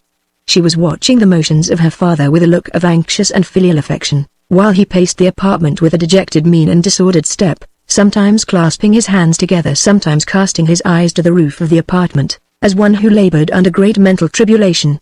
"Oh, Jacob!" he exclaimed. "Oh, all ye 12 holy fathers of our tribe! What a losing venture is this for one who hath duly kept every jot and tittle of the law of Moses. 50 zechins wrenched from me at one clutch, and by the talons of a tyrant." "But, father," said Rebecca, "you seem to give the gold to Prince John willingly." "Willingly? The blotch of Egypt upon him! Willingly, saidst thou? As willingly as when, in the Gulf of Leon, I flung over my merchandise to lighten the ship, while she labored in the tempest, robed the seething billows in my choice silks, perfumed their briny foam with myrrh and aloes, enriched their caverns with gold and silver work. And was not that an hour of unutterable misery, though my own hands made the sacrifice? But it was a sacrifice which heaven exacted to save our lives," answered Rebecca, "and the God of our fathers has since blessed your store and your gettings." "Ay," answered Isaac, "but if the tyrant lays hold on them as he did today, and compels me to smile while he is robbing me? Oh, daughter, disinherited and wandering as we are, the worst evil which befalls our race is, that when we are wronged and plundered, all the world laughs around, and we are compelled to suppress our sense of injury, and to smile tamely, when we would revenge bravely. Think not thus of it, my father," said Rebecca, "we also have advantages. These Gentiles, cruel and oppressive as they are in some sort dependent on the dispersed children of Zion, whom they despise and persecute. Without the aid of our wealth, they could neither furnish forth their hosts in war, nor their triumphs in peace. and the gold which we lend them returns with increase to our coffers. We are like the herb which flourisheth most when it is most trampled on. Even this day's pageant had not proceeded without the consent of the despised Jew, who furnished the means. Daughter, said Isaac, thou hast harped upon another string of sorrow. The goodly steed and the rich armor, equal to the full profit of my adventure with our Hiram of Leicester, there is a dead loss to a loss which swallows up the gains of the week, of the space between 2 Sabbaths, and yet it may end better than I now think, for 'tis a good youth. Assuredly, said Rebekah, you shall not repent you of requiting the good deed received of the stranger knight. I trust so, daughter, said Isaac, and I trust too in the rebuilding of Zion, but as well do I hope with my own bodily eyes to see the walls and battlements of the new temple, as to see a Christian, yea, the very best of Christians, repay a debt to a Jew, unless under the awe of the judge and jailer. So saying, he resumed his discontented walk through the apartment, and Rebekah, perceiving that her attempts at consolation only served to awaken new subjects of complaint, wisely desisted from her unavailing efforts. A prudential line of conduct, and we recommend to all who set up for comforters and advisers, to follow it in the like circumstances. The evening was now becoming dark, when a Jewish servant entered the apartment, and placed upon the table 2 silver lamps, fed with perfumed oil. The richest wines, and the most delicate refreshments, were at the same time displayed by another Israelitish domestic on a small ebony table, inlaid with silver, for, in an interior of their houses, the Jews refused themselves no expensive indulgences. At the same time the servant informed Isaac, that a Nazarene, so they termed Christians, while conversing among themselves, desired to speak with him. He that would live by traffic, must hold himself at the disposal of everyone claiming business with him. Isaac at once replaced on the table the untasted glass of Greek wine which he had just raised to his lips, and saying hastily to his daughter, Rebekah, veil thyself, commanded the stranger to be admitted. Just as Rebekah had dropped over her fine features a screen of silver gauze which reached to her feet, the door opened, and Gurth entered, wrapped in the ample folds of his Norman mantle. His appearance was rather suspicious than prepossessing, especially as, instead of doffing his bonnet, he pulled it still deeper over his rugged brow. Art thou Isaac the Jew of York? Said Gurth, in Saxon. I am, replied Isaac, in the same language, for his traffic had rendered every tongue spoken in Britain familiar to him. And who art thou? That is not to the purpose, answered Gurth. As much as my name is to thee, replied Isaac, for without knowing thine, how can I hold intercourse with thee? Easily, answered Gurth. I, being to pay money, must know that I deliver it to the right person. Thou, who art to receive it, will not, I think, care very greatly by whose hands it is delivered. Oh, said the Jew, you are come to pay money? Holy Father Abraham. That altereth our relation to each other. And from whom dost thou bring it? From the disinherited knight, said Gurth, victor in this day's tournament. It is the price of the armor supplied to him by Hiram of Leicester, on thy recommendation. The steed is restored to thy stable. I desire to know the amount of the sum which I am to pay for the armor. I said he was a good youth, exclaimed Isaac with joyful exultation. A cup of wine will do thee no harm, he added, filling and handing to the swineherd a richer draught than Gurth had ever before tasted. And how much money, continued Isaac, hast thou brought with thee, Holy Virgin? Said Gurth, setting down the cup. What nectar these unbelieving dogs drink, while true Christians are faint to quaff ale as muddy and thick as the druff we give to hogs! What money have I brought with me? Continued the Saxon, when he had finished this uncivil ejaculation. Even but a small sum, something in hand the whilst. What, Isaac? Thou must bear a conscience, though it be a Jewish one. Nay, but, said Isaac, thy master has won goodly steeds and rich armors with the strength of his lance, and of his right hand. But 'tis a good youth. The Jew will take these in present payment, and render him back the surplus. My master has disposed of them already, said Gurth. Ah, that was wrong, said the Jew, that was the part of a fool. No Christians here could buy so many horses and armor. No Jew except myself would give him half the values. But thou hast 100 zechins with thee in that bag, said Isaac, prying under Gurth's cloak. It is a heavy one. I have heads for crossbow bolts in it, said Gurth, readily. Well, then, said Isaac, panting and hesitating between habitual love of gain and a newborn desire to be liberal in the present instance, if I should say that I would take 80 zechins for the good steed and the rich armor, which leaves me not a guilder's profit, have you money to pay me? Barely, said Gurth, though the sum demanded was more reasonable than he expected, and it will leave my master nigh penniless. Nevertheless, if such be your least offer, I must be content. Fill thyself another goblet of wine, said the Jew. Ah, 80 zechins is too little. It leaveth no profit for the usages of the moneys, and, besides, the good horse may have suffered wrong in this day's encounter. Oh, it was a hard and a dangerous meeting. Man and steed rushing on each other like wild bulls of Bashan. The horse cannot but have had wrong, and I say, replied Gurth. He is sound, wind and limb, and you may see him now, in your stable. And I say, over and above, that 70 zechins is enough for the armor, and I hope a Christian's word is as good as a Jew's. If you will not take 70, I will carry this bag, and he shook it till the contents jingled, back to my master. Nay, nay, said Isaac, lay down the talents, the shekels, the 80 zechins, and thou shalt see I will consider thee liberally. Gurth at length complied, and telling out 80 zechins upon the table, the Jew delivered out to him an acquittance for the horse and suit of armor. The Jew's hand trembled for joy as he wrapped up the first 70 pieces of gold. The last 10 he told over with much deliberation, pausing, and saying something as he took each piece from the table, and dropped it into his purse. It seemed as if his avarice were struggling with his better nature, and compelling him to pouch zechin after zechin, while his generosity urged him to restore some part at least to his benefactor, or as a donation to his agent. His whole speech ran nearly thus. 71-72, thy master is a good youth. 73, an excellent youth. 74, that piece hath been clipped within the ring. 75, and that looketh light of weight. 76, when thy master wants money, let him come to Isaac of York. 77, that is, with reasonable security. Here he made a considerable pause, and Gurth had good hope that the last 3 pieces might escape the fate of their comrades, but the enumeration proceeded. 78, thou art a good fellow. 79, and deservest something for thyself. Here the Jew paused again, and looked at the last zechin, intending, doubtless, to bestow it upon Gurth. He weighed it upon the tip of his finger, and made it ring by dropping it upon the table.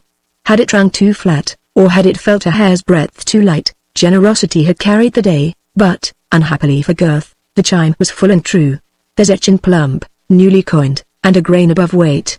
Isaac could not find in his heart to part with it, so dropped it into his purse as if in absence of mind, with the words, 80 completes the tale, and I trust thy master will reward thee handsomely. Surely, he added, looking earnestly at the bag, thou hast more coins in that pouch? Gurth grinned, which was his nearest approach to a laugh, as he replied, about the same quantity which thou hast just told over so carefully. He then folded the quittance, and put it under his cap, adding, peril of thy beard, Jew, see that this be full and ample. He filled himself unbidden, a third goblet of wine, and left the apartment without ceremony. Rebecca, said the Jew, that Ishmaelite hath gone somewhat beyond me. Nevertheless his master is a good youth, and I am well pleased that he hath gained shekels of gold and shekels of silver, even by the speed of his horse and by the strength of his lance, which, like that of Goliath the Philistine, might vie with a weaver's beam. As he turned to receive Rebecca's answer, he observed, that during his chattering with Gurth, she had left the apartment unperceived. In the meanwhile, Gurth had descended the stair, and, having reached the dark antechamber or hall, was puzzling about to discover the entrance, when a figure in white, shown by a small silver lamp which she held in her hand, beckoned him into a side apartment. Gurth had some reluctance to obey the summons. Rough and impetuous as a wild boar, where only earthly force was to be apprehended, he had all the characteristic terrors of a Saxon respecting fauns, forest fiends, white women, and the whole of the superstitions which his ancestors had brought with them from the wilds of Germany. He remembered, moreover, that he was in the house of a Jew, a people who, besides the other unamiable qualities which popular report ascribed to them, were supposed to be profound necromancers and Kabbalists. Nevertheless, after a moment's pause, he obeyed the beckoning summons of the apparition, and followed her into the apartment which he indicated, where he found to his joyful surprise that his fair guide was the beautiful Jewess whom he had seen at the tournament, and a short time in her father's apartment. She asked him the particulars of his transaction with Isaac, which he detailed accurately. My father did but jest with thee, good fellow, said Rebecca. He owes thy master deeper kindness than these arms and steed could pay, with their value tenfold. What sum didst thou pay my father even now? 80 zechins, said Gurth, surprised at the question. In this purse, said Rebecca, thou wilt find 100. Restore to thy master that which is his due, and enrich thyself with the remainder. Haste begone, stay not to render thanks.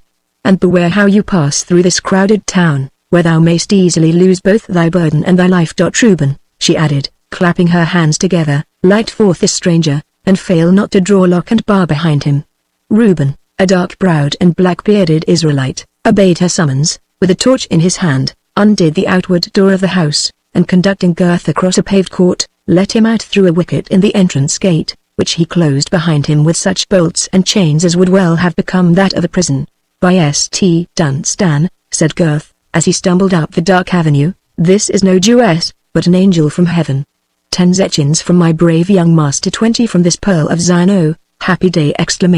Such another, Gurth, will redeem thy bondage, and make thee a brother as free of thy guilt as the best. And then do I lay down my swineherd's horn and staff, and take the freeman's sword and buckler, and follow my young master to the death, without hiding either my face or my name." Chapter 11. First Outlaw, stand, sir, and throw us that you have about you. If not, we'll make you sit, and rifle you. Speed, sir, we are undone. These are the villains, that all the travellers do fear so much. Vile, my friends, first out, that's not so, sir, we are your enemies. 2d out, peace. We'll hear him. 3d out, by my beard, will we? For he's a proper man. 2 gentlemen of Verona. The nocturnal adventures of Gurth were not yet concluded, indeed he himself became partly of that mind, when, after passing 1 or 2 straggling houses which stood in the outskirts of the village, he found himself in a deep lane, running between 2 banks overgrown with hazel and holly, while here and there a dwarf oak flung its arms all together across the path. The lane was moreover much rutted and broken up by the carriages which had recently transported articles of various kinds to the tournament, and it was dark, for the banks and bushes intercepted the light of the harvest moon. From the village were heard the distant sounds of revelry, mixed occasionally with loud laughter, sometimes broken by screams, and sometimes by wild strains of distant music.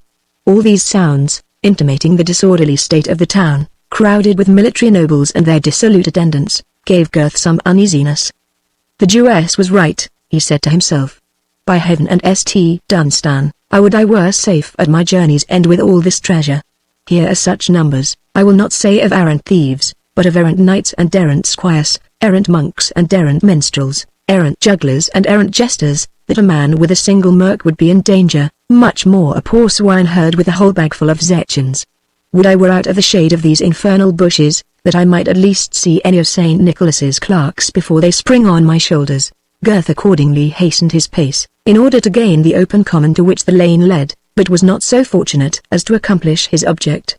Just as he had attained the upper end of the lane, where the underwood was thickest, 4 men sprung upon him, even as his fears anticipated, 2 from each side of the road, and seized him so fast, that resistance, if at first practicable, would have been now too late. "Surrender your charge," said one of them. "We are the deliverers of the Commonwealth, who ease every man of his burden. You should not tease me of mine so lightly," muttered Gurth, whose surly honesty could not be tamed even by the pressure of immediate violence. "Had I it but in my power to give 3 strokes in its defense, we shall see that presently," said the robber, and, speaking to his companions, he added, "Bring along the knave. I see he would have his head broken, as well as his purse cut, and so be let blood in 2 veins at once." Gurth was hurried along agreeably to this mandate, and having been dragged somewhat roughly over the bank, on the left-hand side of the lane, found himself in a straggling thicket, which lay betwixt it and the open common. He was compelled to follow his rough conductors into the very depth of this cover, where they stopped unexpectedly in an irregular open space, free in a great measure from trees, and on which, therefore, the beams of the moon fell without much interruption from boughs and leaves. Here his captors were joined by 2 other persons, apparently belonging to the gang. They had short swords by their sides, and quarter-staves in their hands, and Gurth could now observe that all 6 wore visors, which rendered their occupation a matter of no question, even had their former proceedings left it in doubt. "What money hast thou, churl?" said one of the thieves. 30 zechins of my own property," answered Gurth, doggedly. A forfeit, shouted the robbers. "A Saxon hath 30 zechins, and returns sober from a village. An undeniable and unredeemable forfeit of all he hath about him. I hoarded it to purchase my freedom," said Gurth. "Thou art an ass," replied one of the thieves. 3 quarts of double ale had rendered thee as free as thy master, and freer too, if he be a Saxon like thyself." "A sad truth," replied Gurth, "but if these same 30 zechins will buy my freedom from you, unloose my hands, and I will pay them to you." "Hold," said one who seemed to exercise some authority over the others, "this bag which thou bearest, as I can feel through thy cloak, contains more coin than thou hast told us of." "It is the good knight my master's," answered Gurth, of which, assuredly, I would not have spoken a word, had you been satisfied with working your will upon mine own property. Thou art an honest fellow, replied the robber. I warrant thee, and we worship not Saint Nicholas so devoutly but what thy 30 zechins may yet escape, if thou deal uprightly with us. Meantime render up thy trust for a time. So saying, he took from Gurth's breast the large leathern pouch, in which the purse given him by Rebecca was enclosed, as well as the rest of the zechins, and then continued his interrogation. Who is thy master? The disinherited knight, said Gurth, whose good lance, replied the robber, won the prize in today's tourney. What is his name and lineage? It is his pleasure, answered Gurth, that they be concealed, and from me, assuredly, you will learn naught of them. What is thine own name and lineage? To tell that, said Gurth, might reveal my master's. Thou art to Saucicrum, said the robber, but of that anon. How comes thy master by this gold? Is it of his inheritance, or by what means hath it accrued to him? By his good lance, answered Gurth. These bags contain the ransom of 4 good horses, and 4 good suits of armor. How much is there? Demanded the robber. 200 zechins, only 200 zechins. Said the bandit, your master hath dealt liberally by the vanquished, and put them to a cheap ransom. Name those who paid the gold. Gurth did so. The armor and horse of the Templar Brian de Bois Gilbert. At what ransom were they held? Thou sayest thou canst not deceive me. My master, replied Gurth, will take naught from the Templar save his life's blood. They are on terms of mortal defiance, and cannot hold courteous intercourse together. Indeed, repeated the robber, and paused after he had said the word. And what wert thou now doing at Ashby with such a charge in thy custody? I went thither to render to Isaac the Jew of York, replied Gurth, the price of a suit of armor with which he fitted my master for this tournament. And how much didst thou pay to Isaac? Methinks, to judge by weight, there is still 200 zechins in this pouch. I paid to Isaac, said the Saxon, 80 zechins, and he restored me 100 in lieu thereof. How? What? Exclaimed all the robbers at once. Darest thou trifle with us, that thou tellest such improbable lies? What I tell you, said Gurth, is as true as the moon is in heaven. You will find the just sum in a silken purse within the leathern pouch, and separate from the rest of the gold. Bethink thee, man, said the captain, thou speakest of a Jew of an Israelite, as unapt to restore gold, as the dry sand of his deserts to return the cup of water which the pilgrim spills upon them. There is no more mercy in them, said another of the banditti, than in an unbribed sheriff's officer. It is, however, as I say, said Gurth. Strike a light instantly, said the captain. I will examine this said purse, and if it be as this fellow says, the Jew's bounty is little less miraculous than the stream which relieved his fathers in the wilderness. A light was procured accordingly, and the robber proceeded to examine the purse. The others crowded around him, and even 2 who had hold of Gurth relaxed their grasp while they stretched their necks to see the issue of the search. Availing himself of their negligence, by a sudden exertion of strength and activity, Gurth shook himself free of their hold, and might have escaped, could he have resolved to leave his master's property behind him. But such was no part of his intention. He wrenched a quarterstaff from one of the fellows, struck down the captain, who was altogether unaware of his purpose, and had well nigh repossessed himself of the pouch and treasure. The thieves, however, were too nimble for him, and again secured both the bag and the trusty Gurth. Knave, said the captain, getting up, thou hast broken my head, and with other men of our sort thou wouldst fare the worse for thy insolence. But thou shalt know thy fate instantly. First let us speak of thy master. The knight's matters must go before the squires, according to the due order of chivalry. Stand thou fast in the meantime. If thou stir again, thou shalt have that will make thee quiet for thy life, comrades. He then said, addressing his gang, this purse is embroidered with Hebrew characters, and I well believe the yeoman's tale is true. The errant knight, his master, must needs pass us toll-free.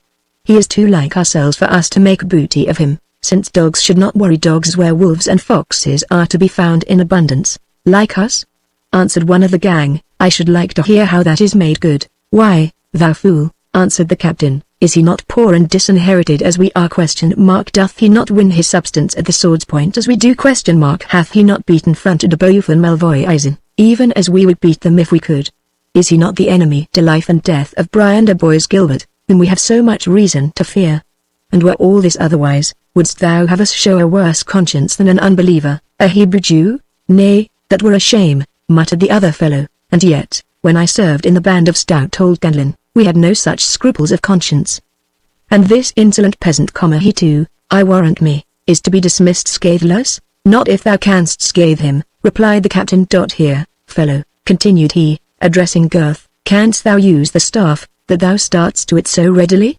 "I think," said Gurth, "thou shouldst be best able to reply to that question." "Nay, by my troth, thou gavest me a round knock," replied the captain. "Do as much for this fellow, and thou shalt pass scot-free, and if thou dost not, why, by my faith, as thou art such a sturdy knave, I think I must pay thy ransom myself. Take thy staff, Miller," he added, "and keep thy head, and do you others let the fellow go, and give him a staff there is light enough to lay on load by." The two champions, being alike armed with quarter-staves, stepped forward into the center of the open space, in order to have the full benefit of the moonlight, the thieves in the meantime laughing, and crying to their comrade, "Miller, beware thy toll dish." The miller, on the other hand, holding his quarterstaff by the middle, and making it flourish round his head after the fashion which the French call faire le moulinet, exclaimed boastfully, "Come on, churl, an thou darest, thou shalt feel the strength of a miller's thumb." "If thou best a miller," answered Gurth, undauntedly, making his weapon play around his head with equal dexterity, "thou art doubly a thief, and I, as a true man, bid thee defiance." So saying, the two champions closed together, and for a few minutes they displayed great equality in strength, courage, and skill, intercepting and returning the blows of their adversary with the most rapid dexterity, while, from the continued clatter of their weapons, a person at a distance might have supposed that there were at least 6 persons engaged on each side. Less obstinate, and even less dangerous combats, have been described in good heroic verse, but that of Gurth and the miller must remain unsung, for want of a sacred poet to do justice to its eventful progress. Yet, though quarterstaff play be out of date, what we can in prose we will do for these bold champions. Long they fought equally, until the miller began to lose temper at finding himself so stoutly opposed, and at hearing the laughter of his companions, who, as usual in such cases, enjoyed his vexation. This was not a state of mind favorable to the noble game of quarterstaff, in which, as in ordinary cudgel playing, the utmost coolness is requisite, and it gave Gurth, whose temper was steady, though surly, the opportunity of acquiring a decided advantage, in availing himself of which he displayed great mastery. The miller pressed furiously forward, dealing blows with either end of his weapon alternately, and striving to come to half-staff distance, while Gurth defended himself against the attack, keeping his hands about a yard asunder, and covering himself by shifting his weapon with great celerity, so as to protect his head and body. Thus did he maintain the defensive, making his eye, foot, and hand keep true time, until, observing his antagonist to lose wind, he darted the staff at his face with his left hand, and, as the miller endeavored to parry the thrust, he slid his right hand down to his left, and with the full swing of the weapon struck his opponent on the left side of the head, who instantly measured his length upon the green sward. "Well and yeomanly done!" shouted the robbers, "fair play and Old England forever! The Saxon hath saved both his purse and his hide, and the miller has met his match. Thou mayst go thy ways, my friend," said the captain, addressing Gurth, in special confirmation of the general voice, "and I will cause 2 of my comrades to guide thee by the best way to thy master's pavilion, and to guard thee from night walkers that might have less tender consciences than ours, for there is many one of them upon the amble in such a night as this. Take heed, however," he added sternly, "remember thou hast refused to tell thy name. Ask not after ours, nor endeavor to discover who or what we are, for, if thou makest such an attempt, thou wilt come by worse fortune than has yet befallen thee." Gurth thanked the captain for his courtesy, and promised to attend to his recommendation.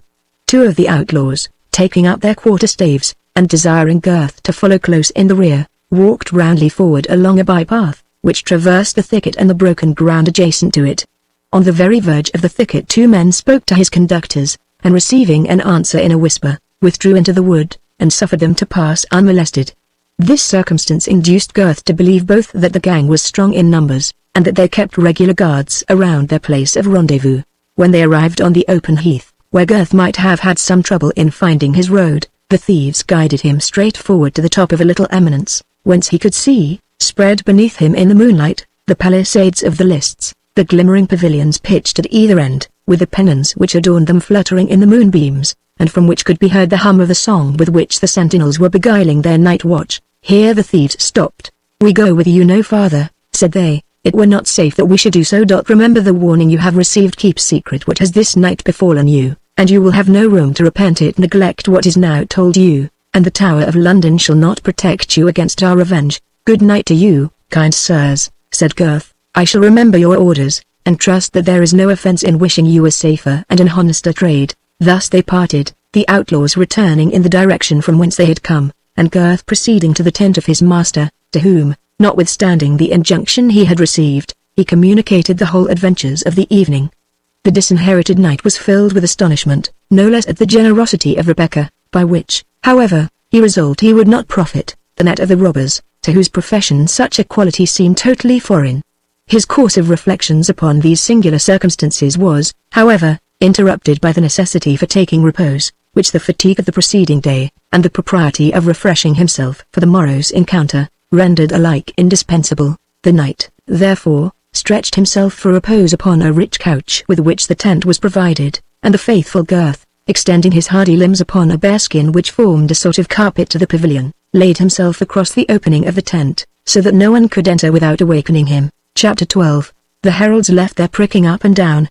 Now ringed trumpets loud and clarion. There is no more to say, but east and west. In go the spears sadly and the rest. In goth the sharp spur into the side. There see men who can just and who can ride. The shiver shafts upon shields thick. He feeleth through the heart's pone the prick. Up springen spurs, 20 feet in height. Out go the swords to the silver bright. The helms they to hewn and to shred. Out burst the blood with stern streams red. Chaucer, morning arose in unclouded splendor, and ere the sun was much above the horizon, the idlest or the most eager of the spectators appeared on the common, moving to the lists as to a general centre, in order to secure a favourable situation for viewing the continuation of the expected games. The marshals and their attendants appeared next on the field, together with the heralds, for the purpose of receiving the names of the knights who intended to joust, with the side which each chose to espouse. This was a necessary precaution, in order to secure equality betwixt the two bodies who should be opposed to each other. According to due formality, the Disinherited Knight was to be considered as leader of the one body, while Brian Boys Gilbert, who had been rated as having done second best in the preceding day, was named first champion of the other band. Those who had concurred in the challenge adhered to his party of course, excepting only Ralph de Vipont, whom his fall had rendered unfit so soon to put on his armor. There was no want of distinguished and noble candidates to fill up the ranks on either side. In fact, although the general tournament, in which all knights fought at once, was more dangerous than single encounters, they were, nevertheless, more frequented and practiced by the chivalry of the age. Many knights, who had not sufficient confidence in their own skill to defy a single adversary of high reputation, were, nevertheless, desirous of displaying their valor in the general combat, where they might meet others with whom they were more upon an equality. On the present occasion, about 15 knights were inscribed as desirous of combating upon each side, when the marshals declared that no more could be admitted, to the disappointment of several who were too late in preferring their claim to be included. About the hour of 10 o'clock, the whole plain was crowded with horsemen, horsewomen, and foot passengers, hastening to the tournament, and shortly after, a grand flourish of trumpets announced Prince John and his retinue, attended by many of those knights who meant to take share in the game, as well as others who had no such intention. About the same time arrived Cedric the Saxon, with the Lady Rowena, unattended, however, by Athelstan. This Saxon lord had arrayed his tall and strong person in armor, in order to take his place among the combatants, and, considerably to the surprise of Cedric, had chosen to enlist himself on the part of the Knight Templar. The Saxon, indeed, had remonstrated strongly with his friend upon the injudicious choice he had made of his party, but he had only received that sort of answer usually given by those who are more obstinate in following their own course, than strong in justifying it. His best, if not his only reason, for adhering to the party of Brian de Bois Gilbert, Athelstan had the prudence to keep to himself.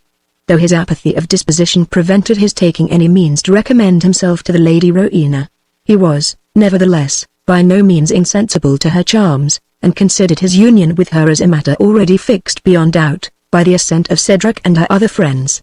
It had therefore been with smothered displeasure that the proud though indolent Lord of Königsberg beheld the victor of the preceding day select Rowena as the object of that honor which it became his privilege to confer.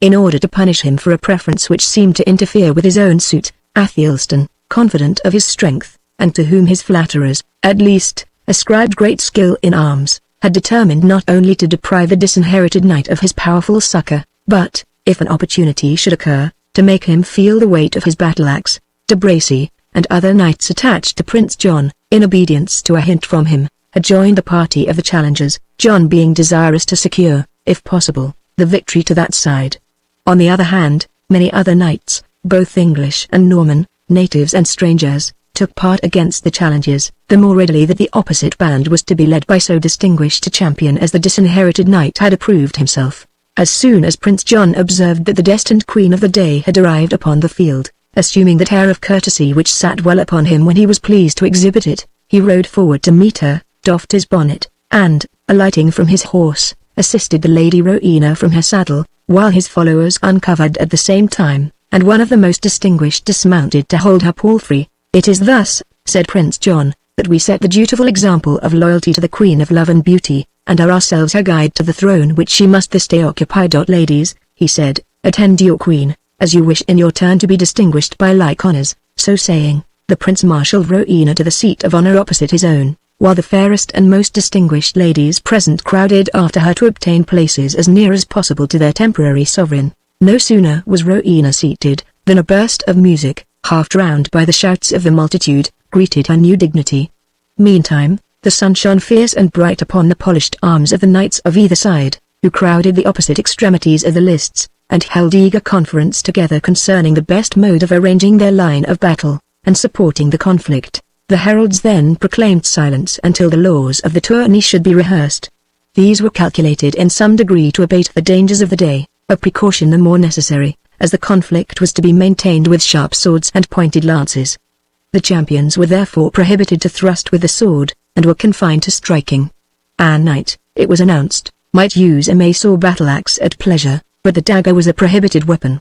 A knight unhorsed might renew the fight on foot with any other on the opposite side in the same predicament, but mounted horsemen were in that case forbidden to assail him.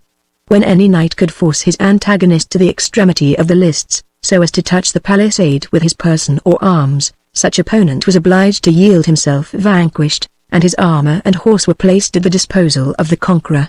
A knight thus overcome was not permitted to take further share in the combat. If any combatant was struck down, and unable to recover his feet, his squire or page might enter the lists, and drag his master out of the press, but in that case the knight was adjudged vanquished, and his arms and horse declared forfeited. The combat was to cease as soon as Prince John should throw down his leading staff, or truncheon, another precaution usually taken to prevent the unnecessary effusion of blood by the too long endurance of a sport so desperate. Any knight breaking the rules of the tournament, or otherwise transgressing the rules of honorable chivalry, was liable to be stripped of his arms, and, having his shield reversed to be placed in that posture astride upon the bars of the palisade, and exposed to public derision, in punishment of his unknightly conduct. Having announced these precautions, the heralds concluded with an exhortation to each good knight to do his duty, and to merit favor from the Queen of Beauty and of Love. This proclamation having been made, the heralds withdrew to their stations. The knights, entering at either end of the lists in long procession, arranged themselves in a double file, precisely opposite to each other, the leader of each party being in the center of the foremost rank, a post which he did not occupy until each had carefully marshaled the ranks of his party, and stationed everyone in his place. It was a goodly, and at the same time an anxious, sight, to behold so many gallant champions, mounted bravely, and armed richly, stand ready prepared for an encounter so formidable, seated on their war saddles like so many pillars of iron, and awaiting the signal of encounter with the same ardor as their generous steeds, which, by neighing and pawing the ground, gave signal of their impatience. As yet the knights held their long lances upright, their bright points glancing to the sun, and the streamers with which they were decorated fluttering over the plumage of the helmets. Thus they remained while the marshals of the field surveyed their ranks with the utmost exactness, lest either party had more or fewer than the appointed number. The tale was found exactly complete. The marshals then withdrew from the lists, and William de Wyville, with a voice of thunder, pronounced the signal words, "Laissez aller." The trumpets sounded as he spoke. The spears of the champions were at once lowered and placed in the rests. The spurs were dashed into the flanks of the horses, and the two foremost ranks of either party rushed upon each other in full gallop, and met in the middle of the lists with a shock, the sound of which was heard at a mile's distance. The rear rank of each party advanced at a slower pace to sustain the defeated, and follow up the success of the victors of their party. The consequences of the encounter were not instantly seen, for the dust raised by the trampling of so many steeds darkened the air, and it was a minute ere the anxious spectator could see the fate of the encounter. When the fight became visible, half the knights on each side were dismounted, some by the dexterity of their adversaries' lance, some by the superior weight and strength of opponents, which had borne down both horse and man. Some lay stretched on earth as if never more to rise, some had already gained their feet, and were closing hand to hand with those of their antagonists who were in the same predicament, and several on both sides, who had received wounds by which they were disabled, were stopping their blood by their scarfs, and endeavoring to extricate themselves from the tumult. The mounted knights, whose lances had been almost all broken by the fury of the encounter, were now closely engaged with their swords, shouting their war cries, and exchanging buffets, as if honor and life depended on the issue of the combat. The tumult was presently increased by the advance of the second rank on either side, which, acting as reserve, now rushed on to aid their companions. The followers of Brian de Bois Gilbert shouted, "Ha! Beaucent! Beaucent! 14, for the temple, for the temple!" The opposite party shouted in answer, "Destachado! Destachado!" which watchword they took from the motto upon their leader's shield. The champions thus encountering each other with the utmost fury, and with alternate success, the tide of battle seemed to flow now toward the southern, now toward the northern extremity of the lists, as the one or the other party prevailed. Meantime the clang of the blows, and the shouts of the combatants, mixed fearfully with the sound of the trumpets, and drowned the groans of those who fell, and lay rolling defenseless beneath the feet of the horses. The splendid armor of the combatants was now defaced with dust and blood, and gave way at every stroke of the sword and battle-axe. The gay plumage, shorn from the crests, drifted upon the breeze like snowflakes. All that was beautiful and graceful in the martial array had disappeared, and what was now visible was only calculated to awake terror or compassion. Yet such is the force of habit, that not only the vulgar spectators, who are naturally attracted by sights of horror, but even the ladies of distinction who crowded the galleries, saw the conflict with a thrilling interest certainly, but without a wish to withdraw their eyes from a sight so terrible. Here and there, indeed, a fair cheek might turn pale, or a faint scream might be heard, as a lover, a brother, or a husband, was struck from his horse. But, in general, the ladies around encouraged the combatants, not only by clapping their hands and waving their veils and kerchiefs, but even by exclaiming, "Brave lance! Good sword!" when any successful thrust or blow took place under their observation. Such being the interest taken by the fair sex in this bloody game, that of the men is the more easily understood. It showed itself in loud acclamations upon every change of fortune, while all eyes were so riveted on the lists, that the spectators seemed as if they themselves had dealt and received the blows which were there so freely bestowed. And between every pause was heard the voice of the heralds, exclaiming, "Fight on, brave knights! Man dies, but glory lives!" Fight on, death is better than defeat. Fight on, brave knights! For bright days behold your deeds. Amid the varied fortunes of the combat, the eyes of all endeavored to discover the leaders of each band, who, mingling in the thick of the fight, encouraged their companions both by voice and example. Both displayed great feats of gallantry, nor did either Bois Gilbert or the Disinherited Knight find in the ranks opposed to them a champion who could be termed their unquestioned match. They repeatedly endeavored to single out each other, spurred by mutual animosity, and aware that the fall of either leader might be considered as decisive of victory. Such, however, was the crowd and confusion, that, during the earlier part of the conflict, their efforts to meet were unavailing, and they were repeatedly separated by the eagerness of their followers, each of whom was anxious to win honor, by measuring his strength against the leader of the opposite party.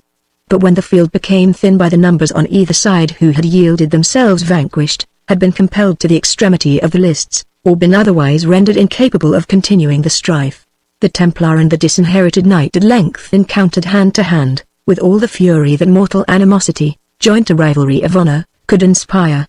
Such was the address of each in parrying and striking, that the spectators broke forth into a unanimous and involuntary shout, expressive of their delight and admiration. But at this moment the party of the Disinherited Knight had the worst, the gigantic arm of Front de Boeuf on the one flank, and the ponderous strength of Athelstan on the other, bearing down and dispersing those immediately exposed to them. Finding themselves freed from their immediate antagonists, it seems to have occurred to both these knights at the same instant, that they would render the most decisive advantage to their party, by aiding the Templar in his contest with his rival. Turning their horses, therefore, at the same moment, the Norman spurred against the Disinherited Knight on the one side, and the Saxon on the other. It was utterly impossible that the object of this unequal and unexpected assault could have sustained it, had he not been warned by a general cry from the spectators, who could not but take interest in one exposed to such disadvantage. "Beware! Beware! Sir Disinherited! was shouted so universally, that the knight became aware of his danger, and, striking a full blow at the Templar, he reined back his steed in the same moment, so as to escape the charge of Athelstan and Front de Beaujeu. These knights, therefore, their aim being thus eluded, rushed from opposite sides betwixt the object of their attack and the Templar, almost running their horses against each other ere they could stop their career. Recovering their horses however, and wheeling them round, the whole three pursued their united purpose of bearing to the earth the disinherited knight. Nothing could have saved him, except the remarkable strength and activity of the noble horse which he had won on the preceding day. This stood him in the more stead, as the horse of Bois Gilbert was wounded, and those of Front de Beaujeu and Athelstan were both tired with the weight of their gigantic masters, clad in complete armor, and with the preceding exertions of the day. The masterly horsemanship of the disinherited knight, and the activity of the noble animal which he mounted, enabled him for a few minutes to keep at sword's point his three antagonists, turning and wheeling with the agility of a hawk upon the wing, keeping his enemies as far separate as he could, and rushing now against the one, now against the other, dealing sweeping blows with his sword, without waiting to receive those which were aimed at him in return. But although the lists rang with the applauses of his dexterity, it was evident that he must at last be overpowered, and the nobles around Prince John implored him with one voice to throw down his warder, and to save so brave a knight from the disgrace of being overcome by odds.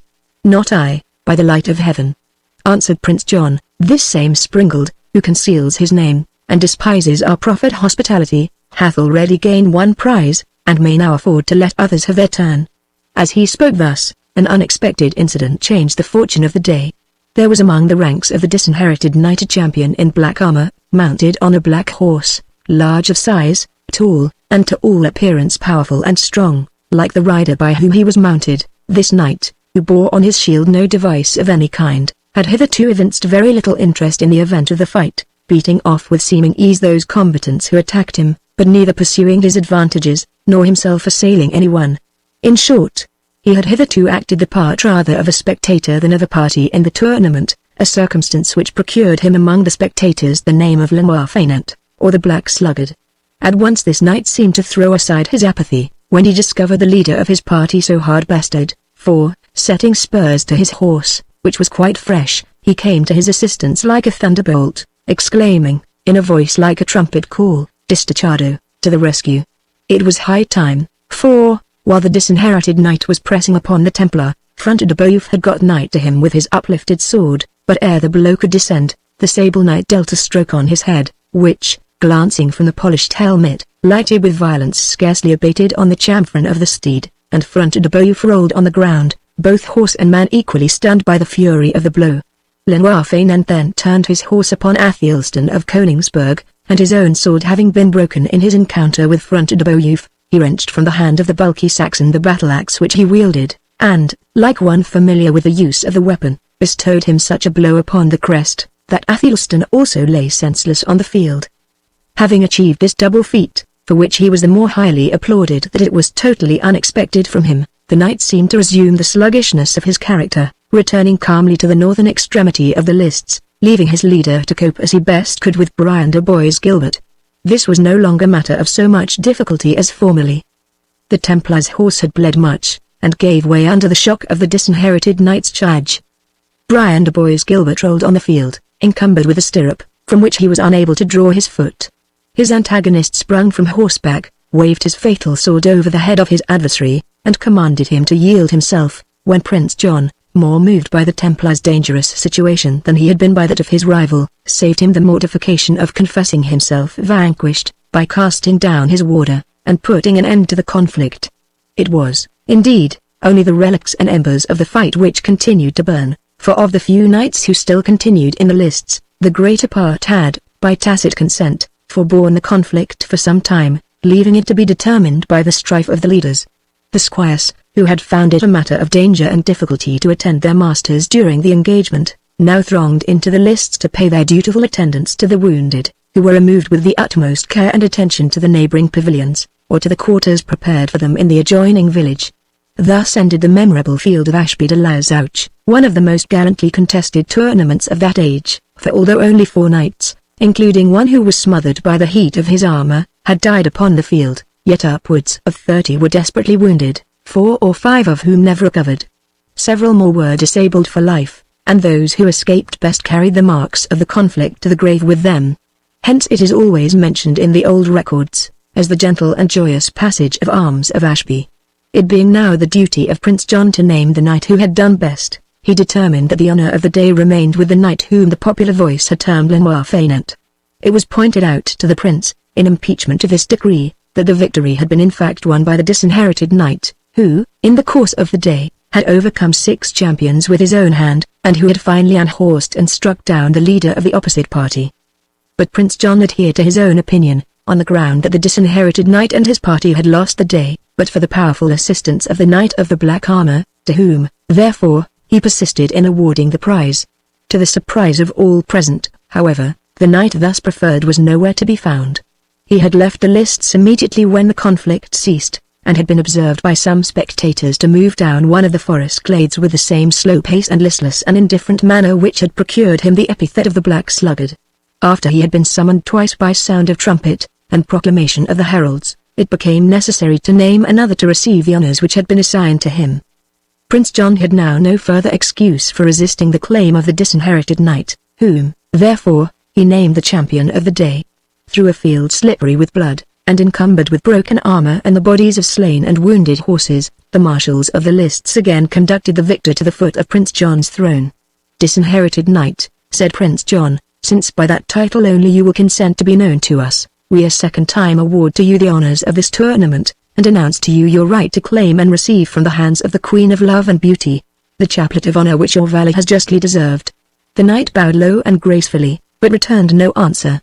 While the trumpets sounded, while the heralds strained their voices in proclaiming honour to the brave and glory to the victor, while ladies waved their silken kerchiefs and embroidered veils, and while all the ranks joined in a clamorous shout of exultation, the marshals conducted the disinherited knight across the lists to the foot of the throne of honour which was occupied by the Lady Rowena.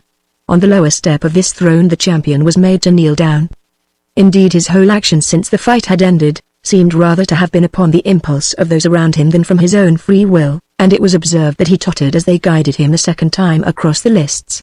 Rowena, descending from her station with a graceful and dignified step, was about to place the chaplet which she held in her hand upon the helmet of the champion, when the marshals exclaimed with one voice, "It must not be thus, his head must be bare."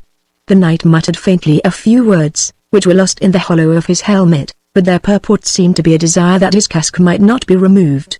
Whether from love of form, or from curiosity, the marshals paid no attention to his expressions of reluctance, but unhelmed him by cutting the laces of his casque, and undoing the fastening of his gorget. When the helmet was removed, the well-formed, yet sunburnt features of a young man of 25 were seen, amidst a profusion of short fair hair. His countenance was as pale as death, and marked in 1 or 2 places with streaks of blood. Rowena had no sooner beheld him than she uttered a faint shriek, but at once summoning up the energy of her disposition, and compelling herself, as it were, to proceed, while her frame yet trembled with the violence of sudden emotion, she placed upon the drooping head of the victor the splendid chaplet which was the destined reward of the day, and pronounced, in a clear and distinct tone, these words, "I bestow on thee this chaplet, Sir Knight, as the meed of valour assigned to this day's victor." Here she paused a moment, and then firmly added, "And upon brows more worthy could a wreath of chivalry never be placed."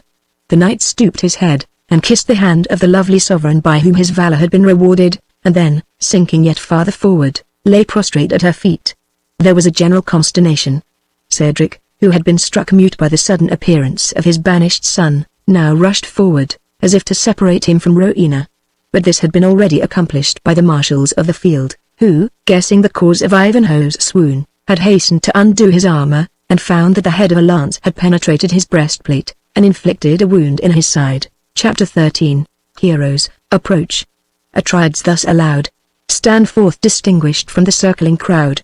Ye who by skill or manly force may claim your rivals to surpass and merit fame. This cow, worth 20 oxen, is decreed. For him who farthest sends the winged reed. Iliad. The name of Ivanhoe was no sooner pronounced than it flew from mouth to mouth, with all the celerity with which eagerness could convey and curiosity receive it. It was not long ere it reached the circle of the prince, whose brow darkened as he heard the news. Looking around him, however, with an air of scorn, "My lords," said he, "and especially you, Sir Prior, what think ye of the doctrine the learned tell us, concerning innate attractions and antipathies? Methinks that I felt the presence of my brother's minion, Even when I least guessed whom yonder suit of armor enclosed, Front de Bœuf must prepare to restore his fief of Ivanhoe, said de Bracy, who, having discharged his part honorably in the tournament, had laid his shield and helmet aside, and again mingled with the prince's retinue. Answered old Moffatt's, this gallant is likely to reclaim the castle and manor which Richard assigned to him, and which your highness's generosity has since given to Front de Bœuf. Front de Bœuf, replied John, is a man more willing to swallow 3 manors such as Ivanhoe, than to disgorge one of them.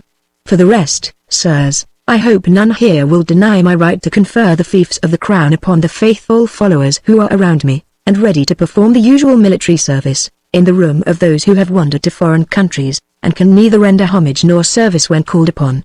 The audience were too much interested in the question not to pronounce the prince's assumed right altogether indubitable. A generous prince! A most noble lord, who thus takes upon himself the task of rewarding his faithful followers. Such were the words which burst from the train, expectants all of them of similar grants at the expense of King Richard's followers and favourites, if indeed they had not as yet received such.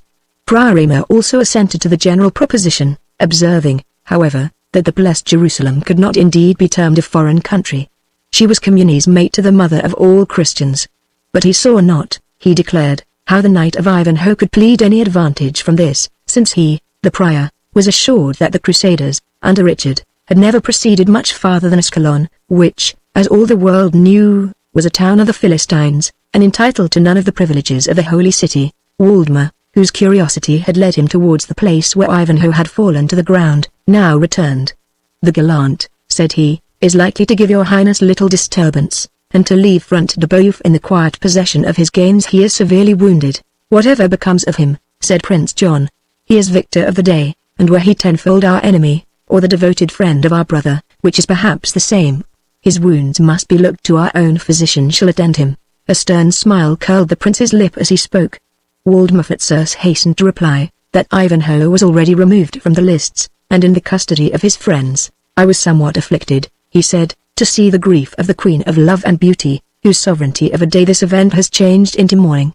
I am not a man to be moved by a woman's lament for her lover, but this same Lady Rowena suppressed her sorrow with such dignity of manner, that it could only be discovered by her folded hands, and her tearless eye, which trembled as it remained fixed on the lifeless form before her. Who is this Lady Rowena, said Prince John, of whom we have heard so much? A Saxon heiress of large possessions, replied the Prior Aymer, a rose of loveliness, and a jewel of wealth, the fairest among 1,000, a bundle of myrrh, and a cluster of camphor. We shall cheer her sorrows, said Prince John, and amend her blood, by wedding her to a Norman.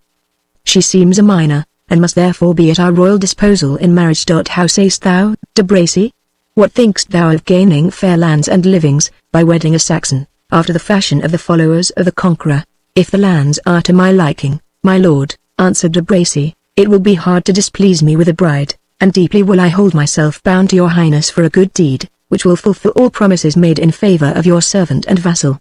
We will not forget it, said Prince John, and that we may instantly go to work, command our seneschal presently to order the attendance of the Lady Rowena and her company, that is, the rude churl her guardian, and the Saxon ox whom the Black Knight struck down in the tournament, upon this evening's banquet. De Bigot, he added to his seneschal, thou wilt word this our second summons so courteously, as to gratify the pride of these Saxons, and make it impossible for them again to refuse, although, by the bones of Becket, courtesy to them is casting pearls before swine. Prince John had proceeded thus far, and was about to give the signal for retiring from the lists, when a small billet was put into his hand. From whence? Said Prince John, looking at the person by whom it was delivered. From foreign parts, my lord, but from whence I know not, replied his attendant. A Frenchman brought it hither, who said he had ridden night and day to put it into the hands of your highness. The prince looked narrowly at the superscription, and then at the seal, placed so as to secure the flex silk with which the billet was surrounded, and which bore the impression of 3 fleurs-de-lis. John then opened the billet with apparent agitation, which visibly and greatly increased when he had perused the contents, which were expressed in these words: Take heed to yourself, for the devil is unchained. The prince turned as pale as death, looked first on the earth, and then up to heaven, like a man who has received news that sentence of execution has been passed upon him. Recovering from the first effects of his surprise, he took Waldemar and de Bracy aside, and put the billet into their hands successively. It means, he added, in a faltering voice, that my brother Richard has obtained his freedom, "This may be a false alarm, or a forged letter," said de Bracy. "It is France's own hand and seal," replied Prince John. "It is time, then," said Fitzurse, "to draw our party to a head, either at York, or some other central place. A few days later, and it will be indeed too late. Your Highness must break short this present mummery." "The yeomen and commons," said de Bracy, "must not be dismissed discontented, for lack of their share in the sports." "The day," said Waldemar, "is not yet very far spent. Let the archers shoot a few rounds at the target, and the prize be adjudged." This will be an abundant fulfillment of the prince's promises, so far as this herd of Saxon serfs is concerned. "I thank thee, Waldemar," said the prince. "Thou remindest me, too, that I have a debt to pay to that insolent peasant who yesterday insulted our person. Our banquet also shall go forward tonight as we proposed. Were this my last hour of power, it should be an hour sacred to revenge and to pleasure. Let new cares come with tomorrow's new day." The sound of the trumpets soon recalled those spectators who had already begun to leave the field, and proclamation was made that Prince John, suddenly called by high and peremptory public duties, held himself obliged to discontinue the entertainments of tomorrow's festival. Nevertheless, that, unwilling so many good yeomen should depart without a trial of skill, he was pleased to appoint them, before leaving the ground, presently to execute the competition of archery intended for the morrow. To the best archer a prize was to be awarded, being a bugle horn, mounted with silver, and a silken baldric richly ornamented with a medallion of St. Hubert, the patron of sylvan sport. More than 30 yeomen at first presented themselves as competitors, several of whom were rangers and underkeepers in the royal forests of Needwood and Charnwood. When, however, the archers understood with whom they were to be matched, upwards of 20 withdrew themselves from the contest, unwilling to encounter the dishonor of almost certain defeat. For in those days the skill of each celebrated marksman was as well known for many miles round him, as the qualities of a horse trained at Newmarket are familiar to those who frequent that well-known meeting.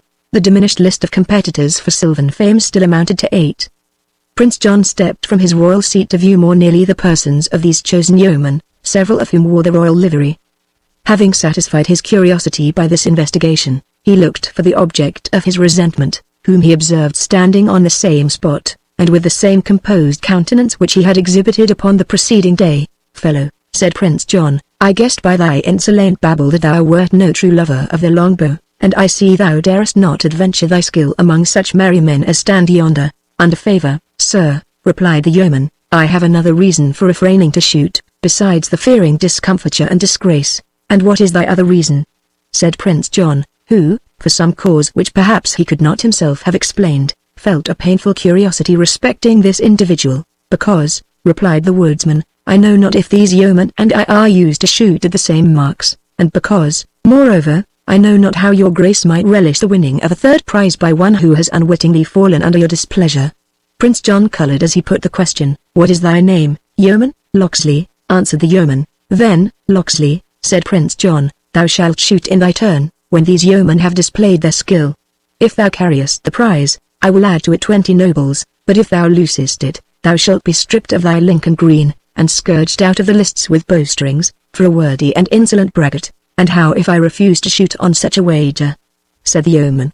"Your grace's power, supported, as it is, by so many men-at-arms, may indeed easily strip and scourge me, but cannot compel me to bend or to draw my bow. If thou refusest my fair proffer," said the prince, "the provost of the lists shall cut thy bowstring, break thy bow and arrows, and expel thee from the presence as a faint-hearted craven." "This is no fair chance you put on me, proud prince," said the yeoman, "to compel me to peril myself against the best archers of Leicester and Staffordshire, under the penalty of infamy if they should overshoot me.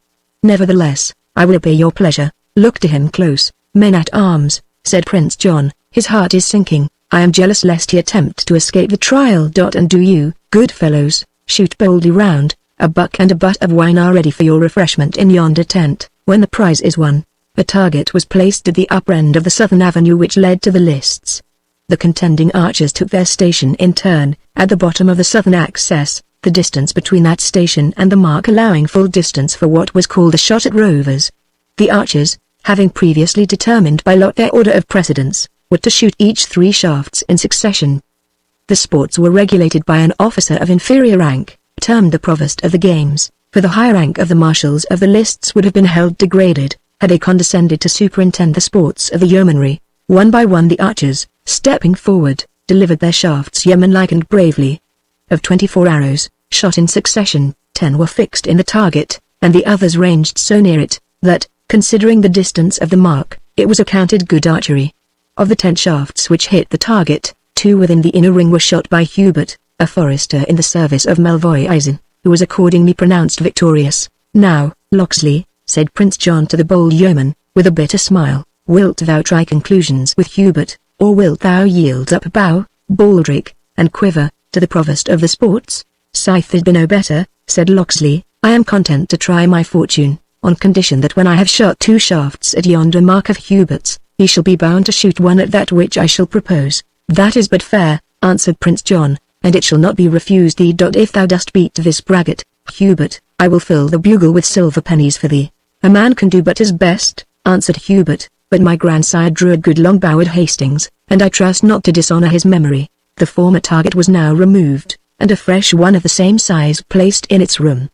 Hubert, who, as victor in the first trial of skill, had the right to shoot first, took his aim with great deliberation, longer measuring the distance with his eye, while he held in his hand his bended bow, with the arrow placed on the string.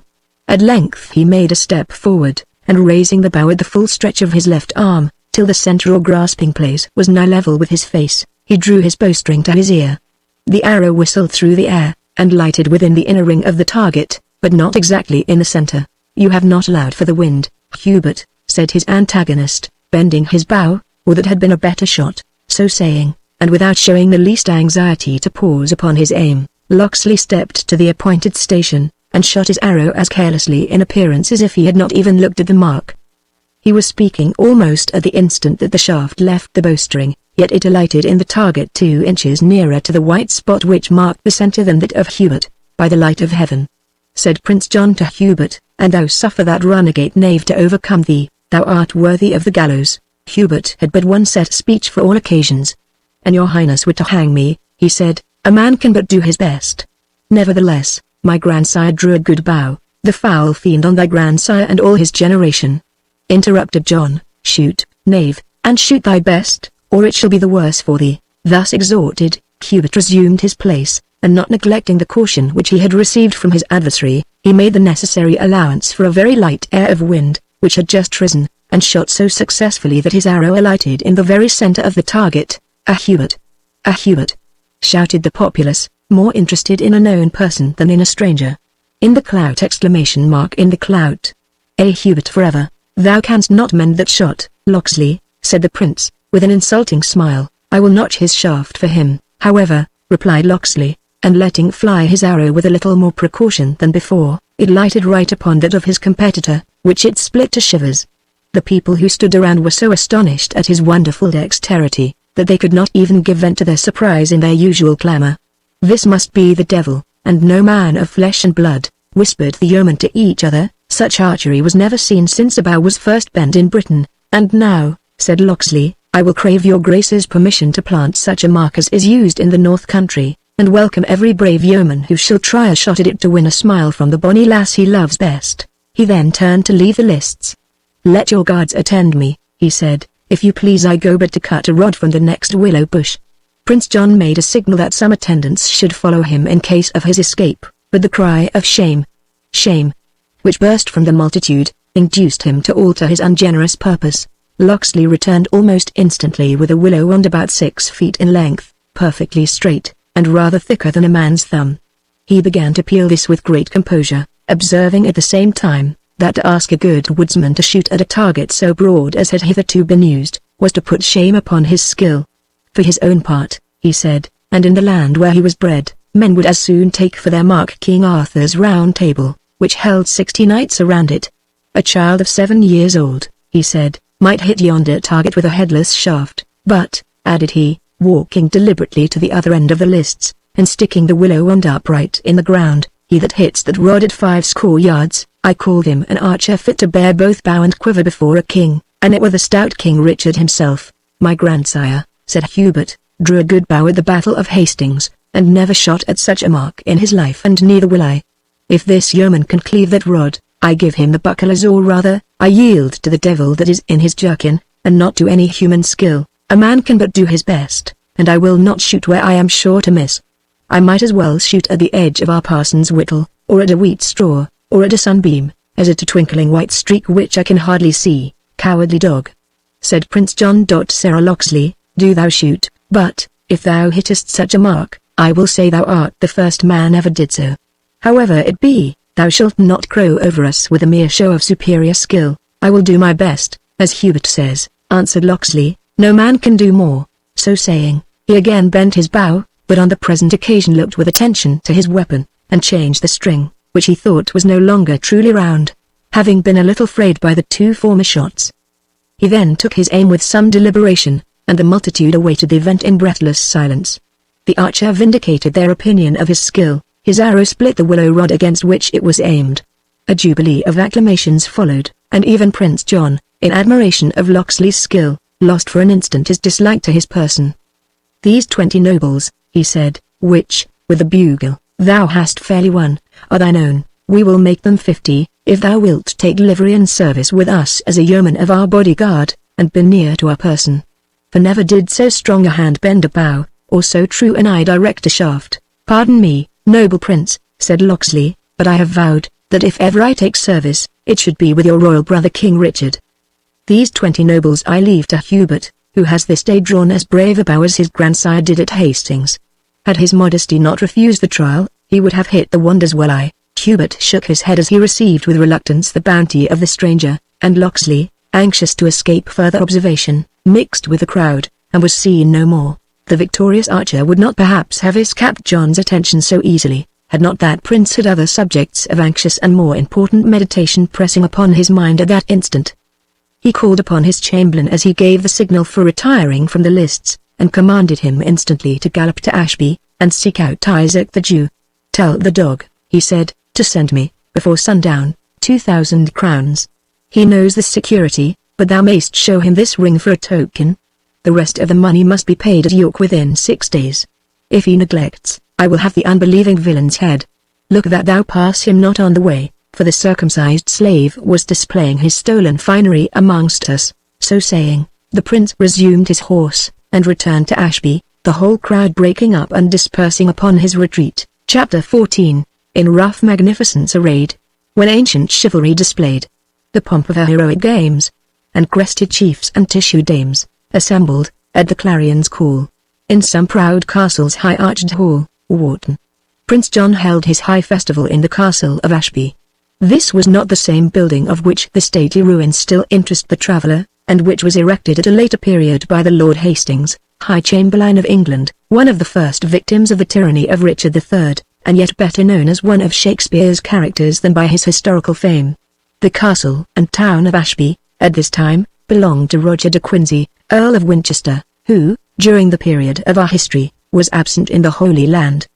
Prince John, in the meanwhile, occupied his castle, and disposed of his domains without scruple, and seeking at present to dazzle men's eyes by his hospitality and magnificence, had given orders for great preparations, in order to render the banquet as splendid as possible. The purveyors of the prince, who exercised on this and other occasions the full authority of royalty, had swept the country of all that could be collected which was esteemed fit for their master's table.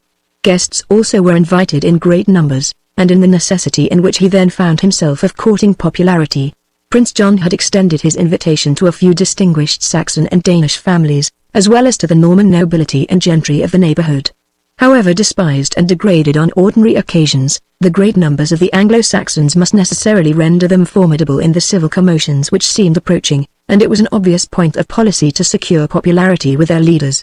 It was accordingly the prince's intention, which he for some time maintained, to treat these unwonted guests with a courtesy to which they had been little accustomed. But although no man with less scruple made his ordinary habits and feelings bend to his interest, it was the misfortune of this prince, that his levity and petulance were perpetually breaking out, and undoing all that had been gained by his previous dissimulation. Of this fickle temper he gave a memorable example in Ireland, when sent thither by his father, Henry II, with the purpose of buying golden opinions of the inhabitants of that new and important acquisition to the English crown. Upon this occasion the Irish chieftains contended which should first offer to the young prince their loyal homage and the kiss or peace.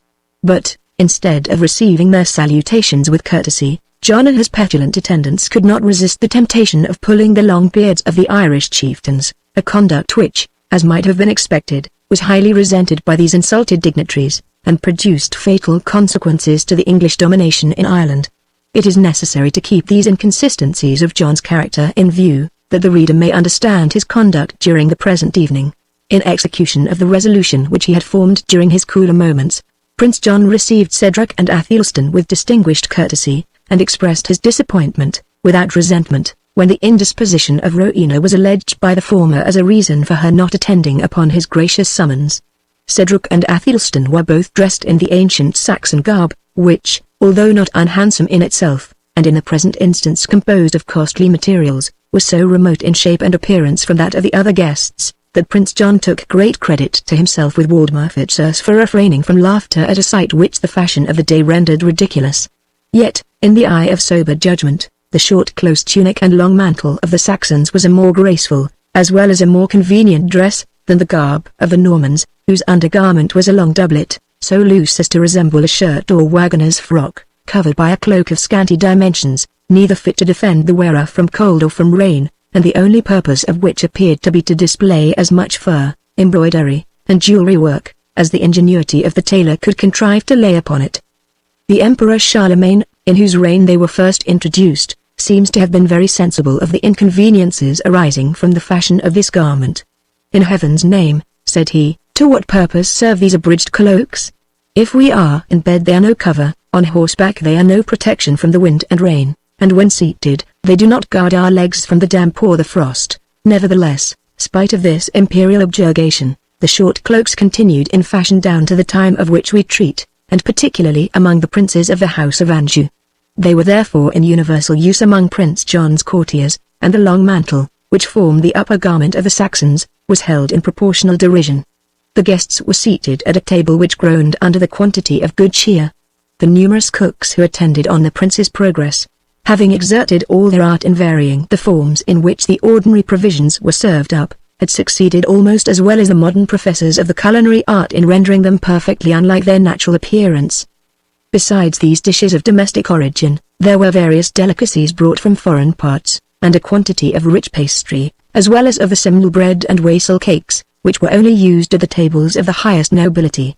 The banquet was crowned with the richest wines, both foreign and domestic, but, though luxurious, the Norman nobles were not generally speaking an intemperate race.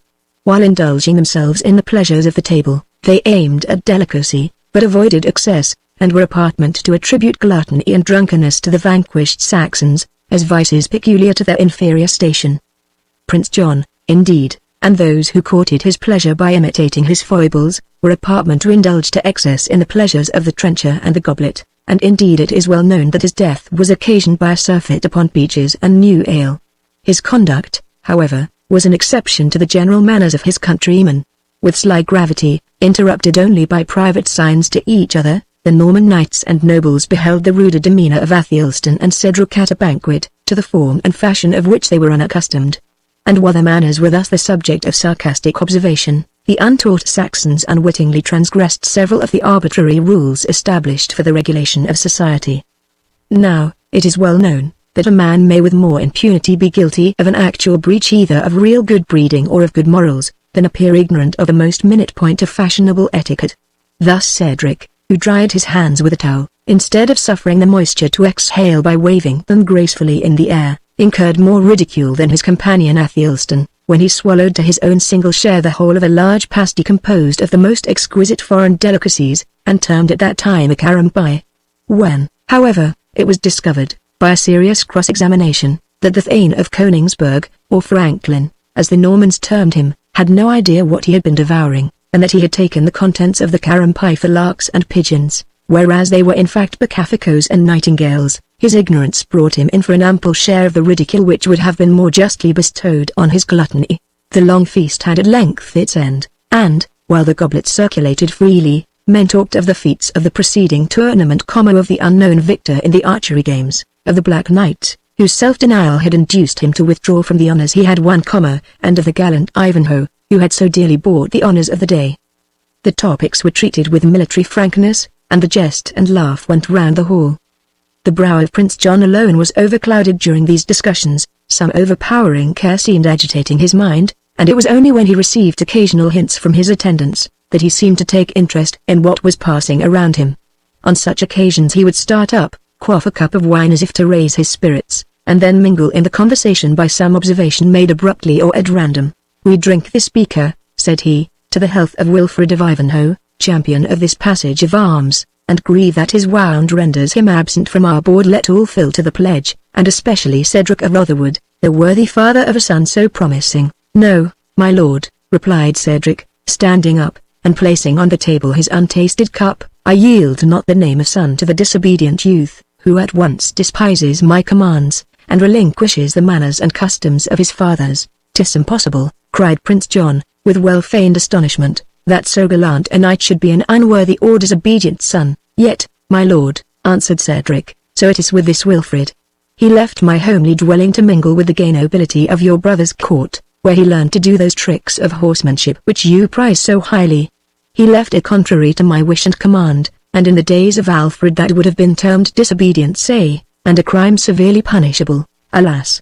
replied Prince John, with a deep sigh of affected sympathy, "since your son was a follower of my unhappy brother, it need not be inquired where or from whom he learned the lesson of filial disobedience." Thus spake Prince John, wilfully forgetting that of all the sons of Henry II, though no one was free from the charge, he himself had been most distinguished for rebellion and ingratitude to his father. "I think," said he, after a moment's pause, "that my brother proposed to confer upon his favorite the rich manor of Ivanhoe." "He did endow him with it," answered Cedric, "nor is it my least quarrel with my son, that he stooped to hold, as a feudal vassal, the very domains which his fathers possessed in free and independent right." "We shall then have your willing sanction, good Cedric," said Prince John, "to confer this fief upon a person whose dignity will not be diminished by holding land of the British crown.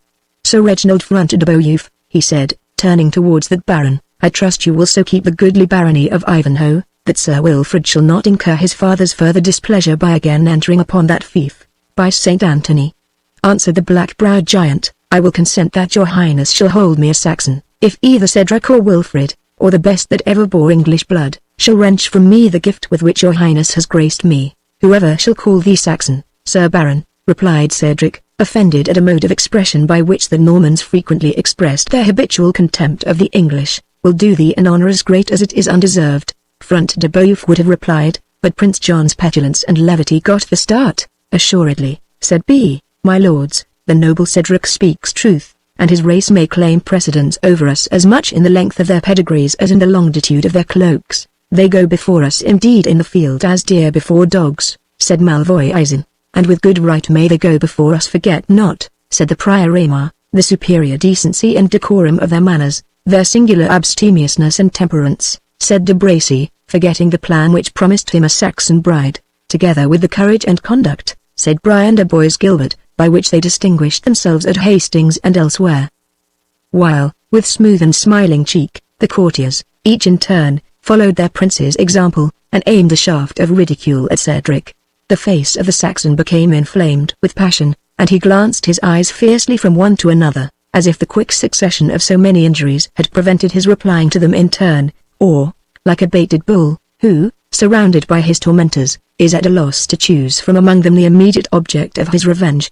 At length he spoke, in a voice half-choked with passion, and, addressing himself to Prince John as the head and front of the offence which he had received, "Whatever," he said, "have been the follies and vices of our race, a Saxon would have been held nidering." 15. The most emphatic term for abject worthlessness, who should in his own hall, and while his own wine-cup passed, have treated, or suffered to be treated, an unoffending guest as your highness has this day beheld me used, and whatever was the misfortune of our fathers on the field of Hastings, those may at least be silent. Here he looked at Front de Beauf and the Templar, who have within these few hours once and again lost saddle and stirrup before the lance of a Saxon. "By my faith, a biting jest," said Prince John. "How like you it, sirs? Our Saxon subjects rise in spirit and courage, become shrewd in wit, and bold in bearing, in these unsettled times. What say ye, my lords? By this good light, I hold it best to take our galleys, and return to Normandy in time." "For fear of the Saxons?" said de Bracy, laughing. "We should need no weapon but our hunting spears to bring these boars to bay." "A truce with your raillery, sir knights," said Fitzurse and it were well, he added, addressing the prince, "that your highness should assure worthy Cedric there is no insult intended him by jests, which must sound but harshly in the ear of a stranger." "Insult?" answered Prince John, resuming his courtesy of demeanor. I trust it will not be thought that I could mean, or permit any, to be offered in my presence. Here. I fill my cup to Cedric himself, since he refuses to pledge his son's health. The cup went round amid the well-dissembled applause of the courtiers, which, however, failed to make the impression on the mind of the Saxon that had been designed. He was not naturally acute of perception, but those too much undervalued his understanding who deemed that this flattering compliment would obliterate the sense of the prior insult. He was silent, however, when the royal pledge again passed round, to Sir Athelstan of Königsberg. The knight made his obeisance, and showed his sense of the honour by draining a huge goblet in answer to it. And now, sirs, said Prince John, who began to be warmed with the wine which he had drank, having done justice to our Saxon guests, we will pray of them some requital to our courtesy. Worthy Thane, he continued, addressing Cedric, may we pray you to name to us some Norman whose mention may least sully your mouth, and to wash down with a goblet of wine all bitterness which the sound may leave behind it? Fitzurse arose while Prince John spoke, and gliding behind the seat of the Saxon, whispered to him not to omit the opportunity of putting an end to unkindness betwixt the two races, by naming Prince John. The Saxon replied not to this politic insinuation, but, rising up, and filling his cup to the brim, he addressed Prince John in these words, Your Highness has required that I should name a Norman deserving to be remembered at our banquet. This, perchance, is a hard task, since it calls on the slave to sing the praises of the master upon the vanquished, while pressed by all the evils of conquest, to sing the praises of the conqueror. Yet I will name a Norman the first in arms and in place the best and the noblest of his race. And the lips that shall refuse to pledge me to his well-earned fame, I term false and dishonored, and will so maintain them with my life. I quaff this goblet to the health of Richard the Lion-Hearted. Prince John, who had expected that his own name would have closed the Saxon's speech, started when that of his injured brother was so unexpectedly introduced. He raised mechanically the wine cup to his lips, then instantly set it down, to view the demeanor of the company at this unexpected proposal, which many of them felt it as unsafe to oppose as to comply with. Some of them, ancient and experienced courtiers, closely imitated the example of the prince himself, raising the goblet to their lips, and again replacing it before them. There were many who, with a more generous feeling, exclaimed, Long live King Richard! And may he be speedily restored to us! And some few, among whom were Front de Boeuf and the Templar, in sullen disdain suffered their goblets to stand untasted before them. But no man ventured directly to gainsay a pledge filled to the health of the reigning monarch. Having enjoyed his triumph for about a minute, Cedric said to his companion, Up, noble Athelstan. We have remained here long enough, since we have requited the hospitable courtesy of Prince John's banquet. Those who wish to know further of our rude Saxon manners must henceforth seek us in the homes of our fathers, since we have seen enough of royal banquets, and enough of Norman courtesy. So saying, he arose and left the banqueting room, followed by Athelstan, and by several other guests, who, partaking of the Saxon lineage, held themselves insulted by the sarcasms of Prince John and his courtiers. By the bones of St. Thomas, said Prince John, as they retreated, the Saxon churls have borne off the best of the day, and have retreated with triumph. Conclam Artemist, Populatemist, said Prior Ramar, we have drunk and we have shouted, it were time we left our wine flagons. The monk hath some fair penitent to shrive tonight, that he is in such a hurry to depart, said de Bracy. Not so, Sir Knight, replied the abbot, but I must move several miles forward this evening upon my homeward journey. They are breaking up, said the prince in a whisper to Fitzurse, their fears anticipate the event, and this coward prior is the first to shrink from me. Fear not, my lord, said Waldemar, I will show him such reasons as shall induce him to join us when we hold our meeting at York. Sir Prior, he said, I must speak with you in private, before you mount your palfrey. The other guests were now fast dispersing, with the exception of those immediately attached to Prince John's faction, and his retinue. This, then, is the result of your advice, said the prince, turning an angry countenance upon Fitzurse, that I should be bearded at my own board by a drunken Saxon churl, and that, on the mere sound of my brother's name, men should fall off from me as if I had the leprosy? Have patience, sir, replied his counsellor, I might retort your accusation, and blame the inconsiderate levity which foiled my design, and misled your own better judgment. But this is no time for recrimination. De Bracy and I will instantly go among these shuffling cowards, and convince them they have gone too far to recede. It will be in vain, said Prince John, pacing the apartment with disordered steps, and expressing himself with an agitation to which the wine he had drank partly contributed. "It will be in vain. They have seen the handwriting on the wall, they have marked the paw of the lion in the sand, they have heard his approaching roar shake the wood. Nothing will reanimate their courage." "Would to God," said Fitzurse to de Bracy, "that aught could reanimate his own. His brother's very name is an ague to him. Unhappy are the counsellors of the prince, who wants fortitude and perseverance alike in good and in evil." Chapter 15. "And yet he thinks, ha, he thinks, I'm the tool and servant of his will. Well, let it be, through all the maze of trouble his plots and base oppression must create. I'll shape myself away to higher things. And who will say 'tis wrong, Basil, a tragedy?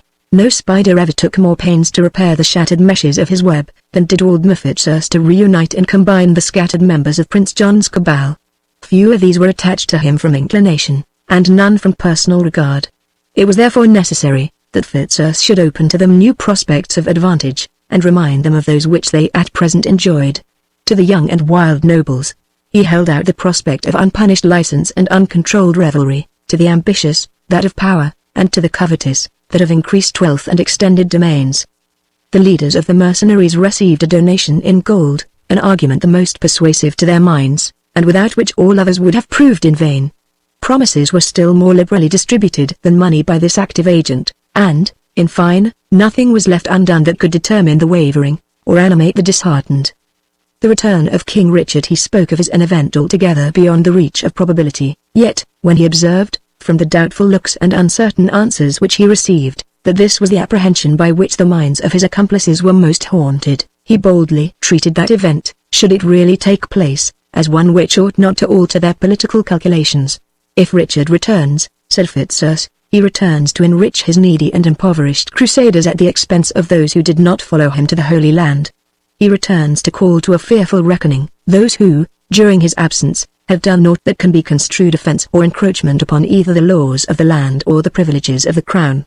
He returns to avenge upon the orders of the Temple and the Hospital the preference which they showed to Philip of France during the wars in the Holy Land. He returns, in fine, to punish as a rebel every adherent of his brother Prince John. Are ye afraid of his power?" continued the artful confidant of that prince. "We acknowledge him a strong and valiant knight, but these are not the days of King Arthur, when a champion could encounter an army. If Richard indeed comes back, it must be alone, common, unfollowed, unfriended. The bones of his gallant army have whitened the sands of Palestine. The few of his followers who have returned have straggled hither like this Wilfred of Ivanhoe, beggared and broken men. And what talk ye of Richard's right of birth?" he proceeded, in answer to those who objected scruples on that head. "Is Richard's title of primogeniture more decidedly certain than that of Duke Robert of Normandy, the Conqueror's eldest son? And yet William the Red, and Henry, his second and third brothers, were successively preferred to him by the voice of the nation. Robert had every merit which can be pleaded for Richard. He was a bold knight, a good leader, generous to his friends and to the church, and, to crown the whole, a crusader and a conqueror of the Holy Sepulchre, and yet he died a blind and miserable prisoner in the castle of Cardiff, because he opposed himself to the will of the people, who chose that he should not rule over them. It is our right, he said, to choose from the blood royal the prince who is best qualified to hold the supreme power, that is, said he, correcting himself, him whose election will best promote the interests of the nobility. In personal qualifications, he added, it was possible that Prince John might be inferior to his brother Richard, but when it was considered that the latter returned with the sword of vengeance in his hand, while the former held out rewards, immunities, privileges, wealth, and honors, it could not be doubted which was the king whom in wisdom the nobility were called on to support. These, and many more arguments, some adapted to the peculiar circumstances of those whom he addressed, had the expected weight with the nobles of Prince John's faction.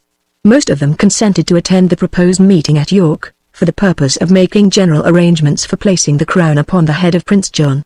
It was late at night, when, worn out and exhausted with his various exertions, however gratified with the result, Fitzurse, returning to the castle of Ashby, met with de Bracy, who had exchanged his banqueting garments for a short green kittle, with hose of the same cloth and colour, a leathern cap or headpiece, a short sword, a horn slung over his shoulder, a long bow in his hand, and a bundle of arrows stuck in his belt.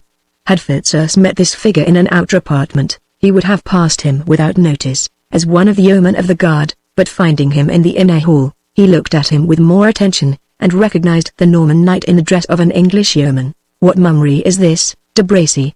said Fitzurse, somewhat angrily, Is this a time for Christmas gambols and quaint maskings, when the fate of our master, Prince John, is on the very verge of decision?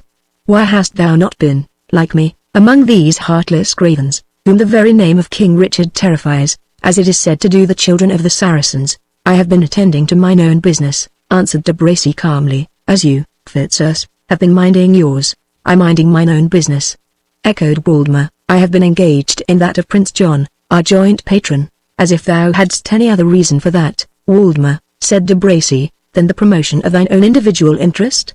Come, Fitzurse, we know each other. Ambition is thy pursuit, pleasure is mine, and they become our different ages.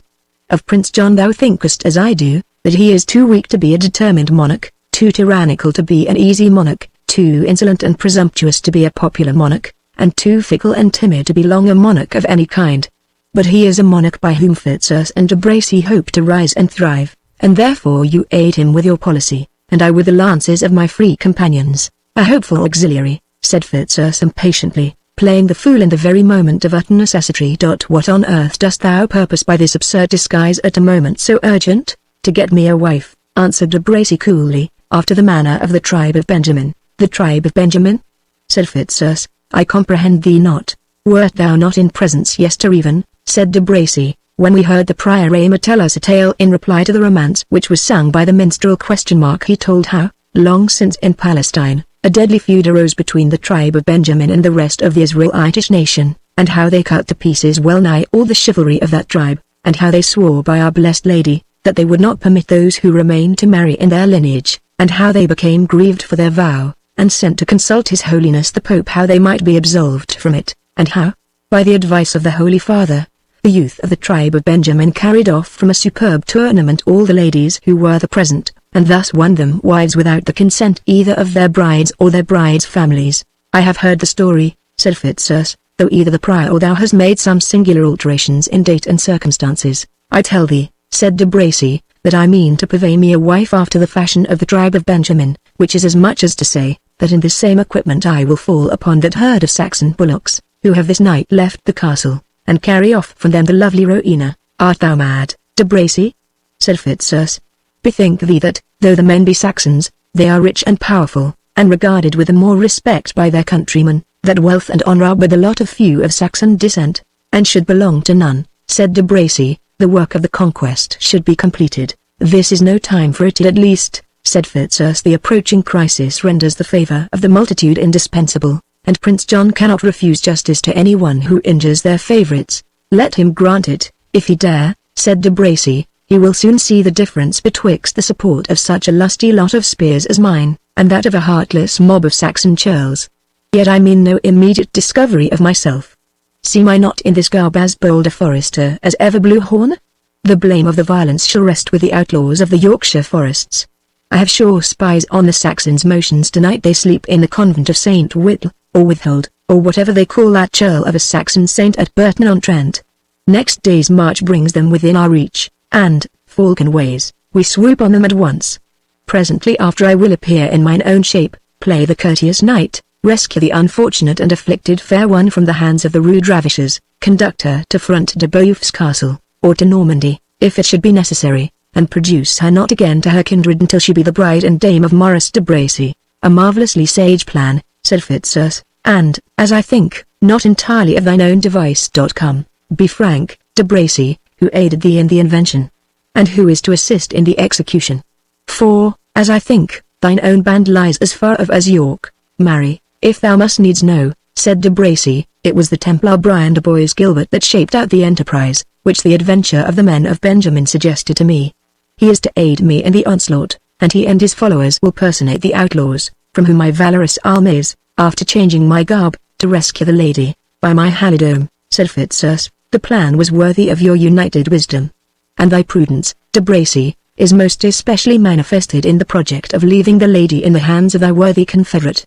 Thou mayst, I think, succeed in taking her from her Saxon friends, but how thou wilt rescue her afterwards from the clutches of Bois Gilbert seems considerably more doubtful. He is a falcon well accustomed to pounce on a partridge, and to hold his prey fast. He is a Templar, said de Bracy, and cannot therefore rival me in my plan of wedding this heiress and to attempt aught dishonourable against the intended bride of de Bracy. By heaven, were he a whole chapter of his order in his single person, he dared not do me such an injury. Then since naught that I can say, said Fitzurse, will put this folly from thy imagination, for well I know the obstinacy of thy disposition, at least waste as little time as possible, let not thy folly be lasting as well as untimely. I tell thee, answered de Bracy, that it will be the work of a few hours, and I shall be at York at the head of my daring and valorous fellows, as ready to support any bold design as thy policy can be to form one. But I hear my comrades assembling, and the steeds stamping and neighing in the outer court. Farewell. I go, like a true knight, to win the smiles of beauty. Like a true knight? Repeated Fitzurse, looking after him, like a fool, I should say, or like a child, who will leave the most serious and needful occupation, to chase the down of the thistle that drives past him. But it is with such tools that I must work, and for whose advantage? For that of a prince as unwise as he is profligate, and as likely to be an ungrateful master as he has already proved a rebellious son and an unnatural brother. But he, too, is but one of the tools with which I labor, and, proud as he is, should he presume to separate his interest from mine, this is a secret which he shall soon learn. The meditations of the statesman were here interrupted by the voice of the prince from an interior apartment, calling out, "Noble Waldemar Fitzurse!" And, with bonnet doffed, the future chancellor, for to such high preferment did the wily Norman aspire, hastened to receive the orders of the future sovereign. Chapter 16. Far in a wild, unknown to public view. From youth to age irreverent hermit grew. The moss his bed, the cave his humble cell, his food the fruits, his drink the crystal well. Remote from man, with God he passed his days. Prayer all his business, all his pleasure praise. Parnell. The reader cannot have forgotten that the event of the tournament was decided by the exertions of an unknown knight, whom, on account of the passive and indifferent conduct which he had manifested on the former part of the day, the spectators had entitled, Le Noir Faineant. This knight had left the field abruptly when the victory was achieved, and when he was called upon to receive the reward of his valor, he was nowhere to be found. In the meantime, while summoned by heralds and by trumpets, the knight was holding his course northward, avoiding all frequented paths, and taking the shortest road through the woodlands. He paused for the night at a small hostelry lying out of the ordinary route, where, however, he obtained from a wandering minstrel news of the event of the tourney. On the next morning the knight departed early, with the intention of making a long journey, the condition of his horse, which he had carefully spared during the preceding morning, being such as enabled him to travel far without the necessity of much repose. Yet his purpose was baffled by the devious paths through which he rode, so that when evening closed upon him, he only found himself on the frontiers of the West Riding of Yorkshire. By this time both horse and man required refreshment, and it became necessary, moreover, to look out for some place in which they might spend the night, which was now fast approaching. The place where the traveller found himself seemed unpropitious for obtaining either shelter or refreshment, and he was likely to be reduced to the usual expedient of knights-errant, who, on such occasions, turned their horses to graze, and laid themselves down to meditate on their lady mistress, with an oak tree for a canopy. But the Black Knight either had no mistress to meditate upon, or, being as indifferent in love as he seemed to be in war, was not sufficiently occupied by passionate reflections upon her beauty and cruelty, to be able to parry the effects of fatigue and hunger, and suffer love to act as a substitute for the solid comforts of a bed and supper. He felt dissatisfied, therefore, when, looking around, he found himself deeply involved in woods, through which indeed there were many open glades, and some paths, but such as seemed only formed by the numerous herds of cattle which grazed in the forest, or by the animals of chase, and the hunters who made prey of them. The sun, by which the knight had chiefly directed his course, had now sunk behind the Derbyshire hills on his left, and every effort which he might make to pursue his journey was as likely to lead him out of his road as to advance him on his route. After having in vain endeavoured to select the most beaten path, in hopes it might lead to the cottage of some herdsman, or the sylvan lodge of a forester, and having repeatedly found himself totally unable to determine on a choice, the knight resolved to trust to the sagacity of his horse, experience having, on former occasions, made him acquainted with the wonderful talent possessed by these animals for extricating themselves and their riders on such emergencies. The good steed, grievously fatigued with so long a day's journey under a rider cased in mail, have no sooner found, by the slackened reins, that he was abandoned to his own guidance, than he seemed to assume new strength and spirit, and whereas, formerly he had scarce replied to the spur, otherwise than by a groan, he now, as if proud of the confidence reposed in him, pricked up his ears, and assumed, of his own accord, a more lively motion. The path which the animal adopted rather turned off from the course pursued by the knight during the day, but as the horse seemed confident in his choice, the rider abandoned himself to his discretion. He was justified by the event, for the footpath soon after appeared a little wider and more worn, and the tinkle of a small bell gave the knight to understand that he was in the vicinity of some chapel or hermitage. Accordingly, he soon reached an open plat of turf, on the opposite side of which, a rock, rising abruptly from a gently sloping plain, offered its grey and weather-beaten front to the traveller.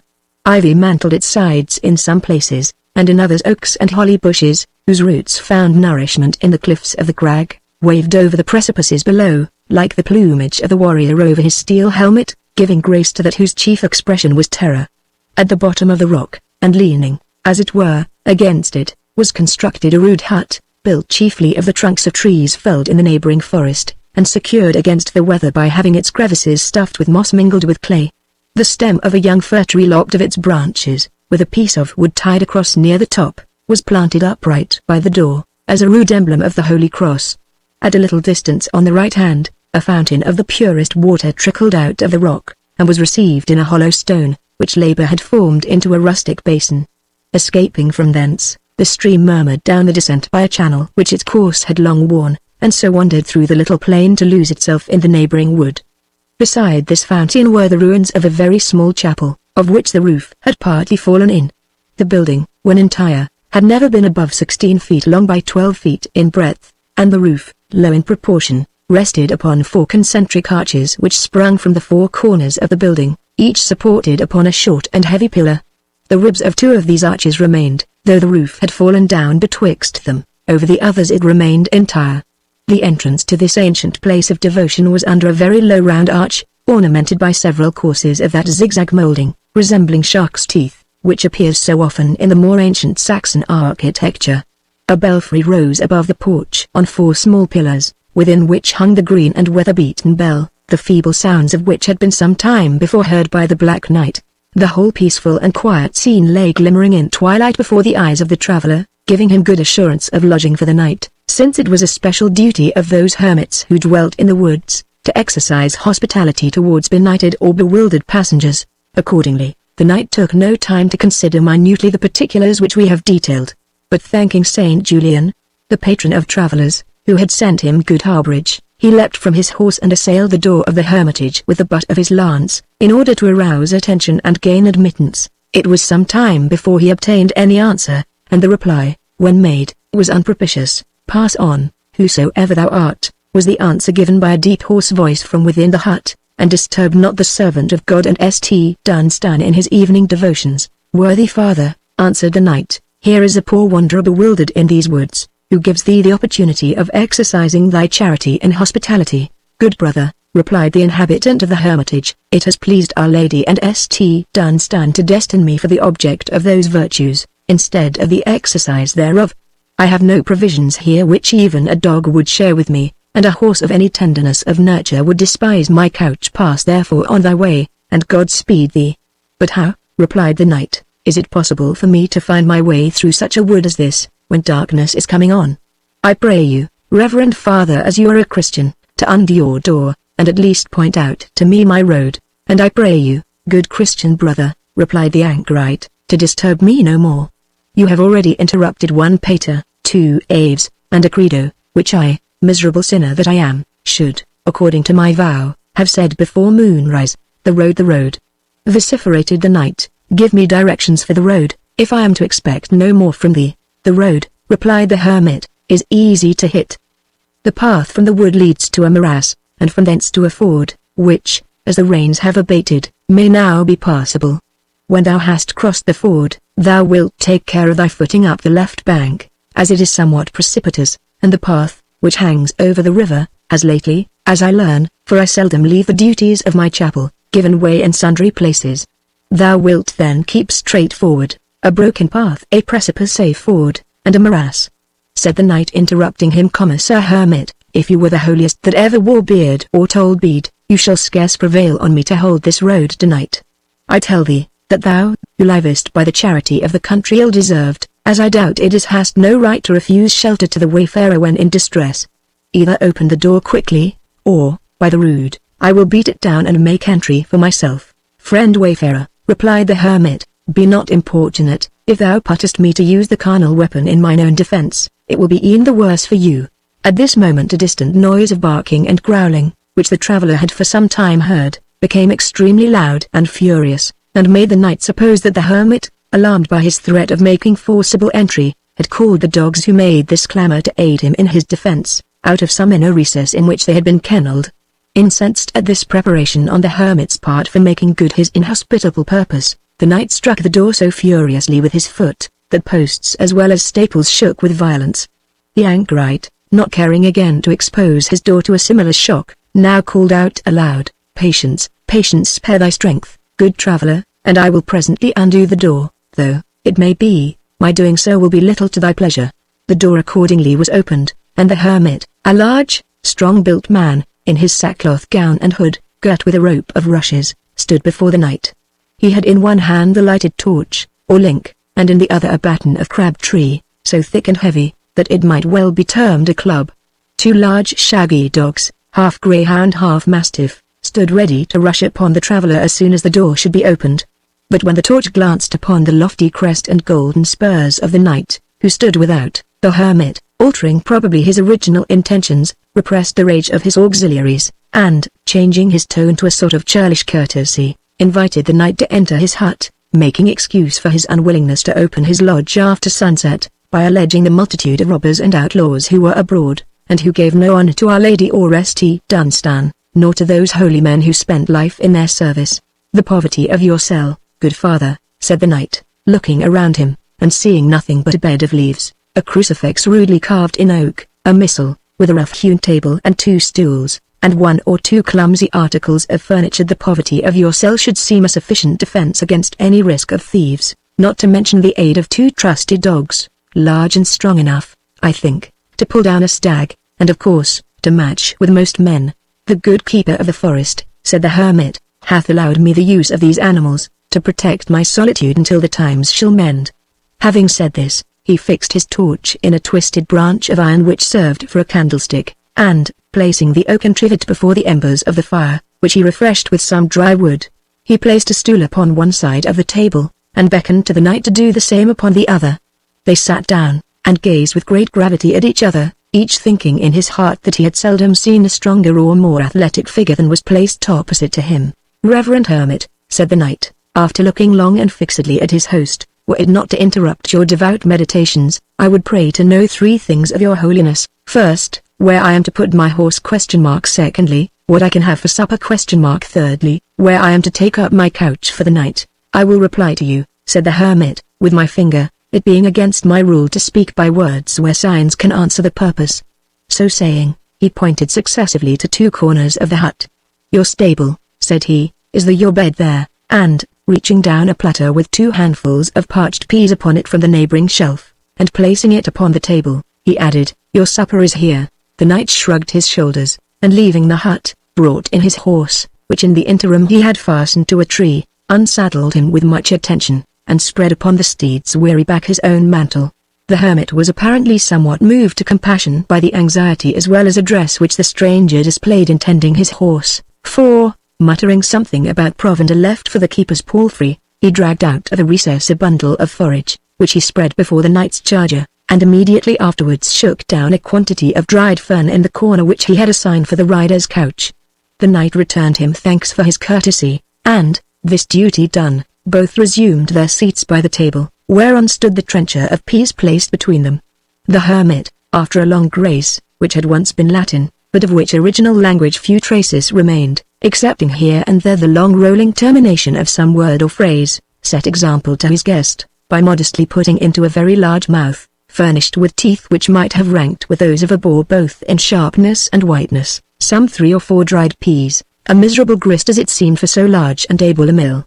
The knight, in order to follow so laudable an example, laid aside his helmet, his corslet, and the greater part of his armor, and showed to the hermit a head thick curled with yellow hair, high features, blue eyes, remarkably bright and sparkling, a mouth well formed, having an upper lip clothed with moustaches darker than his hair, and bearing altogether the look of a bold, daring, and enterprising man, with which his strong form well corresponded.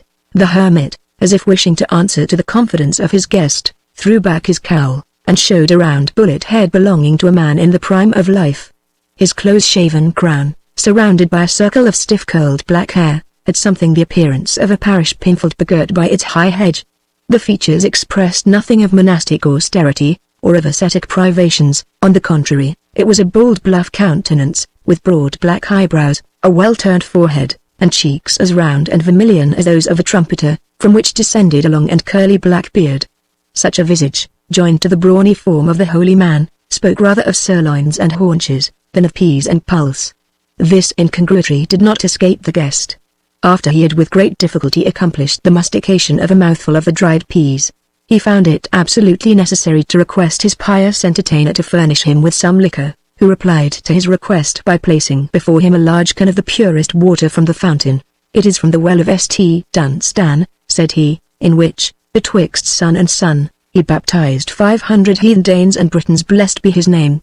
And applying his black beard to the pitcher, he took a draught much more moderate in quantity than his encomium seemed to warrant. "It seems to me, reverend father," said the knight, "that the small morsels which you eat, together with this holy, but somewhat thin beverage, have thriven with you marvellously. You appear a man more fit to win the ram at a wrestling match, or the ring at a bout at quarterstaff, or the bucklers at a sword play, than to linger out your time in this desolate wilderness, saying masses, and living upon parched peas and cold water." "Sir Knight," answered the hermit, "your thoughts, like those of the ignorant laity, are according to the flesh. It has pleased Our Lady and my patron saint to bless the pittance to which I restrain myself, even as the pulse and water was blessed to the children Shadrach, Meshach, and Abednego, who drank the same rather than defile themselves with the wine and meats which were appointed them by the King of the Saracens." "Holy Father," said the knight, "upon whose countenance it hath pleased heaven to work such a miracle, permit a sinful layman to crave thy name." "Thou mayst call me," answered the hermit, "the Clerk of Copmanhurst, for so I am termed in these parts." They add, "It is true, the epithet holy, but I stand not upon that, as being unworthy of such addition. And now, valiant knight, may I pray ye for the name of my honourable guest?" "Truly," said the knight, "Holy Clerk of Copmanhurst, men call me in these parts the Black Knight, many, sir, add to it the epithet of sluggard, whereby I am no way ambitious to be distinguished." The hermit could scarcely forbear from smiling at his guest's reply. "I see," said he, "Sir Sluggish Knight, that thou art a man of prudence and of counsel, and moreover, I see that my poor monastic fare likes thee not, accustomed, perhaps, as thou hast been, to the license of courts and of camps, and the luxuries of cities, and now I bethink me, Sir Sluggard, that when the charitable keeper of this forest walk left those dogs for my protection, and also those bundles of forage, he left me also some food, which, being unfit for my use, the very recollection of it had escaped me amid my more weighty meditations." "I dare be sworn he did so," said the knight. "I was convinced that there was better food in the cell, holy clerk, since you first doffed your cowl. Your keeper is ever a jovial fellow, and none who beheld thy grinders contending with these peas, and thy throat flooded with this ungenial element, could see thee doomed to such horse provender and horse beverage," pointing to the provisions upon the table, "and refrain from mending thy cheer. Let us see the keeper's bounty." Therefore, without delay, the hermit cast a wistful look upon the knight, in which there was a sort of comic expression of hesitation, as if uncertain how far he should act prudently in trusting his guest. There was, however, as much of bold frankness in the knight's countenance as was possible to be expressed by features. His smile, too, had something in it irresistibly comic, and gave an assurance of faith and loyalty, with which his host could not refrain from sympathizing. After exchanging a mute glance or two, the hermit went to the further side of the hut, and opened a hutch, which was concealed with great care and some ingenuity. Out of the recesses of a dark closet, into which this aperture gave admittance, he brought a large pasty, baked in a pewter platter of unusual dimensions. This mighty dish he placed before his guest, who, using his poniard to cut it open, lost no time in making himself acquainted with its contents. "How long is it since the good keeper has been here?" said the knight to his host, after having swallowed several hasty morsels of this reinforcement to the hermit's good cheer. "About 2 months," answered the father hastily. "By the true Lord," answered the knight, "everything in your hermitage is miraculous, holy clerk. For I would have been sworn that the fat buck which furnished this venison had been running on foot within the week." The hermit was somewhat discountenanced by this observation, and, moreover, he made but a poor figure while gazing on the diminution of the pasty, on which his guest was making desperate inroads. a warfare in which his previous profession of abstinence left him no pretext for joining. "I have been in Palestine, Sir Clerk," said the knight, stopping short of a sudden, "and I bethink me it is a custom that every host who entertains a guest shall assure him of the wholesomeness of his food, by partaking of it along with him. Far be it from me to suspect so holy a man of aught inhospitable. Nevertheless I will be highly bound to you would you comply with this Eastern custom. To ease your unnecessary scruples, Sir Knight, I will for once depart from my rule," replied the hermit. And as there were no forks in those days, his clutches were instantly in the bowels of the pasty. The ice of ceremony being once broken, it seemed matter of rivalry between the guest and the entertainer which should display the best appetite, and although the former had probably fasted longest, yet the hermit fairly surpassed him. "Holy Clerk," said the knight, when his hunger was appeased, "I would gauge my good horse yonder against a zechin, that same honest keeper to whom we are obliged for the venison has left thee a stoup of wine, or a runlet of canary, or some such trifle, by way of ally to this noble pasty. This would be a circumstance, doubtless, totally unworthy to dwell in the memory of so rigid an anchorite, yet, I think, were you to search yonder crypt once more, you would find that I am right in my conjecture." The hermit only replied by a grin, and returning to the hutch, he produced a leathern bottle, which might contain about 4 quarts. He also brought forth 2 large drinking cups, made out of the horn of the urus, and hooped with silver. Having made this goodly provision for washing down the supper, he seemed to think no farther ceremonious scruple necessary on his part, but filling both cups, and saying, in the Saxon fashion, "Was Sir Sluggish Knight?"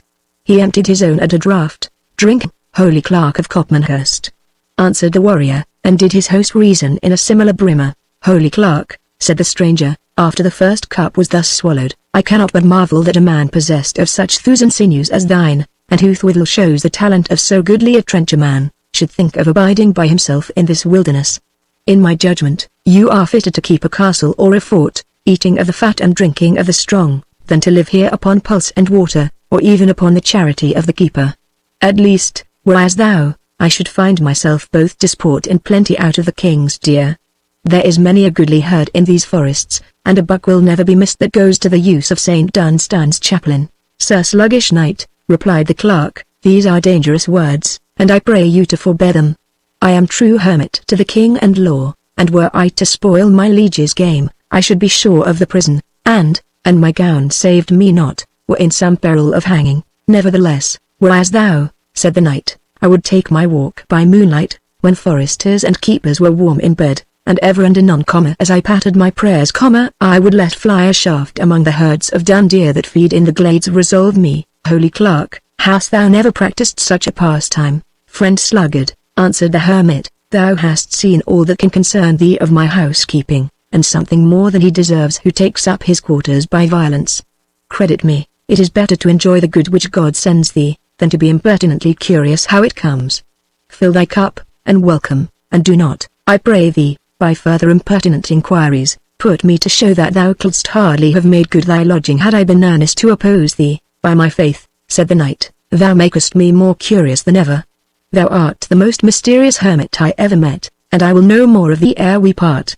As for thy threats, no, holy man, thou speakest to one whose trade it is to find out danger wherever it is to be met with. Sir Sluggish Knight, I drink to thee," said the hermit, "respecting thy valor much, but deeming wondrous slightly of thy discretion. If thou wilt take equal arms with me, I will give thee, in all friendship and brotherly love, such sufficing penance and complete absolution, that thou shalt not for the next 12 months sin the sin of excess of curiosity." The knight pledged him, and desired him to name his weapons. "There is none," replied the hermit, "from the scissors of Delilah, and the 10-penny nail of Jewel, to the scimitar of Goliath, at which I am not a match for thee. But, if I am to make the election, what sayst thou, good friend, to these trinkets?" Thus speaking, he opened another hutch, and took out from it a couple of broadswords and bucklers, such as were used by the yeomanry of the period. The knight, who watched his motions, observed that this second place of concealment was furnished with 2 or 3 good longbows, a crossbow, a bundle of bolts for the latter, and half a dozen sheaves of arrows for the former. A harp, and other matters of a very uncanonical appearance, were also visible when this dark recess was opened. "I promise thee, brother clerk," said he, "I will ask thee no more offensive questions. The contents of that cupboard are an answer to all my inquiries, and I see a weapon there." Here he stooped and took out the harp, "on which I would more gladly prove my skill with thee, than at the sword and buckler. I hope, Sir Knight, said the hermit, thou hast given no good reason for thy surname of the sluggard. I do promise thee I suspect thee grievously. Nevertheless, thou art my guest, and I will not put thy manhood to the proof without thine own free will. Sit thee down, then, and fill thy cup, let us drink, sing, and be merry. If thou knowest ever a good lay, thou shalt be welcome to a nook of pasty at Copmanhurst so long as I serve the chapel of St. Dunstan, which, please God, shall be till I change my great covering for one of green turf. But come, fill a flagon, for it will crave some time to tune the harp, and naught pitches the voice and sharpens the ear like a cup of wine. For my part, I love to feel the grape at my very fingerends before they make the harp strings tinkle. 16. Chapter 17. At eve, within yon studious nook, I ope my brass-embossed book, portrayed with many a holy deed, of martyrs crowned with heavenly meed. Then, as my taper waxes dim, chant, ere I sleep, my measured hymn. Who but would cast his pomp away, to take my staff and my scray, and to the world's tumultuous stage, prefer the peaceful hermitage, Wharton. Notwithstanding the prescription of the genial hermit, with which his guest willingly complied, he found it no easy matter to bring the harp to harmony. Methinks, Holy Father, said he, the instrument wants one string, and the rest have been somewhat misused. Mark'st thou that? Replied the hermit, that shows thee a master of the craft. Wine and wassail. He added, gravely casting up his eyes. All the fault of wine and wassail! I told Eleanor Dale, the northern minstrel, that he would damage the harp if he touched it after the 7th cup, but he would not be controlled. Friend, I drink to thy successful performance. So saying, he took off his cup with much gravity, at the same time shaking his head at the intemperance of the Scottish harper. The knight in the meantime, had brought the strings into some order, and after a short prelude, asked his host whether he would choose a servanty in the language of Oc, or a lay in the language of Oc, or a violai, or a ballad in the vulgar English. 17. I will essay, then, said the knight, a ballad composed by a Saxon gleeman, whom I knew in Holy Land. It speedily appeared, that if the knight was not a complete master of the minstrel art, his taste for it had at least been cultivated under the best instructors. Art had taught him to soften the faults of a voice which had little compass, and was naturally rough rather than mellow, and, in short, had done all that culture can do in supplying natural deficiencies. His performance, therefore, might have been termed very respectable by abler judges than the hermit, especially as the knight threw into the notes now a degree of spirit, and now of plaintive enthusiasm, which gave force and energy to the verses which he sung. /7 verse The Crusaders return. 1. High deeds achieved of knightly fame, from Palestine the champion came, the cross upon his shoulders borne, battle and blast had dimmed and torn. Each dint upon his battered shield was token of a foughten field, and thus, beneath his lady's bower, he sung as fell the twilight hour. 2. Joy to the fair! Thy knight behold, returned from yonder land of gold, no wealth he brings, nor wealth can need, save his good arms and battle steed, his spurs, to dash against a foe, his lance and sword to lay him low, such all the trophies of his toil, such and the hope of Tekla's smile. 3. Joy to the fair, whose constant knight her favour fired to feats of might, unnoted shall she not remain, where meet the bright and noble train, minstrel shall sing and herald tell, mark yonder maid of beauty well, 'tis she for whose bright eyes were won the listed field at Ascalon. 4. Note well her smile! It edged the blade which 50 wives to widows made, when, vain is strength and Mahound's spell, Iconium's turban Soldan fell. Seest thou her locks, whose sunny glow half shows, half shades, her neck of snow? Twines not of them one golden thread, but for its sake a Paynim bled. 5. Joy to the fair! My name unknown, each deed, and all its praise thine own. Then, oh, unbar this churlish gate, the night dew falls, the hour is late. Inured to Syria's glowing breath, I feel the north breeze chill as death. Let grateful love quell maiden shame, and grant him bliss who brings thee fame. /7 verse During this performance, the hermit demeaned himself much like a first-rate critic of the present day at a new opera. He reclined back upon his seat, with his eyes half shut. Now, folding his hands and twisting his thumbs, he seemed absorbed in attention, and anon, balancing his expanded palms, he gently flourished them in time to the music. At one or two favorite cadences, he threw in a little assistance of his own, where the knight's voice seemed unable to carry the air so high as his worshipful taste approved. When the song was ended, the anchorite emphatically declared it a good one, and well sung. And yet, said he, I think my Saxon countrymen had heard it long enough with the Normans, to fall into the tone of their melancholy ditties. What took the honest knight from home? Or what could he expect but to find his mistress agreeably engaged with a rival on his return, and his serenade, as they call it, as little regarded as the caterwauling of a cat in the gutter. Nevertheless, Sir Knight, I drink this cup to thee, to the success of all true lovers. I fear you are none, he added, on observing that the knight, whose brain began to be heated with these repeated draughts, qualified his flagon from the water pitcher. Why, said the knight, did you not tell me that this water was from the well of your blessed patron, St. Dunstan? Truly, said the hermit, and many a hundred of pagans did he baptize there, but I never heard that he drank any of it. Everything should be put to its proper use in this world. St. Dunstan knew, as well as anyone, the prerogatives of a jovial friar. And so saying, he reached the harp, and entertained his guest with the following characteristic song, to a sort of derry-down chorus, appropriate to an old English ditty. 18/7 verse The Barefooted Friar. 1. I'll give thee, good fellow, a 12-month Wain, to search Europe through, from Byzantium to Spain, but ne'er shall you find, should you search till you tire, so happy a man as the barefooted friar. 2. Your knight for his lady pricks forth in career, and is brought home at evensong pricked through with a spear. I confess him in haste, for his lady desires no comfort on earth save the barefooted friars. 3. Your monarch sure. Many a prince has been known to barter his robes for our cowl and our gown, but which of us e'er felt the idle desire to exchange for a crown the grey hood of a friar? 4. The friar has walked out, and where'er he has gone, the land and its fatness is marked for his own. He can roam where he lists, he can stop when he tires, for every man's house is the barefooted friar's. 5. He's expected at noon, and no wight till he comes may profane the great chair, or the porridge of plums for the best of the cheer, and the seat by the fire, is the underneath right of the barefooted friar. 6. He's expected at night, and the pasties made hot, they broach the brown ale, and they fill the black pot, and the good wife would wish the goodman in the mire, ere he lacked a soft pillow, the barefooted friar. 7. Long flourish the sandal, the cord, and the cope, the dread of the devil and trust of the Pope, for to gather life's roses, unscathed by the briar, is granted alone to the barefooted friar. 7 verse By my troth, said the knight, thou hast sung well and lustily, and in high praise of thine order. And, talking of the devil, holy clerk, are you not afraid that he may pay you a visit during some of your uncanonical pastimes?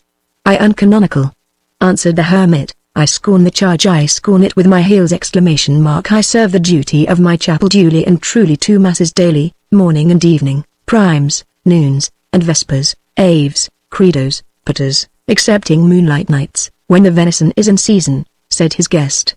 Exceptis excipiendus, replied the hermit, as our old abbot taught me to say, when impertinent laymen should ask me if I kept every punctilio of mine order.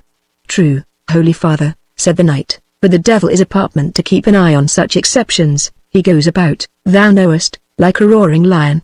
Let him roar here if he dares, said the friar, a touch of my cord will make him roar as loud as the tongues of St. Dunstan himself did. I never feared man, and I as little fear the devil and his imps.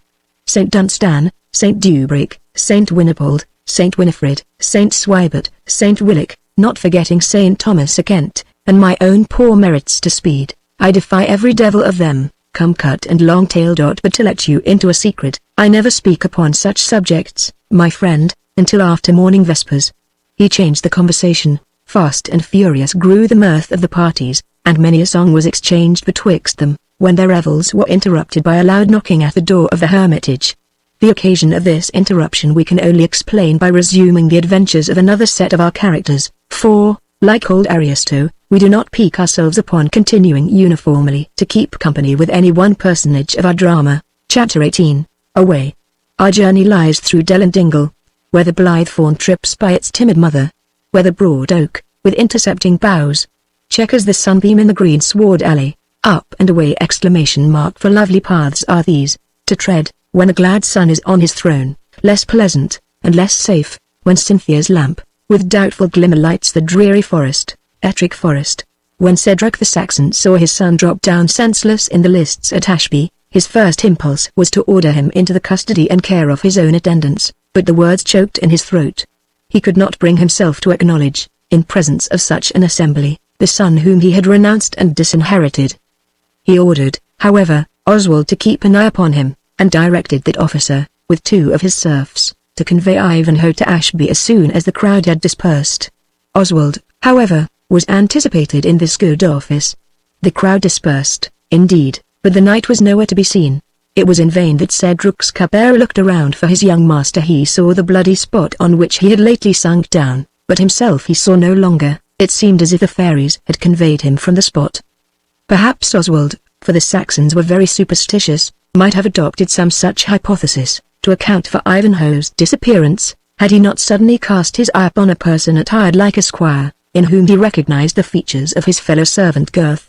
Anxious concerning his master's fate, and in despair at his sudden disappearance, the translated swineherd was searching for him everywhere, and had neglected, in doing so, the concealment on which his own safety depended.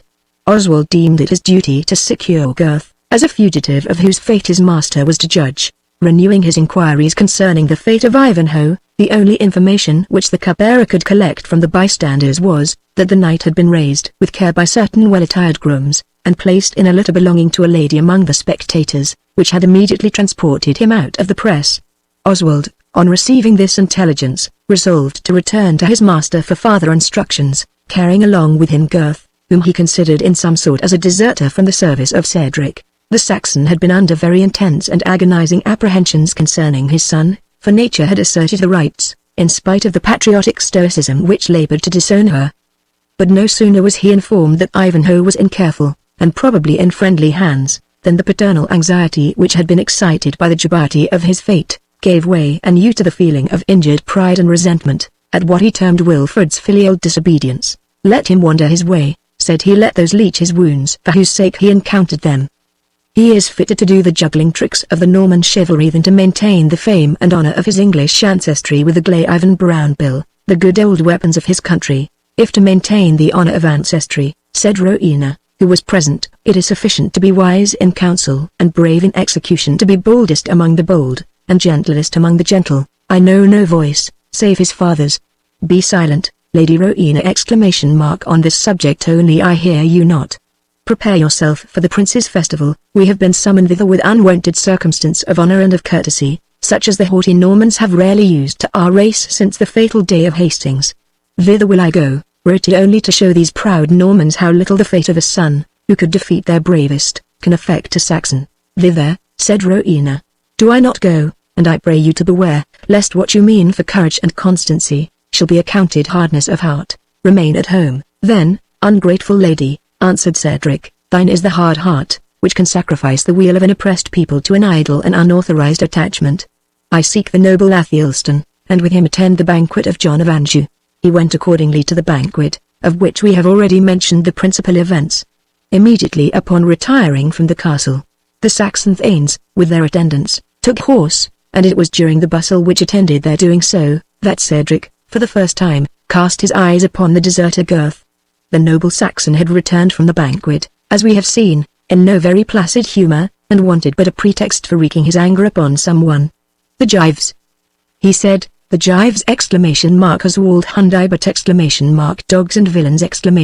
"Why leave ye the knave unfettered?" Without daring to remonstrate, the companions of Gurth bound him with a halter, as the readiest cord which occurred.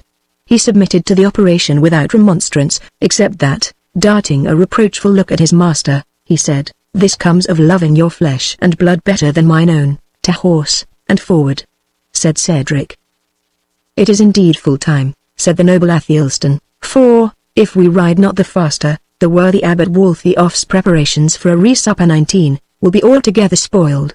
The travellers, however, used such speed as to reach the convent of St. Withold's before the apprehended evil took place. The abbot, himself of ancient Saxon descent, received the noble Saxons with the profuse and exuberant hospitality of their nation, wherein they indulged to a late, or rather an early hour, nor did they take leave of their reverend host the next morning until they had shared with him a sumptuous refection. As the cavalcade left the court of the monastery, an incident happened somewhat alarming to the Saxons, who, of all people of Europe, were most addicted to a superstitious observance of omens, and to whose opinions can be traced most of those notions upon such subjects, still to be found among our popular antiquities. For the Normans being a mixed race, and better informed according to the information of the times, had lost most of the superstitious prejudices which their ancestors had brought from Scandinavia, and piqued themselves upon thinking freely on such topics. In the present instance, the apprehension of impending evil was inspired by no less respectable a prophet than a large lean black dog, which, sitting upright, howled most piteously as the foremost riders left the gate, and presently afterwards, barking wildly, and jumping to and fro, seemed bent upon attaching itself to the party. "I like not that music, Father Cedric," said Athelstan, for by this title of respect he was accustomed to address him. "Nor I either, uncle," said Wamba. "I greatly fear we shall have to pay the piper." "In my mind," said Athelstan, upon whose memory the abbot's good ale, for Burton was already famous for that genial liquor, had made a favourable impression, "in my mind we had better turn back, and abide with the abbot until the afternoon. It is unlucky to travel where your path is crossed by a monk, a hare, or a howling dog, until you have eaten your next meal." "Away," said Cedric, impatiently. "The day is already too short for our journey. For the dog, I know it to be the cur of the runaway slave Gurth, a useless fugitive like its master." So saying, and rising at the same time in his stirrups, impatient at the interruption of his journey, he launched his javelin at poor Fangs, for Fangs it was, who, having traced his master thus far upon his stolen expedition, had here lost him, and was now, in his uncouth way, rejoicing at his reappearance. The javelin inflicted a wound upon the animal's shoulder, and narrowly missed pinning him to the earth, and Fangs fled howling from the presence of the enraged Thane. Gurth's heart swelled within him, for he felt this meditated slaughter of his faithful adherent in a degree much deeper than the harsh treatment he had himself received. Having in vain attempted to raise his hand to his eyes, he said to Wamba, who, seeing his master's ill humour had prudently retreated to the rear, "I pray thee, do me the kindness to wipe my eyes with the skirt of thy mantle. The dust offends me, and these bonds will not let me help myself one way or another." Wamba did him the service he required, and they rode side by side for some time, during which Gurth maintained a moody silence. At length he could repress his feelings no longer. "Friend Wamba," said he, "of all those who are fools enough to serve Cedric, thou alone hast dexterity enough to make thy folly acceptable to him. Go to him, therefore, and tell him that neither for love nor fear will Gurth serve him longer. He may strike the head from me, he may scourge me, he may load me with irons, but henceforth he shall never compel me either to love or to obey him. Go to him, then, and tell him that Gurth the son of Beowulf renounces his service." "Assuredly," said Wamba, "fool as I am, I shall not do your fool's errand. Cedric hath another javelin stuck into his girdle, and thou knowest he does not always miss his mark." "I care not," replied Gurth, "how soon he makes a mark of me. Yesterday he left Wilfred, my young master, in his blood. Today he has striven to kill before my face the only other living creature that ever showed me kindness. By Saint Edmund, St. Dunstan, St. Withold, Saint Edward the Confessor, and every other Saxon saint in the calendar, for Cedric never swore by any that was not of Saxon lineage, and all his household had the same limited devotion, I will never forgive him. To my thinking now," said the jester, who was frequently wont to act as peacemaker in the family, "our master did not propose to hurt Fangs, but only to affright him. For, if you observed, he rose in his stirrups, as thereby meaning to overcast the mark, and so he would have done, but Fangs happening to bound up at the very moment, received a scratch, which I will be bound to heal with a penny's breadth of tar." "If I thought so," said Gurth, "if I could but think so, but no, I saw the javelin was well aimed, I heard it whiz through the air with all the wrathful malevolence of him who cast it, and it quivered after it had pitched in the ground, as if with regret for having missed its mark. By the hog-dear to St. Anthony, I renounce him." And the indignant swineherd resumed his sullen silence, which no efforts of the jester could again induce him to break. Meanwhile Cedric and Athelstan, the leaders of the troop, conversed together on the state of the land, on the dissensions of the royal family, on the feuds and quarrels among the Norman nobles, and on the chance which there was that the oppressed Saxons might be able to free themselves from the yoke of the Normans, or at least to elevate themselves into national consequence and independence, during the civil convulsions which were likely to ensue. On this subject Cedric was all animation. The restoration of the independence of his race was the idol of his heart, to which he had willingly sacrificed domestic happiness and the interests of his own son. But, in order to achieve this great revolution in favor of the native English, it was necessary that they should be united among themselves, and act under an acknowledged head. The necessity of choosing their chief from the Saxon blood royal was not only evident in itself, but had been made a solemn condition by those whom Cedric had entrusted with his secret plans and hopes. Athelstan had this quality at least, and though he had few mental accomplishments or talents to recommend him as a leader, he had still a goodly person, was no coward, had been accustomed to martial exercises, and seemed willing to defer to the advice of counselors more wise than himself. Above all, he was known to be liberal and hospitable, and believed to be good-natured. But whatever pretensions Athelstan had to be considered as head of the Saxon Confederacy, many of that nation were disposed to prefer to the title of the Lady Rowena, who drew her descent from Alfred, and whose father having been a chief renowned for wisdom, courage, and generosity, his memory was highly honored by his oppressed countrymen. It would have been no difficult thing for Cedric, had he been so disposed, to have placed himself at the head of a third party, as formidable at least as any of the others. To counterbalance their royal descent, he had courage, activity, energy, and, above all, that devoted attachment to the cause which had procured him the epithet of the Saxon, and his birth was inferior to none, excepting only that of Athelstan and his ward. These qualities, however, were unalloyed by the slightest shade of selfishness, and, instead of dividing yet farther his weakened nation by forming a faction of his own, it was a leading part of Cedric's plan to extinguish that which already existed, by promoting a marriage betwixt Rowena and Athelstan. An obstacle occurred to this his favourite project, in the mutual attachment of his ward and his son, and hence the original cause of the banishment of Wilfred from the house of his father.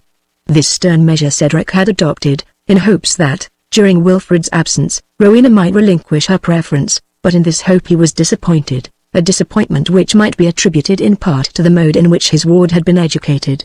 Cedric, to whom the name of Alfred was as that of a deity, had treated the sole remaining scion of that great monarch with a degree of observance, such as, perhaps, was in those days scarce paid to an acknowledged princess. Rowena's will had been in almost all cases a law to his household, and Cedric himself, as if determined that her sovereignty should be fully acknowledged within that little circle at least, seemed to take a pride in acting as the first of her subjects. Thus trained in the exercise not only of free will, but despotic authority, Rowena was, by her previous education, disposed both to resist and to resent any attempt to control her affections, or dispose of her hand contrary to her inclinations, and to assert her independence in a case in which even those females who have been trained up to obedience and subjection, are not infrequently apartment to dispute the authority of guardians and parents. The opinions which she felt strongly, she avowed boldly, and Cedric, who could not free himself from his habitual deference to her opinions, felt totally at a loss how to enforce his authority of guardian.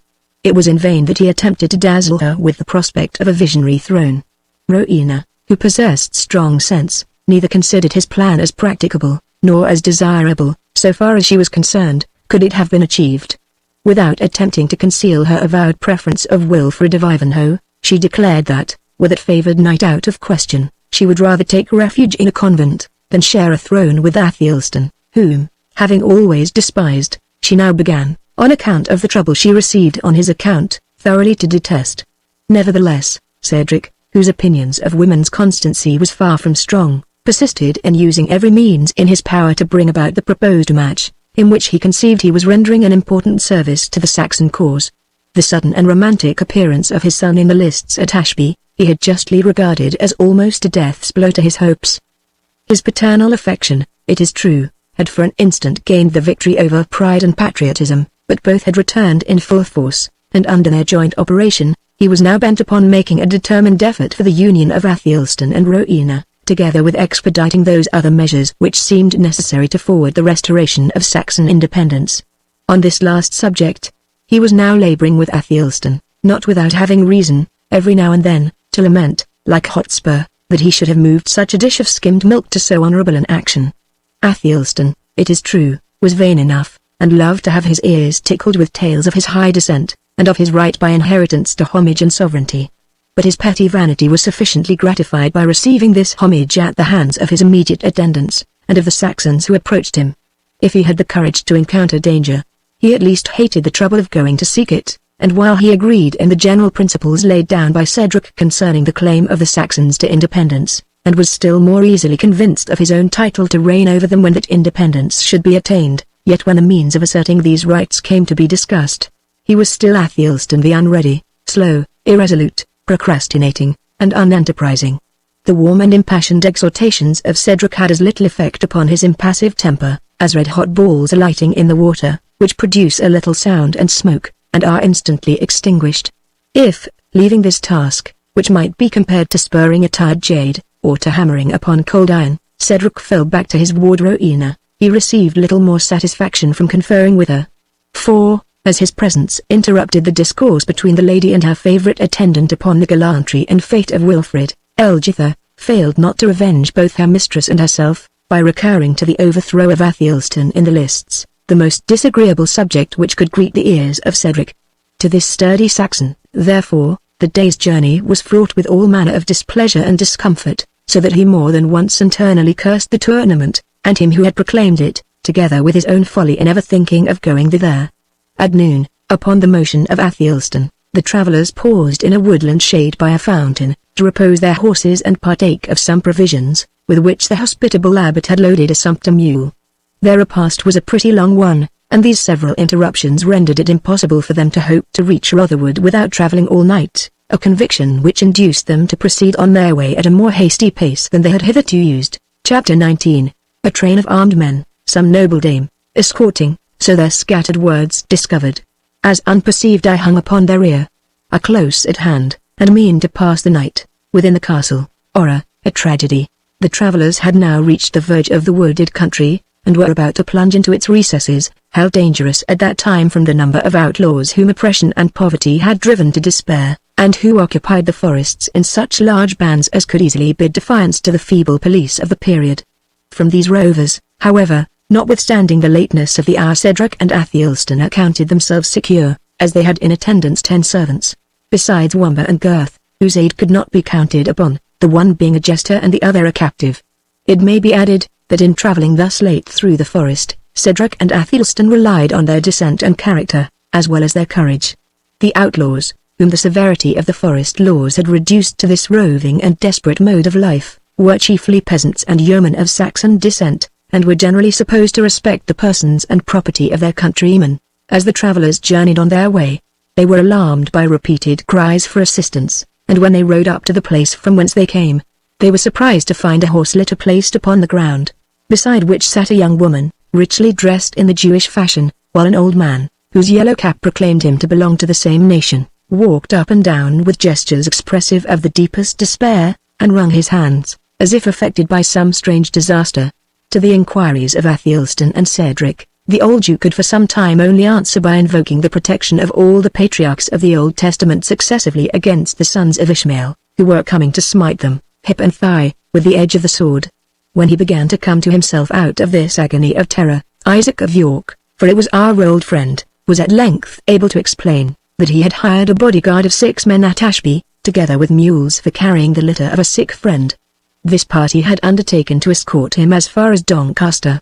They had come thus far in safety, but having received information from a woodcutter that there was a strong band of outlaws lying in wait in the woods before them, Isaac's mercenaries had not only taken flight, but had carried off with them the horses which bore the litter and left the Jew and his daughter without the means either of defense or of retreat, to be plundered, and probably murdered, by the banditti, who they expected every moment would bring down upon them. Would it but please your valors, added Isaac, in a tone of deep humiliation, to permit the poor Jews to travel under your safeguard, I swear by the tables of our law, that never has favour been conferred upon a child of Israel since the days of our captivity, which shall be more gratefully acknowledged. Dog of a Jew, said Athelstan, whose memory was of that petty kind which stores up trifles of all kinds, but particularly trifling offences. Dost not remember how thou didst beard us in the gallery at the tilt yard?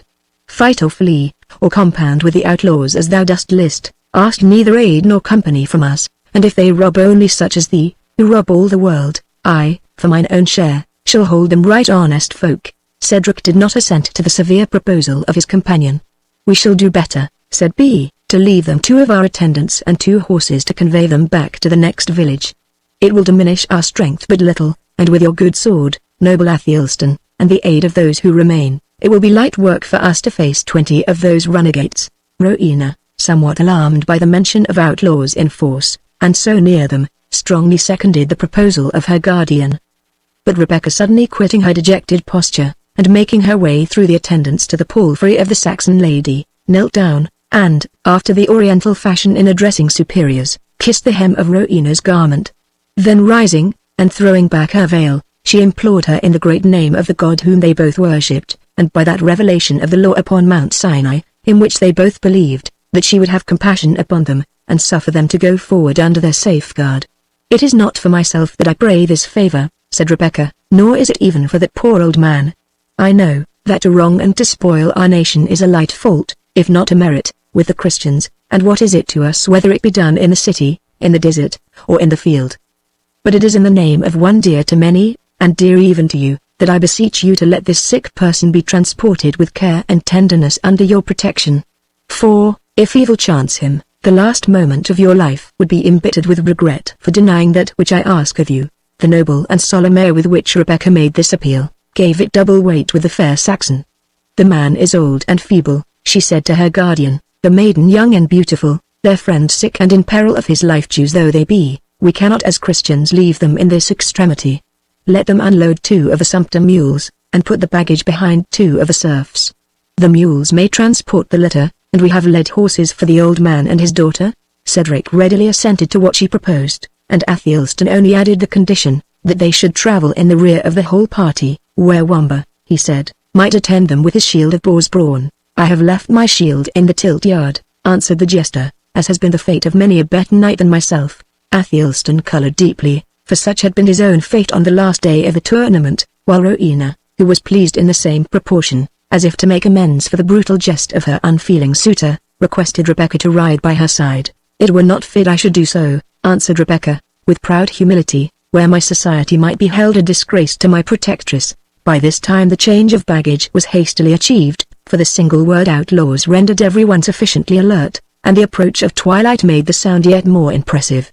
Amid the bustle, Gurth was taken from horseback, in the course of which removal he prevailed upon the jester to slack the cord with which his arms were bound. It was so negligently refastened, perhaps intentionally, on the part of Wamba, that Gurth found no difficulty in freeing his arms altogether from bondage, and then, gliding into the thicket, he made his escape from the party. The bustle had been considerable, and it was some time before Gurth was missed, for, as he was to be placed for the rest of the journey behind a servant, everyone supposed that some other of his companions had him under his custody, and when it began to be whispered among them that Gurth had actually disappeared, they were under such immediate expectation of an attack from the outlaws, that it was not held convenient to pay much attention to the circumstance. The path upon which the party travelled was now so narrow, as not to admit, with any sort of convenience, above 2 riders abreast, and began to descend into a dingle, traversed by a brook whose banks were broken, swampy, and overgrown with dwarf willows. Cedric and Athelstan, who were at the head of their retinue, saw the risk of being attacked at this pass, but neither of them having had much practice in war, no better mode of preventing the danger occurred to them than that they should hasten through the defile as fast as possible. Advancing, therefore, without much order, they had just crossed the brook with a part of their followers, when they were assailed in front, flank, and rear at once, with an impetuosity to which, in their confused and ill-prepared condition, it was impossible to offer effectual resistance. The shout of a white dragon! A white dragon! St. George for Merry England! War cries adopted by the assailants, as belonging to their assumed character of Saxon outlaws, was heard on every side, and on every side enemies appeared with a rapidity of advance and attack which seemed to multiply their numbers. Both the Saxon chiefs were made prisoners at the same moment, and each under circumstances expressive of his character. Cedric, the instant that an enemy appeared, launched at him his remaining javelin, which, taking better effect than that which he had hurled at Fangs, nailed the man against an oak tree that happened to be close behind him. Thus far successful, Cedric spurred his horse against a second, drawing his sword at the same time, and striking with such inconsiderate fury, that his weapon encountered a thick branch which hung over him, and he was disarmed by the violence of his own blow. He was instantly made prisoner, and pulled from his horse by 2 or 3 of the banditti who crowded around him. Athelstan shared his captivity, his bridle having been seized, and he himself forcibly dismounted, long before he could draw his weapon, or assume any posture of effectual defense. The attendants, embarrassed with baggage, surprised and terrified at the fate of their masters, fell an easy prey to the assailants, while the Lady Rowena, in the centre of the cavalcade, and the Jew and his daughter in the rear, experienced the same misfortune. Of all the train none escaped except Wamba, who showed upon the occasion much more courage than those who pretended to greater sense. He possessed himself of a sword belonging to one of the domestics, who was just drawing it with a tardy and irresolute hand, laid it about him like a lion, drove back several who approached him, and made a brave though ineffectual attempt to succour his master.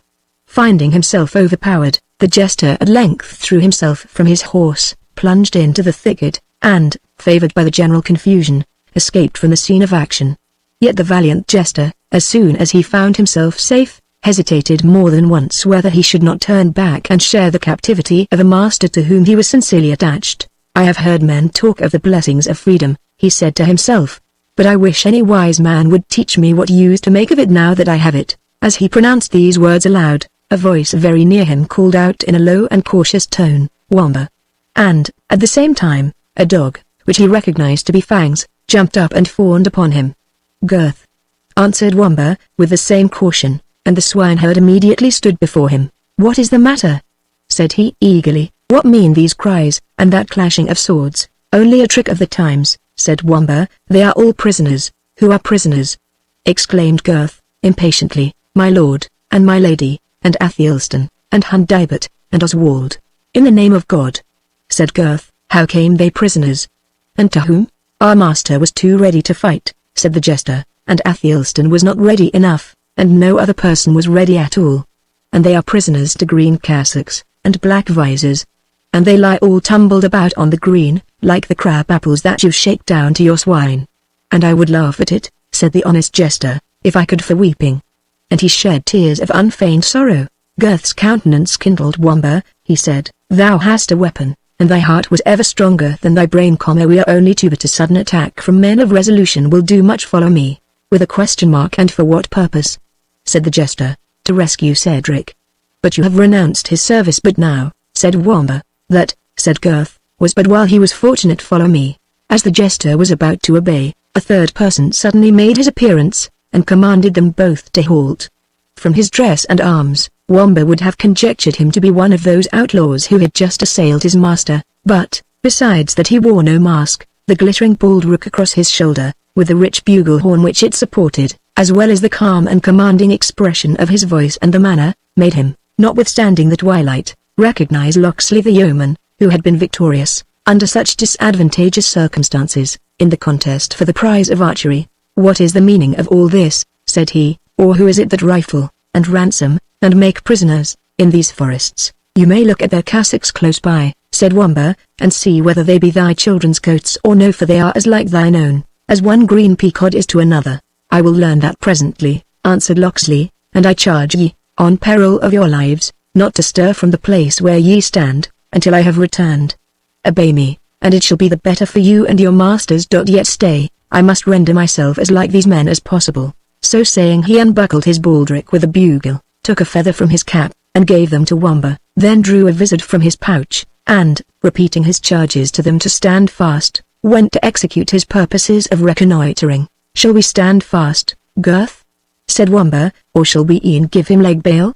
In my foolish mind, he had all the equipage of a thief, too much in readiness, to be himself a true man. "Let him be the devil," said Girth, "and he will.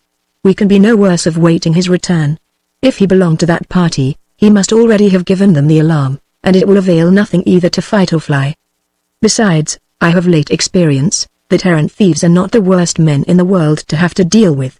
The yeoman returned in the course of a few minutes. "Friend Girth," he said, "I have mingled among yon men, and have learnt to whom they belong, and whither they are bound. There is, I think, no chance that they will proceed to any actual violence against their prisoners. For 3 men to attempt them at this moment, were little else than madness, for they are good men of war, and have, as such, placed sentinels to give the alarm when anyone approaches. But I trust soon to gather such a force, as may act in defiance of all their precautions. You are both servants, and, as I think, faithful servants, of Cedric the Saxon, the friend of the rights of Englishmen. He shall not want English hands to help him in this extremity. Come then with me, until I gather more aid." So saying, he walked through the woods at a great pace, followed by the jester and the swineherd. It was not consistent with Wamba's humor to travel long in silence. "I think," said he, looking at the baldric and bugle which he still carried, "that I saw the arrow shot which won this gay prize, and that not so long since as Christmas. And I," said Girth, "could take it on my halidome, that I have heard the voice of the good yeoman who won it, by night as well as by day, and that the moon is not 3 days older since I did so." "Mine honest friends," replied the yeoman, "who, or what I am, is little to the present purpose. Should I free your master, you will have reason to think me the best friend you have ever had in your lives. And whether I am known by one name or another, or whether I can draw a bow as well or better than the cowkeeper, or whether it is my pleasure to walk in sunshine or by moonlight, are matters which, as they do not concern you, so neither need ye busy yourselves respecting them. Our heads are in the lion's mouth, said Wamba, in a whisper to Gurth. Get them out how we can. Hush, be silent, said Gurth. Offend him not by thy folly, and I trust sincerely that all will go well. Chapter 20. When autumn nights were long and drear, and forest walks were dark and dim, how sweetly on the pilgrim's ear was wont to steal the hermit's hymn. Devotion borrows music's tone, and music took devotion's wing. And, like the bird that hails the sun, they soar to heaven, and soaring sing, the hermit of St. Clement's Well. It was after 3 hours good walking that the servants of Cedric, with their mysterious guide, arrived at a small opening in the forest, in the center of which grew an oak tree of enormous magnitude, throwing its twisted branches in every direction. Beneath this tree 4 or 5 yeomen lay stretched on the ground, while another, as sentinel, walked to and fro in the moonlight shade. Upon hearing the sound of feet approaching, the watch instantly gave the alarm, and the sleepers as suddenly started up and bent their bows. 6 arrows placed on the string were pointed towards the quarter from which the travelers approached, when their guide, being recognized, was welcomed with every token of respect and attachment, and all signs and fears of a rough reception at once subsided. "Where is the miller?" was his first question. "On the road towards Rothercombe." "With how many?" demanded the leader, for such he seemed to be. "With 6 men, and good hope of booty, if it please St. Nicholas." "Devoutly spoken," said Locksley. "And where is Eleanor Dale?" "Walked up towards the Watling Street, to watch for the Prior of Jorvolks." "That is well thought on also," replied the captain. "And where is the friar?" "In his cell." "Thither will I go," said Locksley. "Disperse and seek your companions. Collect what force you can, for there's game afoot that must be hunted hard, and will turn to bay. Meet me here by daybreak. And stay," he added, "I have forgotten what is most necessary of the whole. 2 of you take the road quickly towards Torquilstone, the castle of Front de Beaulieu. A set of gallants, who have been masquerading in such guise as our own, are carrying a band of prisoners thither. Watch them closely, for even if they reach the castle before we collect our force, our honor is concerned to punish them, and we will find means to do so. Keep a close watch on them therefore, and dispatch one of your comrades, the lightest of foot, to bring the news of the yeomen thereabout." They promised implicit obedience, and departed with alacrity on their different errands.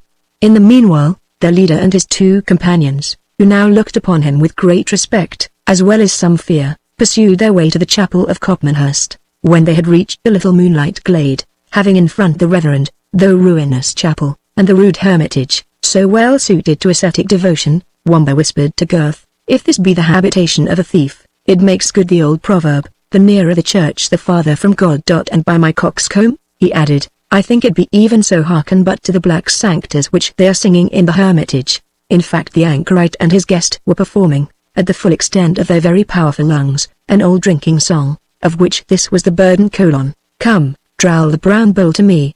Bully boy, come, drowl the brown bull to me. Ho! Jolly Jenkin, I spy a knave in drinking. Come, drowl the brown bull to me." "Now, that is not ill sung," said Wamba, who had thrown in a few of his own flourishes to help out the chorus.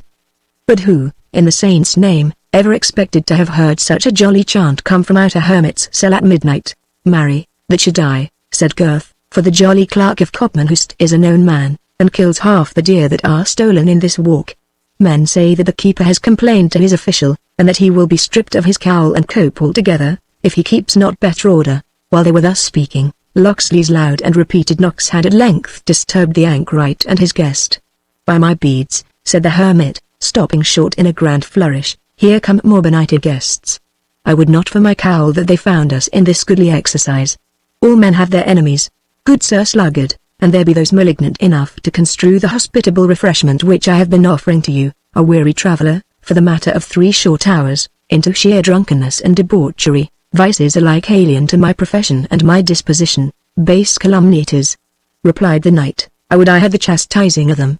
Nevertheless, holy clerk, it is true that all have their enemies, and there be those in this very land whom I would rather speak to through the bars of my helmet than barefaced. Get thine iron pot on thy head then, friend Sluggard, as quickly as thy nature will permit," said the hermit, "while I remove these pewter flagons, whose late contents run strangely in mine own pate, and to drown the clatter for, in faith, I feel somewhat unsteady strike into the tune which thou hearest me sing, it is no matter for the words I scarce know them myself. So saying, he struck up a thundering de profundis clamavi, under cover of which he removed the apparatus of their banquet, while the knight, laughing heartily, and arming himself all the while, assisted his host with his voice from time to time as his mirth permitted. "What devil's matins are you after at this hour?"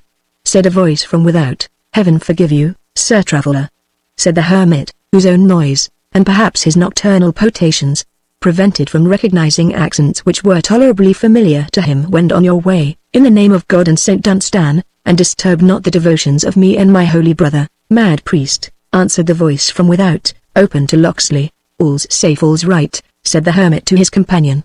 "But who is he?" said the Black Knight. "It imports me much to know, who is he?" answered the hermit. "I tell thee he is a friend." "But what friend?" answered the knight, "for he may be friend to thee and none of mine." "What friend?" replied the hermit. "That, now, is one of the questions that is more easily asked than answered." "What friend?" "Why, he is, now that I bethink me a little, the very same honest keeper I told thee of a while since." "As honest a keeper as thou art a pious hermit," replied the knight. "I doubt it not.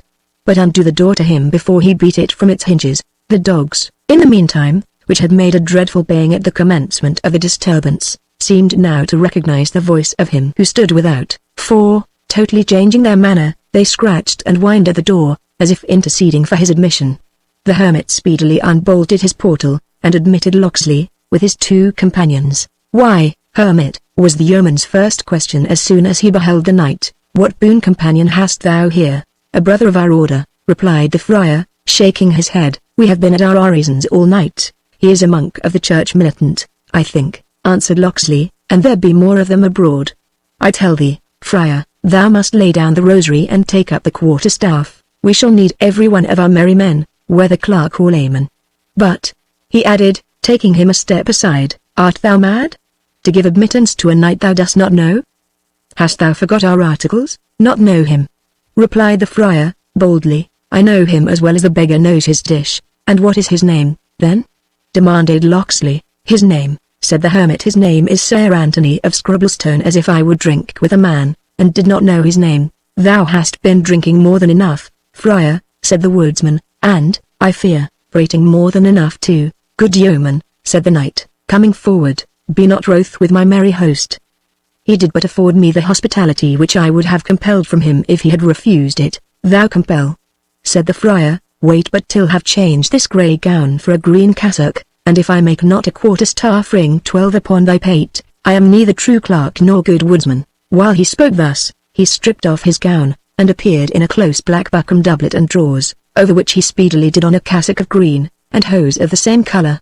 "I pray thee truss my points," said he to Wamba, "and thou shalt have a cup of sack for thy labour." "Gramercy for thy sack," said Wamba, "but thinkst thou it is lawful for me to aid you to transmute thyself from a holy hermit into a sinful forester?" "Never fear," said the hermit, "I will but confess the sins of my green cloak to my grey friar's frock, and all shall be well again." "Amen," answered the jester. "A broadcloth penitent should have a sackcloth confessor, and your frock may absolve my motley doublet into the bargain." So saying, he accommodated the friar with his assistance in tying the endless number of points, as the laces which attached the hose to the doublet were then termed. While they were thus employed, Locksley led the knight a little apart, and addressed him thus: "Deny it not, Sir Knight, you are he who decided the victory to the advantage of the English against the strangers on the second day of the tournament at Ashby, and what follows if you guess truly?" "Good yeoman," replied the knight, "I should in that case hold you," replied the yeoman, "a friend to the weaker party." "Such is the duty of a true knight at least," replied the black champion, "and I would not willingly that there were reason to think otherwise of me. But for my purpose," said the yeoman, "thou shouldst be as well a good Englishman as a good knight, for that, which I have to speak of, concerns, indeed, the duty of every honest man, but is more especially that of a true-born native of England." "You can speak to no one," replied the knight, "to whom England, and the life of every Englishman, can be dearer than to me." "I would willingly believe so," said the woodsman, "for never had this country such need to be supported by those who love her. Hear me, and I will tell thee of an enterprise, in which, if thou bear'st really that which thou seemest, thou mayst take an honourable part. A band of villains, in the disguise of better men than themselves, have made themselves master of the person of a noble Englishman, called Cedric the Saxon, together with his ward, and his friend Athelstan of Königsberg, and have transported them to a castle in this forest, called Torquilstone. I ask of thee, as a good knight and a good Englishman, wilt thou aid in their rescue? I'm bound by my vow to do so, replied the knight, but I would willingly know who you are, who request my assistance in their behalf. I am, said the forester, a nameless man, but I am the friend of my country, and of my country's friends. With this account of me you must for the present remain satisfied, the more especially since you yourself desire to continue unknown. Believe, however, that my word, when pledged, is as inviolate as if I wore golden spurs. I willingly believe it, said the knight. I have been accustomed to study men's countenances, and I can read in thine honesty and resolution. I will, therefore, ask thee no further questions, but aid thee in setting at freedom these oppressed captives, which done, I trust we shall part better acquainted, and well satisfied with each other. So, said Wamba to Gurth, for the friar being now fully equipped. The jester, having approached to the other side of the hut, had heard the conclusion of the conversation, so we have got a new ally? I'll trust the valor of the knight will be truer metal than the religion of the hermit, or the honesty of the yeoman, for this Locksley looks like a born deer stealer, and the priest like a lusty hypocrite. Hold thy peace, Wamba, said Gurth, it may all be as thou dost guess, but were the horned devil to rise and proffer me his assistance to set at liberty Cedric and the Lady Rowena, I fear I should hardly have religion enough to refuse the foul fiend's offer, and bid him get behind me. The friar was now completely accoutred as a yeoman, with sword and buckler, bow, and quiver, and a strong partisan over his shoulder. He left his cell at the head of the party, and, having carefully locked the door, deposited the key under the threshold. Art thou in condition to do good service, friar? Said Locksley, or does the bran bowl still run in thy head? Not more than a draught of St. Dunstan's found in Willalay, answered the priest. Something there is of a whizzing in my brain, and of instability in my legs. But you shall presently see both pass away. So saying, he stepped to the stone basin, in which the waters of the fountain as they fell formed bubbles which danced in the white moonlight, and took so long a draught as if he had meant to exhaust the spring. When didst thou drink as deep a draught of water before, holy clerk of Copmanhurst? Said the Black Knight. Never since my wine but leaked, and let out its liquor by an illegal vent, replied the friar, and so left me nothing to drink but my patron's bounty here. Then plunging his hands and head into the fountain, he washed from them all marks of the midnight revel. Thus refreshed and sobered, the jolly priest whirled his heavy partisan round his head with 3 fingers, as if he had been balancing a reed, exclaiming at the same time, where be those false ravishers, who carry off wenches against their will? May the foul fiend fly off with me, if I am not man enough for a dozen of them. Swearest thou, holy clerk? Said the Black Knight. Clerk me no clerks, replied the transformed priest. By St. George and the Dragon, I am no longer a shaveling than while my frock is on my back when I am cased in my green cassock. I will drink, swear, and woo a lass, with any blithe forester in the West Riding. Come on, Jack Priest, said Locksley, and be silent, thou art as noisy as a whole convent on a holy eve, when the Father Abbot has gone to bed. Come on you, too, my masters, tarry not to talk of it I say, come on, we must collect all our forces, and few enough we shall have, if we are to storm the castle of Reginald Front de Beaulieu. What? Is it Front de Beaulieu? Said the Black Knight, who has stopped on the king's highway. The king's liege subjects ? Is he turned thief and oppressor? Oppressor he ever was, said Locksley, and for thief, said the priest, I doubt if ever he were even half so honest a man as many a thief of my acquaintance. Move on, priest, and be silent, said the yeoman. It were better you led the way to the place of rendezvous, than say what should be left unsaid, both in decency and prudence. Chapter 21. Alas, how many hours and years have passed since human forms have round this table sate, or lamp, or taper, on its surface gleamed. Methinks, I hear the sound of time long past, still murmuring o'er us, in the lofty void, of these dark arches, like the lingering voices, of those who long within their graves have slept. Horror, a tragedy. While these measures were taking in behalf of Cedric and his companions, the armed men by whom the latter had been seized, hurried their captives along towards the place of security, where they intended to imprison them. But darkness came on fast, and the paths of the wood seemed but imperfectly known to the marauders. They were compelled to make several long halts, and once or twice to return on their road to resume the direction which they wished to pursue. The summer morn had dawned upon them ere they could travel in full assurance that they held the right path. But confidence returned with light, and the cavalcade now moved rapidly forward. Meanwhile, The following dialogue took place between the two leaders of the banditti. "It is time thou shouldst leave us, Sir Maurice," said the Templar to de Bracy, "in order to prepare the second part of thy mystery. Thou art next, thou knowest, to act the Knight Deliverer." "I have thought better of it," said de Bracy. "I will not leave thee till the prize is fairly deposited in Front de Beauf's castle. There will I appear before the Lady Rowena in mine own shape, and trust that she will set down to the vehemence of my passion the violence of which I have been guilty." "And what has made thee change thy plan, de Bracy?" replied the Knight Templar. "That concerns thee nothing," answered his companion. "I would hope, however, Sir Knight," said the Templar, "that this alteration of measures arises from no suspicion of my honourable meaning, such as Fitzurse endeavoured to instill into thee." "My thoughts are my own," answered de Bracy. "The fiend laughs, they say, when one thief robs another, and we know, that were he to spit fire and brimstone instead, it would never prevent a Templar from following his bent, or the leader of a free company," answered the Templar, "from dreading at the hands of a comrade and friend, the injustice he does to all mankind." "This is unprofitable and perilous recrimination," answered de Bracy. "Suffice it to say, I know the morals of the Temple Order, and I will not give thee the power of cheating me out of the fair prey for which I have run such risks." "Sure," replied the Templar, "what hast thou to fear? Thou knowest the vows of our order." "Right well," said de Bracy, "and also how they are kept." "Come, Sir Templar, the laws of gallantry have a liberal interpretation in Palestine, and this is a case in which I will trust nothing to your conscience. Hear the truth." "Then," said the Templar, "I care not for your blue-eyed beauty. There is in that train one who will make me a better mate." "What? Wouldst thou stoop to the waiting damsel?" said de Bracy. "No, Sir Knight," said the Templar, haughtily. "To the waiting woman will I not stoop. I have a prize among the captives as lovely as thine own." "By the mass, thou meanest the fair Jewess," said de Bracy. "And if I do," said Boys Gilbert, "who shall gainsay me?" "No one that I know," said de Bracy, "unless it be your vow of celibacy, or a cheek of conscience for an intrigue with a Jewess." "For my vow," said the Templar, "our Grand Master hath granted me a dispensation. And for my conscience, a man that has slain 300 Saracens, need not reckon up every little failing, like a village girl at her first confession upon Good Friday Eve." "Thou knowest best thine own privileges," said de Bracy. "Yet, I would have sworn thy thought had been more on the old usurer's money bags, than on the black eyes of the daughter." "I can admire both," answered the Templar. "Besides, the old Jew is but half prize. I must share his spoils with Front de Beauf, who will not lend us the use of his castle for nothing. I must have something that I can term exclusively my own by this foray of ours, and I have fixed on the lovely Jewess as my peculiar prize.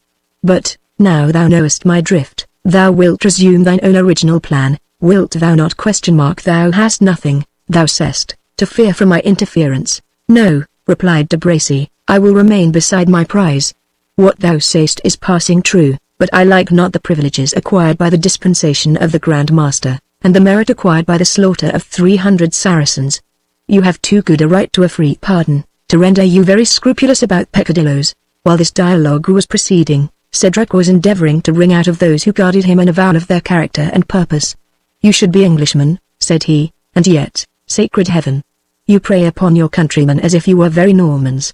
You should be my neighbours, and, if so, my friends, for which of my English neighbours have reason to be otherwise? I tell ye, yeomen, that even those among ye who have been branded without law have had from me protection, for I have pitied their miseries, and cursed the oppression of their tyrannic nobles. What, then, would you have of me? Or in what can this violence serve ye? Ye are worse than brute beasts in your actions, and will you imitate them in their very dumbness?" It was in vain that Cedric expostulated with his guards, who had too many good reasons for their silence to be induced to break it either by his wrath or his expostulations. They continued to hurry him along, travelling at a very rapid rate, until, at the end of an avenue of huge trees, arose Torquilstone, now the hoary and ancient castle of Reginald Front de Beauf. It was a fortress of no great size, consisting of a donjon, or large and high square tower, surrounded by buildings of inferior height, which were encircled by an inner courtyard.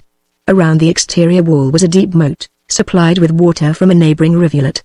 Front de Beauf, whose character placed him often at feud with his enemies, had made considerable additions to the strength of his castle, by building towers upon the outward wall, so as to flank it at every angle.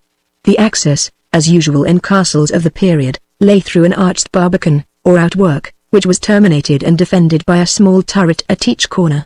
Cedric no sooner saw the turrets of Front de Beauf's castle raise their grey and moss-grown battlements, glimmering in the morning sun above the wood by which they were surrounded, than he instantly augured more truly concerning the cause of his misfortune. "I did injustice," he said, "to the thieves and outlaws of these woods, when I supposed such banditti to belong to their bands. I might as justly have confounded the foxes of these brakes with the ravening wolves of France. Tell me, dogs, is it my life or my wealth that your master aims at? Is it too much that two Saxons, myself and the noble Athelstan, should hold land in the country which was once the patrimony of our race? Put us then to death, and complete your tyranny by taking our lives, as you began with our liberties. If the Saxon Cedric cannot rescue England, he is willing to die for her. Tell your tyrannical master, I do only beseech him to dismiss the Lady Rowena in honor and safety. She is a woman, and he need not dread her, and with us will die all who dare fight in her cause." The attendants remained as mute to this address as to the former, and they now stood before the gate of the castle. De Bracy winded his horn 3 times, and the archers and crossbowmen, who had manned the wall upon seeing their approach, hastened to lower the drawbridge, and admit them. The prisoners were compelled by their guards to alight, and were conducted to an apartment where a hasty repast was offered them, of which none but Athelstan felt any inclination to partake.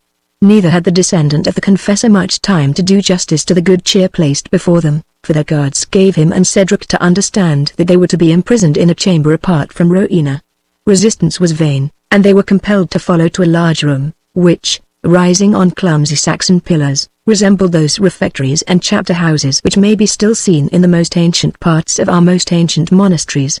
The Lady Rowena was next separated from her train, and conducted, with courtesy, indeed, but still without consulting her inclination, to a distant apartment. The same alarming distinction was conferred on Rebecca, in spite of her father's entreaties, who offered even money, in this extremity of distress, that she might be permitted to abide with him. "Base unbeliever," answered one of his guards, "when thou hast seen thy lair, thou wilt not wish thy daughter to partake it." And, without further discussion, the old Jew was forcibly dragged off in a different direction from the other prisoners. The domestics, after being carefully searched and disarmed, were confined in another part of the castle, and Rowena was refused even the comfort she might have derived from the attendance of her handmaiden Elgitha. The apartment in which the Saxon chiefs were confined, for to them we turn our first attention, although at present used as a sort of guard-room, had formerly been the great hall of the castle.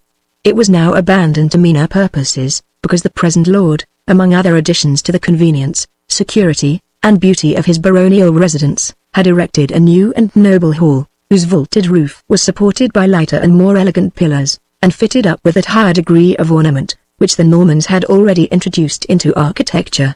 Cedric paced the apartment, filled with indignant reflections on the past and on the present, while the apathy of his companion served, instead of patience and philosophy, to defend him against everything save the inconvenience of the present moment, and so little did he feel even this last, that he was only from time to time roused to a reply by Cedric's animated and impassioned appeal to him. "Yes," said Cedric, half speaking to himself, and half addressing himself to Athelstan, "it was in this very hall that my father feasted with Torquil Wolfganger, when he entertained the valiant and unfortunate Harold, then advancing against the Norwegians, who had united themselves to the rebel Tosti. It was in this hall that Harold returned the magnanimous answer to the ambassador of his rebel brother. Oft have I heard my father kindle as he told the tale.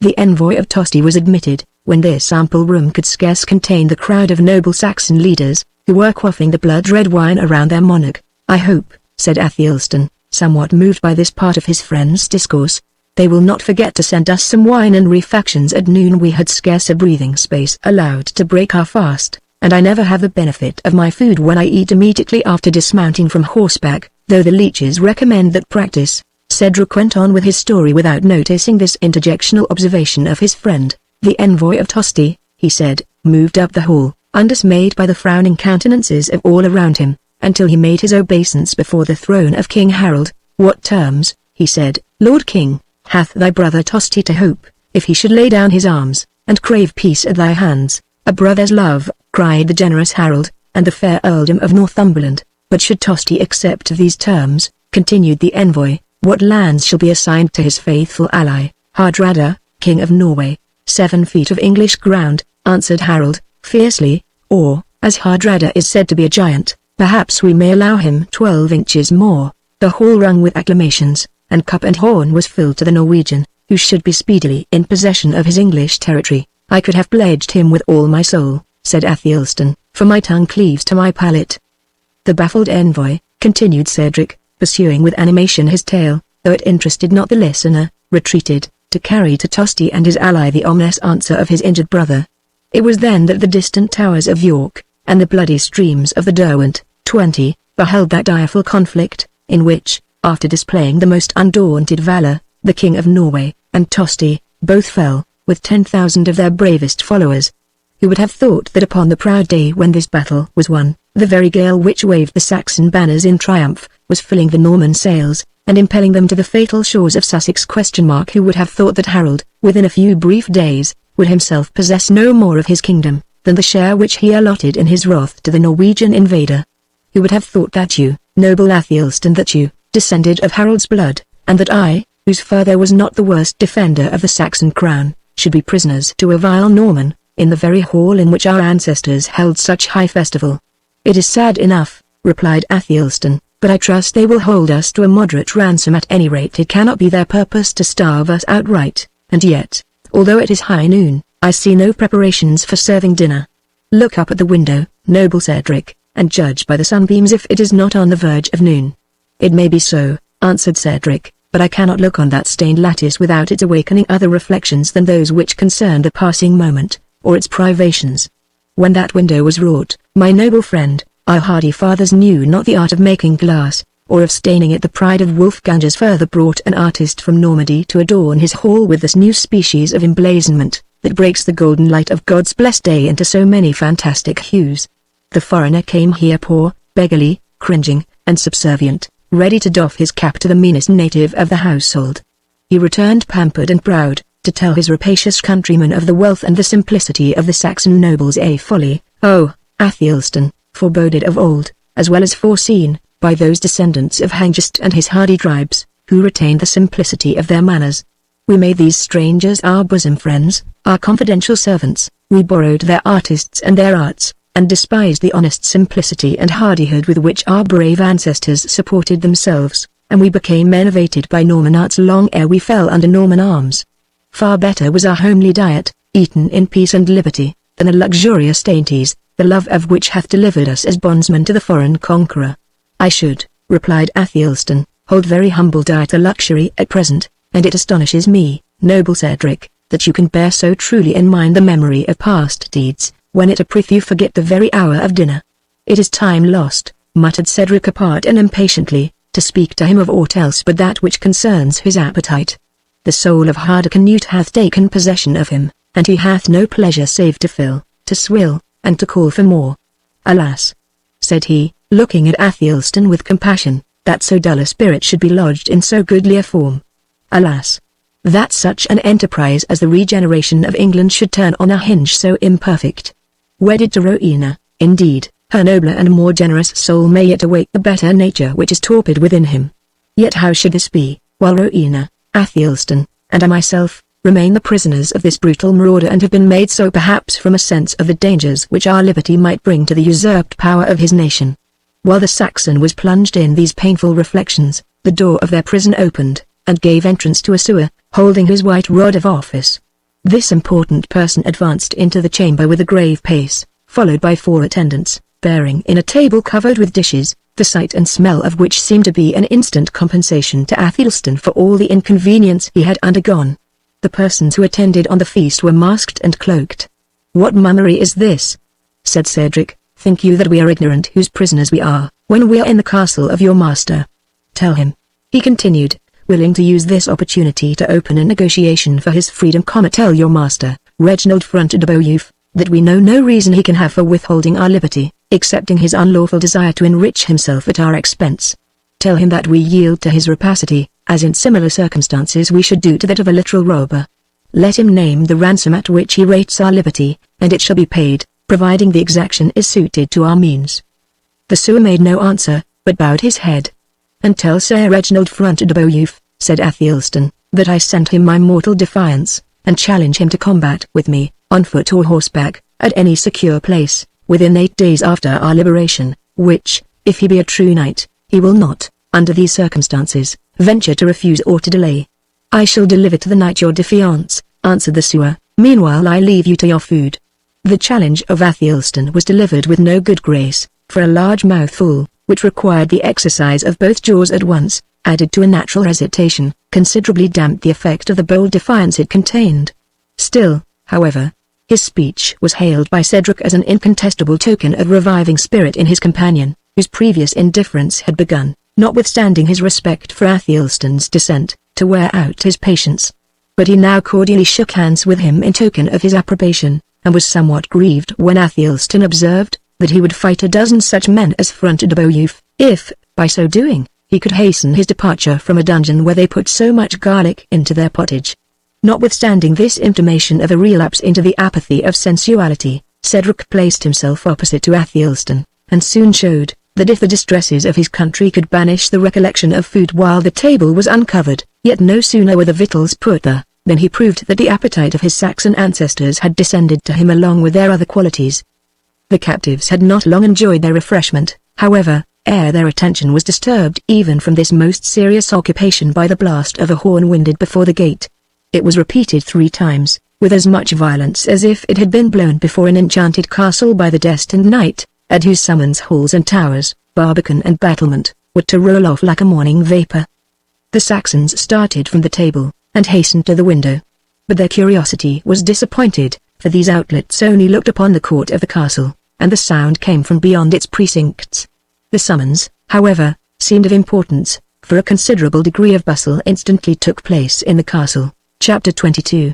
My daughter, oh my ducats, oh my daughter, oh my Christian ducats, justice the law, my ducats, and my daughter, merchant of Venice. Leaving the Saxon chiefs to return to their banquet as soon as their ungratified curiosity should permit them to attend to the calls of their half-satiated appetite, we have to look in upon the yet more severe imprisonment of Isaac of York. The poor Jew had been hastily thrust into a dungeon vault of the castle, the floor of which was deep beneath the level of the ground, and very damp, being lower than even the moat itself. The only light was received through 1 or 2 loopholes far above the reach of the captive's hand. These apertures admitted, even at midday, only a dim and uncertain light, which was changed for utter darkness long before the rest of the castle had lost the blessing of day. Chains and shackles, which had been the portion of former captives, from whom active exertions to escape had been apprehended, hung rusted and empty on the walls of the prison, and in the rings of one of those sets of fetters there remained 2 mouldering bones, which seemed to have been once those of the human leg, as if some prisoner had been left not only to perish there, but to be consumed to a skeleton. At one end of this ghastly apartment was a large fire grate, over the top of which were stretched some transverse iron bars, half devoured with rust.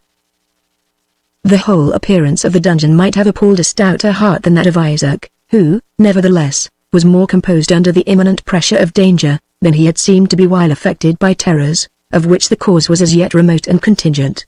The lovers of the chase say that the hare feels more agony during the pursuit of the greyhounds, than when she is struggling in their fangs. 21. And thus it is probable, that the Jews, by the very frequency of their fear on all occasions, had their minds in some degree prepared for every effort of tyranny which could be practiced upon them, so that no aggression, when it had taken place, could bring with it that surprise which is the most disabling quality of terror. Neither was it the first time that Isaac had been placed in circumstances so dangerous. He had therefore experience to guide him, as well as hope, that he might again, as formerly, be delivered as a prey from the fowler. Above all, he had upon his side the unyielding obstinacy of his nation, and that unbending resolution, with which Israelites have been frequently known to submit to the uttermost evils which power and violence can inflict upon them, rather than gratify their oppressors by granting their demands. In this humor of passive resistance, and with his garment collected beneath him to keep his limbs from the wet pavement, Isaac sat in a corner of his dungeon, where his folded hands, his disheveled hair and beard, his furred cloak and high cap, seen by the wiry and broken light, would have afforded a study for Rembrandt, had that celebrated painter existed at the period. The Jew remained, without altering his position, for nearly 3 hours, at the expiry of which steps were heard on the dungeon stair. The bolts screamed as they were withdrawn, the hinges creaked as the wicket opened, and Reginald fronted de Beaulieu, followed by the 2 Saracen slaves of the Templar, entered the prison. Fronted de Beaulieu, a tall and strong man, whose life had been spent in public war or in private feuds and broils, and who had hesitated at no means of extending his feudal power, had features corresponding to his character, and which strongly expressed the fiercer and more malignant passions of the mind. The scars with which his visage was seamed, would, on features of a different cast, have excited the sympathy and veneration due to the marks of honorable valor, but, in the peculiar case of Front de Beaulieu, they only added to the ferocity of his countenance, and to the dread which his presence inspired.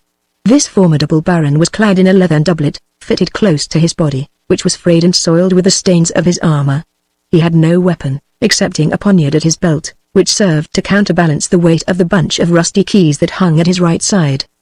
The black slaves who attended Front de Beaulieu were stripped of their gorgeous apparel, and attired in jerkins and trousers of coarse linen, their sleeves being tucked up above the elbow, like those of butchers when about to exercise their function in the slaughter-house. Each had in his hand a small pannier, and, when they entered the dungeon, they stopped at the door until Front de Beaulieu himself carefully locked and double-locked it.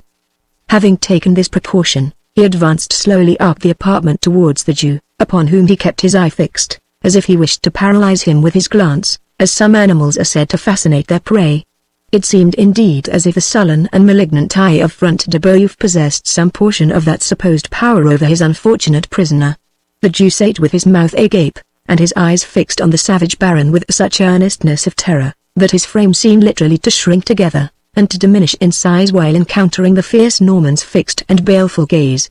The unhappy Isaac was deprived not only of the power of rising to make the obeisance which his terror dictated, but he could not even doff his cap, or utter any word of supplication, so strongly was he agitated by the conviction that tortures and death were impending over him. On the other hand, the stately form of the Norman appeared to dilate in magnitude, like that of the eagle, which ruffles up its plumage when about to pounce on its defenseless prey. He paused within 3 steps of the corner in which the unfortunate Jew had now, as it were, coiled himself up into the smallest possible space, and made a sign for one of the slaves to approach. The black satellite came forward accordingly, and, producing from his basket a large pair of scales and several weights, he laid them at the feet of Front de Beaulieu, and again retired to the respectful distance, at which his companion had already taken his station. The motions of these men were slow and solemn, as if there impended over their souls some preconception of horror and of cruelty. Front de Beaulieu himself opened the scene by thus addressing his ill-fated captive. "Most accursed dog of an accursed race," he said, awaking with his deep and sullen voice the sullen echoes of his dungeon vault, "sayest thou these scales?" The unhappy Jew returned a feeble affirmative. "In these very scales shalt thou weigh me out," said the relentless baron, 1,000 silver pounds, after the just measure and weight of the Tower of London. "Holy Abraham!" returned the Jew, finding voice through the very extremity of his danger. "Heard man ever such a demand? Whoever heard, even in a minstrel's tale, of such a sum as 1,000 pounds of silver? What human sight was ever blessed with a vision of such a mass of treasure? Not within the walls of York. Ransack my house and that of all my tribe. Wilt thou find the tithe of that huge sum of silver that thou speakest of?" "I am reasonable," answered Front de Beaulieu, "and if silver be scant, I refuse not gold.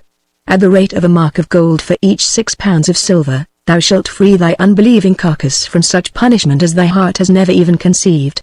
"Have mercy on me, noble knight!" exclaimed Isaac. "I am old, and poor, and helpless. It were unworthy to triumph over me. It is a poor deed to crush a worm." "Old thou mayst be," replied the knight, "more shame to their folly who have suffered thee to grow grey in usury and knavery. Feeble thou mayst be, for when had a Jew either heart or hand? But rich it is well known thou art." "I swear to you, noble knight," said the Jew, "by all which I believe, and by all which we believe in common." "Perjure not thyself," said the Norman, interrupting him, "and let not thine obstinacy seal thy doom, until thou hast seen and well considered the fate that awaits thee. Think not I speak to thee only to excite thy terror, and practice on the base cowardice thou hast derived from thy tribe. I swear to thee by that which thou dost not believe, by the gospel which our church teaches, and by the keys which are given her to bind and to loose, that my purpose is deep and peremptory. This dungeon is no place for trifling. Prisoners 10,000 times more distinguished than thou have died within these walls, and their fate hath never been known. But for thee is reserved a long and lingering death, to which theirs were luxury." He again made a signal for the slaves to approach, and spoke to them apart, in their own language, for he also had been in Palestine, where perhaps he had learnt his lesson of cruelty. The Saracens produced from their baskets a quantity of charcoal, a pair of bellows, and a flask of oil. While the one struck a light with a flint and steel, the other disposed the charcoal in the large rusty grate which we have already mentioned, and exercised the bellows until the fuel came to a red glow. sayest thou, Isaac, said fronted Beowulf. The range of iron bars above the glowing charcoal. 22 On that warm couch thou shalt lie, stripped of thy clothes as if thou wert to rest on a bed of down. One of these slaves shall maintain the fire beneath thee, while the other shall anoint thy wretched limbs with oil, lest the roast should burn. Now, choose betwixt such a scorching bed and the payment of 1,000 pounds of silver, for, by the head of my father, thou hast no other option. It is impossible, exclaimed the miserable Jew. It is impossible that your purpose can be real. The good God of nature never made a heart capable of exercising such cruelty. Trust not to that, Isaac, said fronted Beowulf, it were a fatal error. Dost thou think that I, who have seen a town sacked, in which thousands of my Christian countrymen perished by sword, by flood, and by fire, will blench from my purpose for the outcries or screams of one single wretched Jew? Or thinkest thou that these swarthy slaves, who have neither law, country, nor conscience, but their masters will who use the poison, or the stake, or the poniard, or the cord, at his slightest wink? Thinkest thou that they will have mercy, who do not even understand the language in which it is asked? Be wise, old man, discharge thyself of a portion of thy superfluous wealth, repay to the hands of a Christian a part of what thou hast acquired by the usury thou hast practiced on those of his religion. Thy cunning may soon swell out once more thy shriveled purse, but neither leech nor medicine can restore thy scorched hide and flesh wert thou once stretched on these bars. Tell down thy ransom, I say, and rejoice that at such rate thou canst redeem thee from a dungeon, the secrets of which few have returned to tell. I waste no more words with thee. Choose between thy dross and thy flesh and blood, and as thou choosest, so shall it be. So may Abraham, Jacob, and all the fathers of our people assist me, said Isaac. I cannot make the choice, because I have not the means of satisfying your exorbitant demand. Seize him and strip him, slaves, said the knight, and let the fathers of his race assist him if they can. The assistants, taking their directions more from the baron's eye and his hand than his tongue, once more stepped forward, laid hands on the unfortunate Isaac, plucked him up from the ground, and, holding him between them, waited the hard-hearted baron's further signal. The unhappy Jew eyed their countenances and that of fronted Beowulf, in hope of discovering some symptoms of relenting, but that of the baron exhibited the same cold, half-sullen, half-sarcastic smile which had been the prelude to his cruelty, and the savage eyes of the Saracens, rolling gloomily under their dark brows, acquiring a yet more sinister expression by the whiteness of the circle which surrounds the pupil, evinced rather the secret pleasure which they expected from the approaching scene, than any reluctance to be its directors or agents.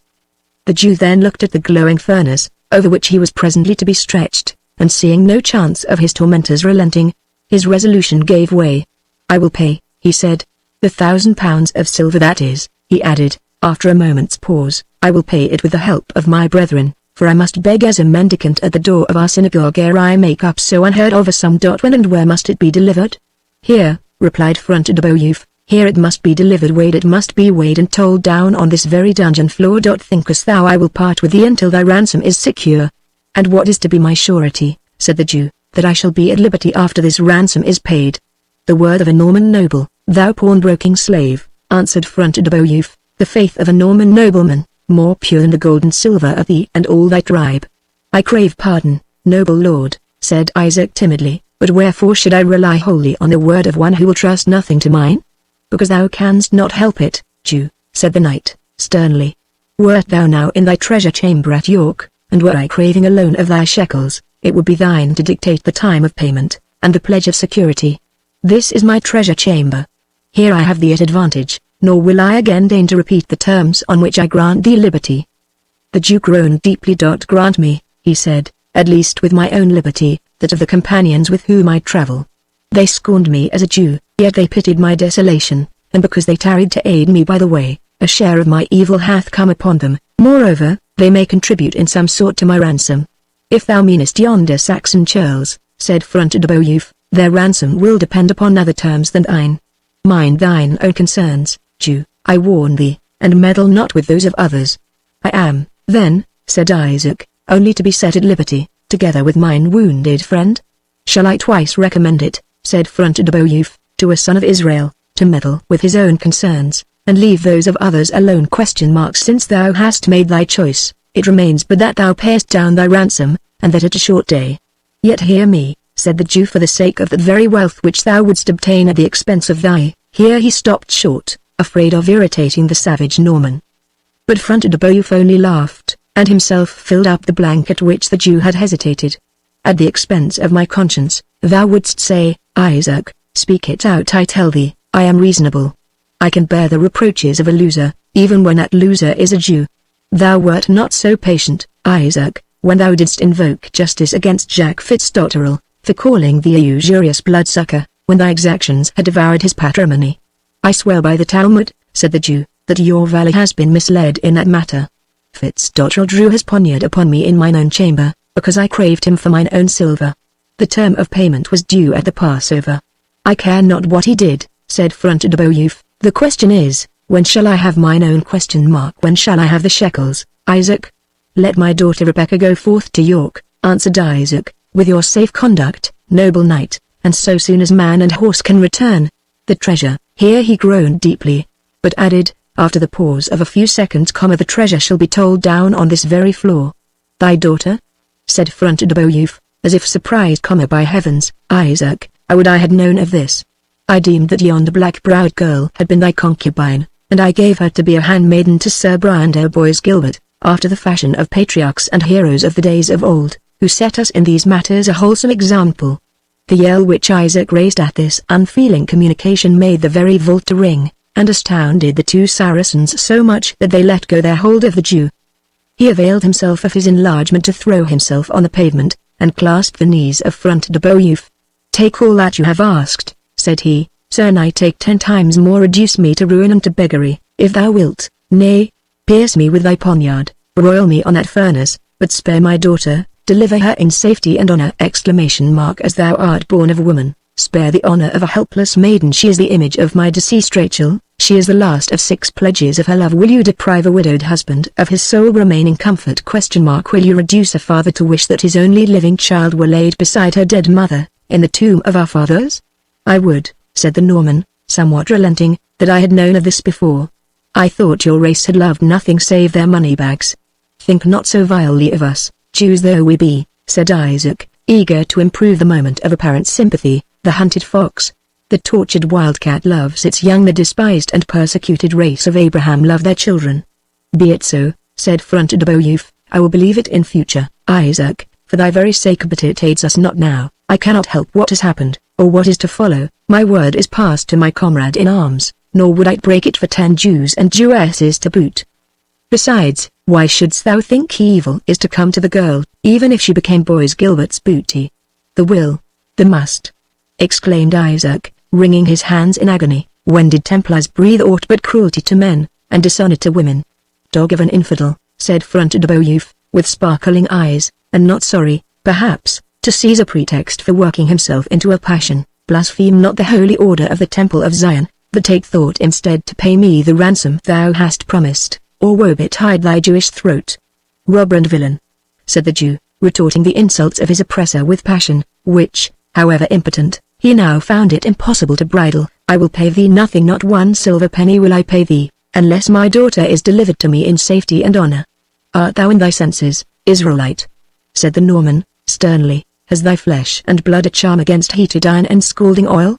I care not, said the Jew, rendered desperate by paternal affection. Do thy worst.